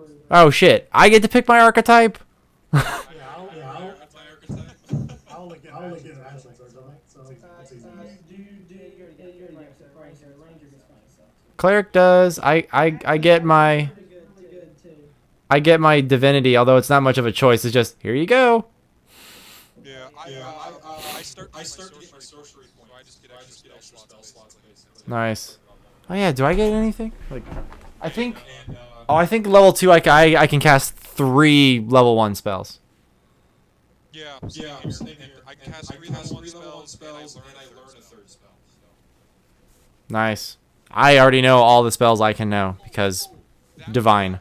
I need to check with you before I leveled up. I just had to check with you for third level. When meta match, the way it works, one of them is twin spell, which means it targets one creature. It can you can twin it to make an attack too. Now could I twin that with Witch Bolt and have the tether both of them, so that way when I use my action it damages both of them. Huh. Because technically, Yeah, that is an interesting question. Think of any reason why it shouldn't work. yeah, because Witch Bolt's description says as long as you use your action, the electrical tether stays. Like as long as you use the damage is your action turn. Yeah. The tether stays. I was like, Wow. dude, we're OP. I guess we. No, yeah, that's real good. Yeah, test it out. Exactly. I would call it being able to manage to its fullest potential. Yeah, but I'd be doing automatic 1d10 damage to two creatures every round. If you hit. Take magic is my other one. I can If you hit. cast a spell after that. If you hit. I could do massive amounts of damage. Which is what a sorcerer can do. Well, for a second level character though, I'd be like most normal enemies at one hit kill. Third Third level, sorry. Don't get meta magic till 3. Yeah, Hey. yeah, that's what I meant. Sorry. Currently, I can cast a spell that does 3d10 necrotic. 3d10 necrotic. I can cast a spell that does 3d8 anything I want it to be. I win. I mean, mine is touch range. Mine is 90 feet. Yeah, but I kind of like to hold on to my spells since I have 2 for like emergency healing, basically. Yeah. Or if I know I'm like I'm looking pretty like with the one fight where I was getting 2-on-1 or 3-on-1 really, and I was like I should probably heal.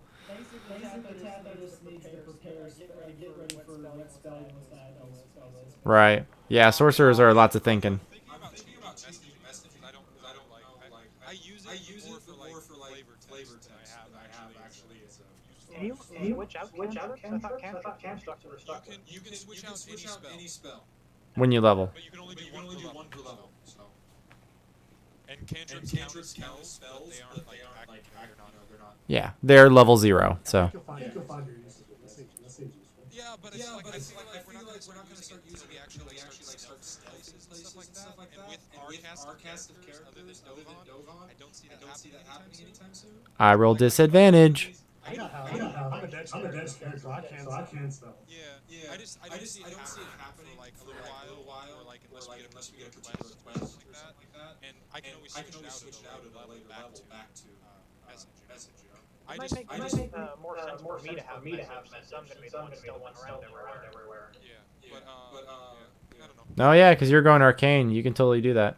But technically, if we did it where we both had message, you could tell me, and then I could, if we were all in different places, I would, I guess, be the center of the formation, and I could tell everyone else. Oh, like a daisy chain. So then we'd have 240 foot range, you know? Because you could tell me, and then I could relay it. Clever girl. Now we're metagaming, so I don't know if you like that. It's strategizing. Metagaming, to me at least, is like... Well, or for me is like when I magically know what Soren talked about when they were at the noble's house. Like, impossible for Rurik to know, but just because I was privy to the conversation as a player. That, to me, is metagaming. Strategizing seems perfectly viable. Like, hey, this thing has a range. If you have it and I have it, we can bounce it, like leapfrog. Well, okay, so then it just depends. My spell is gonna be. It just depends on what you want to do in the sense of healer. Like, do you want to save all your slots specifically for healing? Not all, but at our levels, when it's like burst damage essentially for a single hit, like you take 6, I'm almost dead. Like, okay, we need to save it for then. But like if we're like 5th level, I have no problem bouncing some spells into buffs, support, damage. Like Guiding Bolt, I love Guiding Bolt, but I only have 2 spells right now, so I'm like, fuck. And I don't know how many fights we're gonna go through. The reason I'm asking my big thing is I can take a more defensive spell because I seem to hit a lot because I do a lot of damage. Right. And I'm not a tank by any means. So I was thinking maybe go with like shield or mage armor or something like that. And, I mean, anything that helps that reduces your damage, or damage taken. Or I could witch bolt, which I technically don't have to get to my third level. So it's like I don't know. What do you see yourself using more at 2nd level? At second level, I would say a defensive one because it's probably what, like a concentration. Well, mage armor's concentration and reaction. It's not concentration on the last one. Oh, okay. But it does use a spell slot. So, what does mage armor do? Mage armor just basically increases your AC. Oh, well, that sounds awesome. Yeah, it's pretty cool. I mean, we seem to be using a lot of cantrips, and I use a lot of melee attacks. So. Well, the reason The biggest thing that I've seen with Mage Armor the years that I've played 5th edition is it either is amazing or it does you absolutely nothing. because they roll like crap, they don't target. It's like spell slot, you know? Well, but Yeah. I think my guys powering Dragonborn, you know, does this amount of damage. They're gonna want to shoot. Yeah. And the best, I mean, It's kind of thematically appropriate if you're that skill.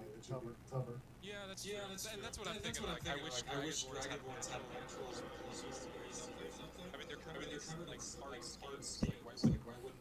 lizard folk do. Actually, wait, don't Dragonborn when they aren't armored? They get increased strength. Oh. Yeah, you got higher strength. I have a negative 2 to strength. Yeah, What? Wow. +2 to strength. I got a +3 flex. Yeah, but I have +2 in everything except for charisma, which is a +3. All right, because you rolled super, like, average, where I was, like, Yeah. top heavy. Oh, yeah, above average. My lowest roll was a 12, which with the +2 strength made it 14. So I don't want to jinx it, so knock on wood. But I can't wait to roll for hit points. yes. That's my big thing. I can't wait till I've never done it. I've always taken half max +1. Because that's what the DMs do. They just say, "What's your hit die?" I'm like 8, so they're like, "All right, you get 5." Yeah, my rolling for hit points is awesome and horrible at the same time. Yeah, because I played a game where I was a wizard with rolled pretty much max for 7 every time, and then I played a game where our fighter rolled a 1 every level. Well, I'll recommend my seventh sorcerer being at like 15 because he kept rolling ones on his keyboard. You're literally with a negative constitution. Yeah, he had a negative constitution. wait, so he was 0 to 0? No, he can't ever get zero. Okay, what the heck? So he always basically got one. All right, so I think for at third level, do I get access to second level spells? Yes, we get 4 first level and 2 second level. No, I only get one spell. I get one. I need my PHB. Spell slots. Oh yeah, no, I get 2 spell slots, but I only know 4 spells. That's the thing. So Oh, that okay. yeah, because I want to have I definitely want to have that at third level, but I don't. Yeah, that I mean that combo sounds amazing. Yeah, but I don't want to waste my time getting a. No, I can always exchange grades. I forgot. I can switch spells. So yeah, I'll do that. Because I don't want to pick it up next level if I get Mage Armor. But I don't want to waste my third level to get Witch Bolt, you know, and not be able to get a second level spell. Oh, this is difficult. Yeah. Second level's kind of cool for me. I get an oh shit button, and that's about it. Yeah. Well, second level when I start to, I can get a really powerful damaging spell. I can get some nice, outside of combat spells. I can get invisibility. Ooh, so good. Yes. Which will definitely allow us to start doing the stealth thing, you know. Except me. I will permanently roll with disadvantage unless we can get me some mithril armor that is enchanted. Doesn't stealth or does invisibility give you advantage so they cancel each other out?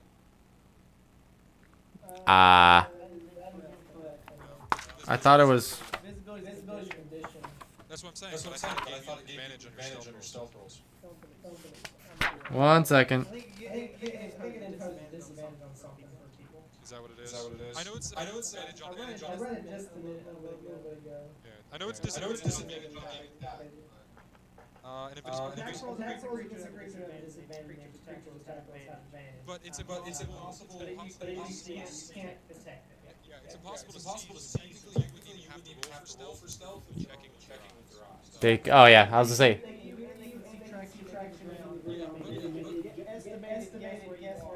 And they can smell me. I'm making more of the comment if he's never gonna like rush into a compound at least probably. So we'll send Dovin in, and I'll make him invisible while we're like like that. And so he's far enough away to where they couldn't anyways. You know. But they don't get that chance of being accident spotted by a horrible, you know. Yeah, just don't go invisible where you can see. Yep. No, it's just that's the downside of being a magic user. So many options. Yeah. Well. What the best part about being a magic user is That's the best thing is being a wizard. Then you can literally just every day switch what you're good at. Like I've got 42 levels.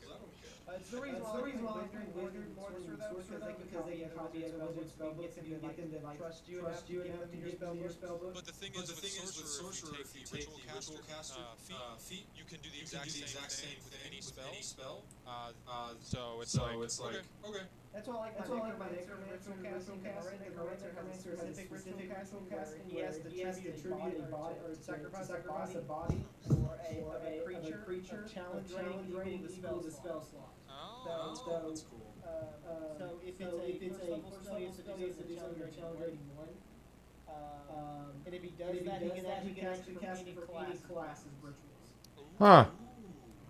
That's nice. But again, he has to have a challenge rating creature, just not like a regular bandit he couldn't use because they're 1/8 challenge rating. Yeah. Wait, could he sacrifice 8 bandits to do it? Correct. Correct. You could. Okay, I was wondering if it's stacked. That'd be cool. So it's just like, hey, let's gather up a bunch of villagers. I'm gonna kill them all. We're gonna summon Cthulhu. Villagers are actually countered zero because most of them are zero. Okay, we're gonna get a whole bunch of guards. Kill them all. Yeah. It's just gonna be fun. I really wanted the color sprays, and I was like, oh wait, our guys are kind of they're gonna stand right next to them, and I'm gonna kill all my friends. Color sprays. One more thing before I go to the out of here. If you were to rate so far your experience to my benefit, so I can gauge where I'm at, what would you rate it out of 10? Thorn? I'm happy. I'd give it an 8, I guess. 8? Okay. Doug, what would you give it out of 10? 7.25. Excellent. Way to be exact. Rook, what would you give it? Somewhere between a 6 and a 7. The only part I didn't like was at the beginning with the king, where there was a lot of what the fuck do we do? Like, so it's. I wanted that to be there as like a situation where he could have been brought in, but he didn't actually trust you guys enough. He trusted Brew at the part. He would have came with you otherwise. Everybody was trusting him, but nobody was. So he like, Oh, gotcha. It's him being smart more than not ready to go. Okay, that's fair. Yeah, and honestly, it's hard to make judgments. Like he doesn't know our playstyle. Correct. So Yeah. like me, I'm a diehard. I stick to what my character's personality is. I'm not gonna. Yeah, it was just a situation where I felt him as a character would not go with you guys because he'd fear for his life a little bit. Yeah, no, totally understandable knowing that, but I was like, I don't know what he's doing here. So, oh, okay, that's fair. I'm okay with it. He trusted the most because he was actually being fairly kind about it. So. I should have been kinder. Not enough for Rook to actually protect him. I'm a fucking cleric, man. Come on. Like he said, he was very older, so he wasn't as good as what he was back in the day. Yeah, he's only level 18. It's fine. That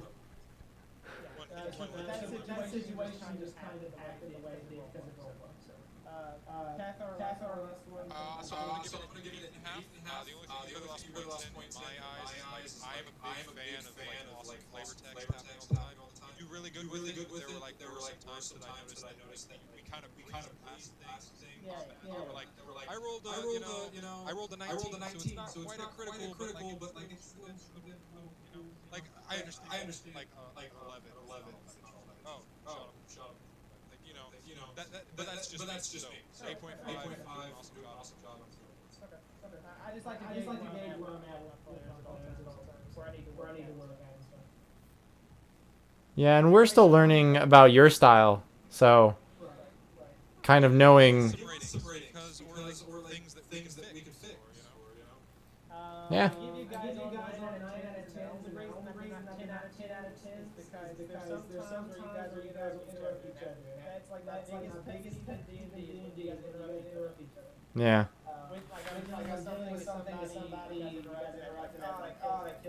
Right. I was probably like just perfect example. I kind of do that normally, but also because my webcam is frozen, I don't know how to raise my hand essentially. Because normally I'd be like, "Hi, I'd like to say something" with my hand raised, but I can't do that. Yeah. I'm going to try and fix it. I don't know why. Like, it works fine outside of D20 or Roll20, so. It could just be a roll 20 with your specific camera or something. Yeah, I like to gauge stuff. Usually, I'll get my players most of the time 10 out of 10 unless they're doing something pretty bad. Like I said, the biggest thing they hate is my pet thieves. It's just interruptions. All right. Well, I think as long as we establish before we move on in some quest or whatever, there's at least like a brief pause for someone to interject, because I guess sometimes I felt that there was a bit of a rush, like, okay, what are we doing, what's happening, and if nothing says anything, it just goes into the next thing. So So I guess I never get my players not like you guys are doing pretty well because I like to gauge run at because I want to make sure everybody's having fun. It's the game. That's my goal as a dealer. As long as everybody's having fun, I feel like I'm doing a good job. Okay. I know I'm really bad at interrupting things. Just I like to talk a lot. So that's an issue I have. I'll try to work on it.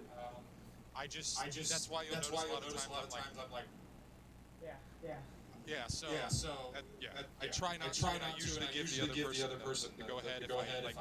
When me and Rurik there, Ed started talking at the same time. It doesn't bother me in a group setting when you guys are all together and stuff. That doesn't bother me really much. It's like when I'm dealing with like a person when I'm talking to them. Like if I'm talking to Rurik with Knowlton, I want him and Rurik to talk because he's engaging not engaging anybody else in the conversation. Now someone can say something to Knowlton after they finish the conversation kind of deal. But in that situation with Rurik, that's what I'm talking about.